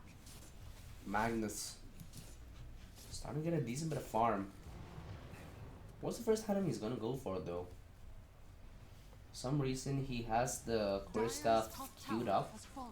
But do you think that Blink this time around will be different? Because you have a Drow, you have a Disruptor, you have a Venomancer. You push them off position and they become easy pickings day in day out. That's exactly what a Magnus can offer with the Skewer and the RP. But what I'm expecting from this Magnus is he might turn to Tank. physical damage or He's going in for the Echo Saber, which is understandable, but he has 2 braces queued in already. It's gonna be tanky as hell. To go alongside this, you think he'll go for a Crystalist to make sure the damage is dished out? Possibly, yeah. They're going for the kill on the Venomancer though. And Magnus, he's being very conservative about how he's approaching this, because as soon as the TP comes in, he's the only stun that they got. Venomancer still trying to make his way out, trying to bait out the Skewer, and he's tanking a lot of physical damage in the process. The kill comes in the nick of time. A very important kill as well, because Blizzard wasn't doing all that great in terms of net worth. Now he's right back up there. He's very close towards both the Venomancer and the Naga Siren. Radiant structures And a are double falling. kill comes in for Dire Parasite. structures are fortified. Baron has been playing really good. The rotations he's doing is pretty nice, and he's still trying to help out towards mid lane. The Gus at the perfect moment pops in the ultimate, and he needs to get a stun. They need to get something happening, but the Magnus Skewer, it just doesn't have the range. He pushes Parasite towards the high ground where he laughed his way to death, and the Dire now are in dire need of map control.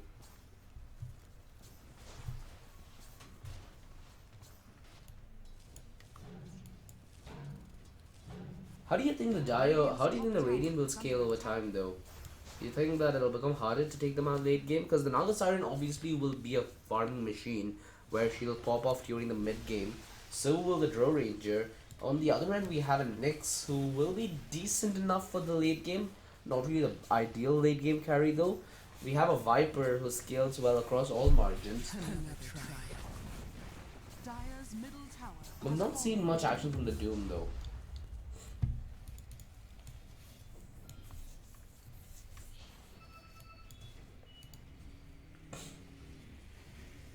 You'll have to do better than that.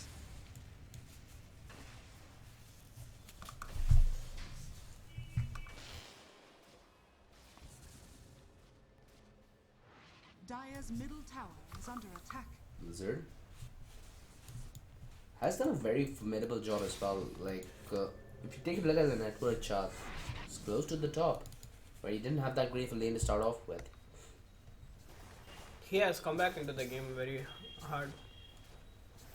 He has finished up his Maelstrom, a really good farming item. Really good pushing item as well. He's able to clear out waves relatively Yes. faster.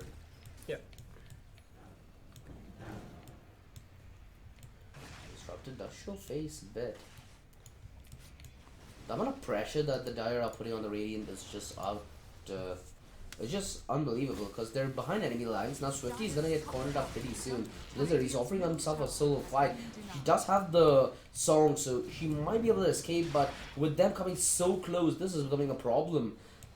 She pops in the ultimate. Luckily, the rage comes in at the nick of time. She's just getting chased down, but as soon as the rage pops out, he goes to sleep. Regeneration.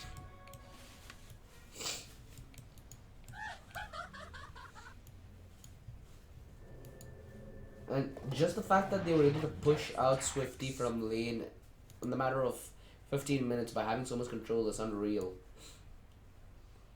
Almighty money.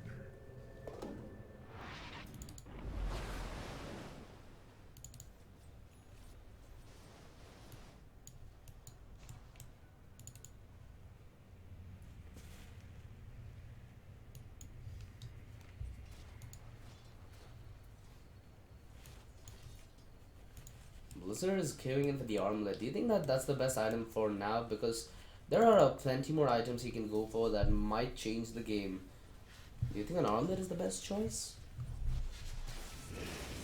I mean, at this point, when you do look at when you see that there's something along the lines of an Undying or a Naga Siren on the other end, wouldn't you prefer something like a Desolator though? He's going for more of a defensive item. Life's to the TP. Doom. He's just waiting patiently. They're ready to initiate together because they're slowly but surely crunching upon the aggression posted by the Radiant, and they're gonna get boxed in at any moment now. They commit every single thing they have to get the Phoenix, but little do they know every single one are behind them. Now it's a problem. They do trade out a relative support for a support, and they are trying to get the TP out, but that could have gone haywire pretty soon. That is one of the examples how outposts are really good for rotations. When they try to converge upon the tier 1, they were both on the back and the front lines. They were traded really out the good. kills as well.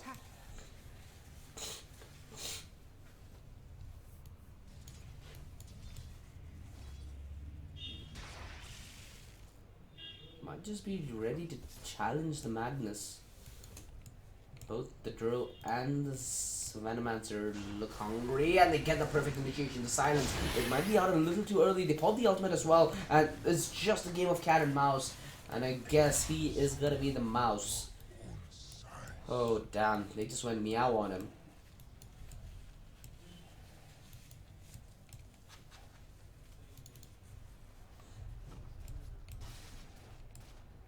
Swifty. Chased by Blizzard, and in all honesty, they want to force this fight here. The Dire, they know that they can't stay back and farm. They need to start denying them EXP, they need to start denying them life in general. I'm gonna try and target Parasite, but again, both these teams are just waiting for that one initiation. They're just waiting behind lines. And it looks like Parasite's gonna be cornered at any moment. They have the Doom to deny the TP, but he's not gonna be close enough. There goes the escape. Parasite makes it back to safety, and it's actually a juke. They wanted to get Viper in the front lines, and they do. Insta-kill. Who cares about your armor? You have none of it anymore. And the Doom committed a little too early, perhaps, as it's not going to kill the Naga Siren off. And now they're going to fight underneath the tower. Not the most favorable situation to be in. The Doom, he just falls, accepting the damage and the callback. It is just too much for Blizzard to handle. The Phoenix trying to run away, though. The dive, it might not be enough. The root! Oh, RNG. RNGG perhaps. What a play from the Radiant. Parasite doing an excellent job juking them out of position. They TP in the back lines, and they find that one weak spot being Viper. And Lifesteal are getting caught by a solo static storm. And then the recall as well. He was helpless. Under attack. Dire's structures are fortified.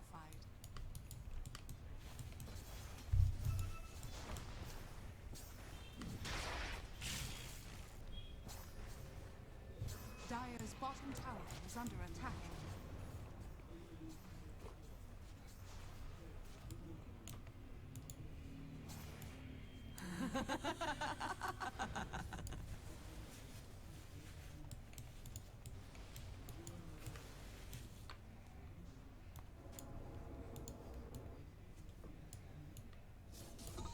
Radiant are scanning. Dire's middle tower is under attack.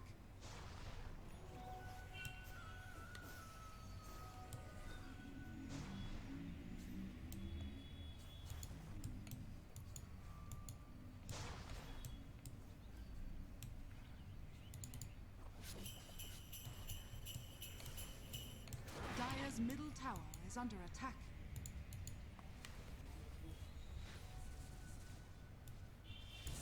Regeneration. Slowly converging to get another objective under the belt, which is the bottom tier 2. Radiant's bottom tower is under attack. Chipping Dire's at it. middle tower is under It attack. seems that the Radiant are ready with the response Radiant though. structures are fortified.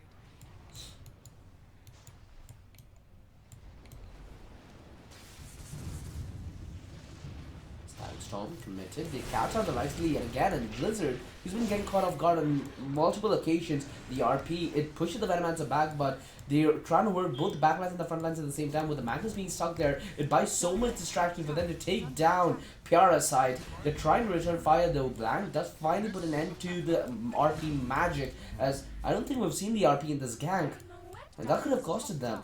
Is under attack. It's only the Phoenix and the Viper that have escaped. That was a 3-for-1.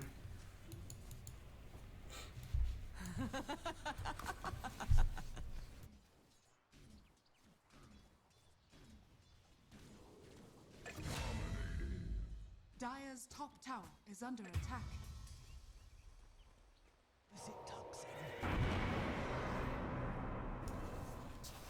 The commitment of the ult from Phoenix. Not really sure why, but it might just allow the Radiant to get more objectives under their belt now.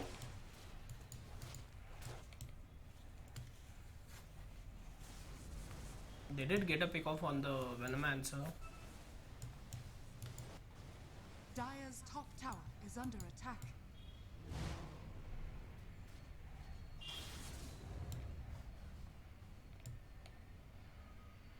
Dire are scanning.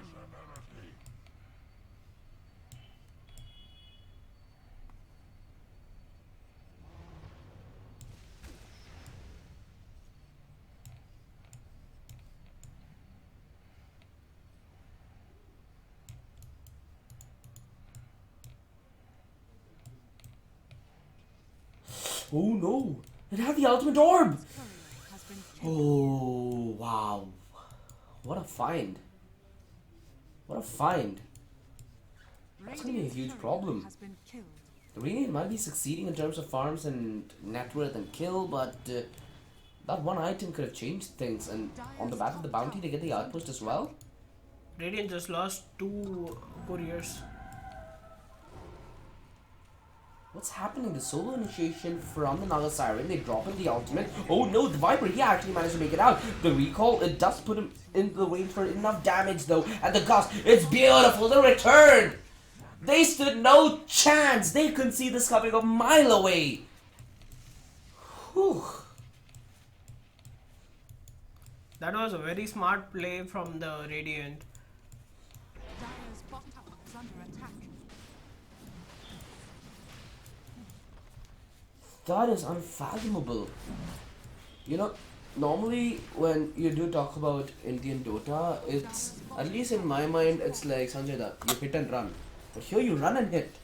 They ran in with the ultimate, they put in the disc alongside the Disruptor's ultimate, and it just worked in so much synergy. And again, they're getting caught off guard in position. The RP is available, but does he use it? It's only Swifty who's hitting him, and he's hitting him hard. There's no way that he'll escape. The shrine is active, but not his life. Swifty, he's going down here solo on HP, and the egg, it's gonna pop in the nick of time, but they all disengage as the age is coming back, and now the stun, the finish, is it there? Swifty, he needs some help. He's not getting any though. Parasite not in range to provide resistance, and the tombstone just went off. Oh boy, they lost a very significant man, but they do gain a tower for all their dismay. Neji working the backlines perfectly, ratting to perfection, although the Viper biting the dust. Why are they overcommitting so much? Radiant's middle tower is under attack.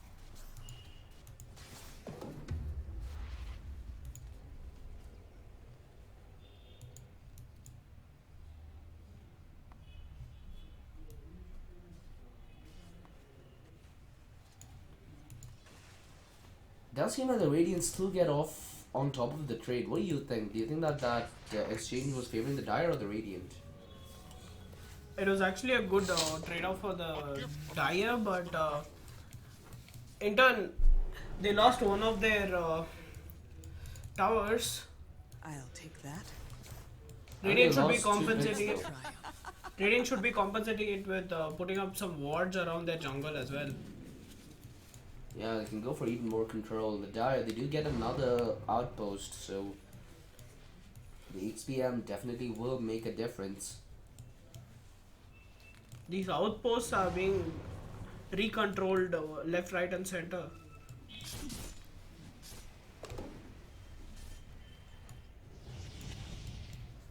true myth. They find the Venomancer napping, and this is gonna be an easy TP out. They'll be in range to get the catch. And do you think that this is the moment where Blink should be in the mind of maybe the Doom? They need someone to do the catching, and Magnus clearly isn't really able to. Just like shown now, the Disruptor trying to get the call back on Blizzard, but he pops in the rage in the nick of time. And the song, perfect moment sung. They're all grouping up. They're all setting up. The tombstone is up. So is the ultimate. It is just an extravagance of spells as every single one of them bites the dust. Holy crap. What a play from the Naga. Another triumph. She does fall down, but then this certain play, they've been using it again and again. It's such an exploit. There is no defense mechanism they have against it. They set up with the song, they work out how they're going to take the engagement, and when they do, it's beautiful.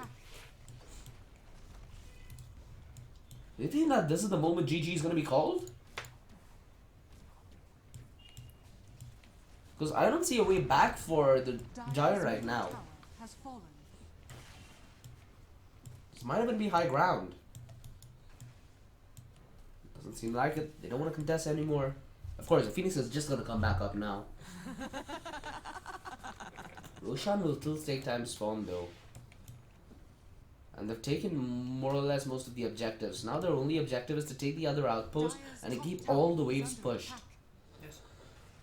And they have the BOT on the Venomancer to do so as well. And the BOT on the... No, Naga didn't make a BOT. I expected the Naga to be split pushing.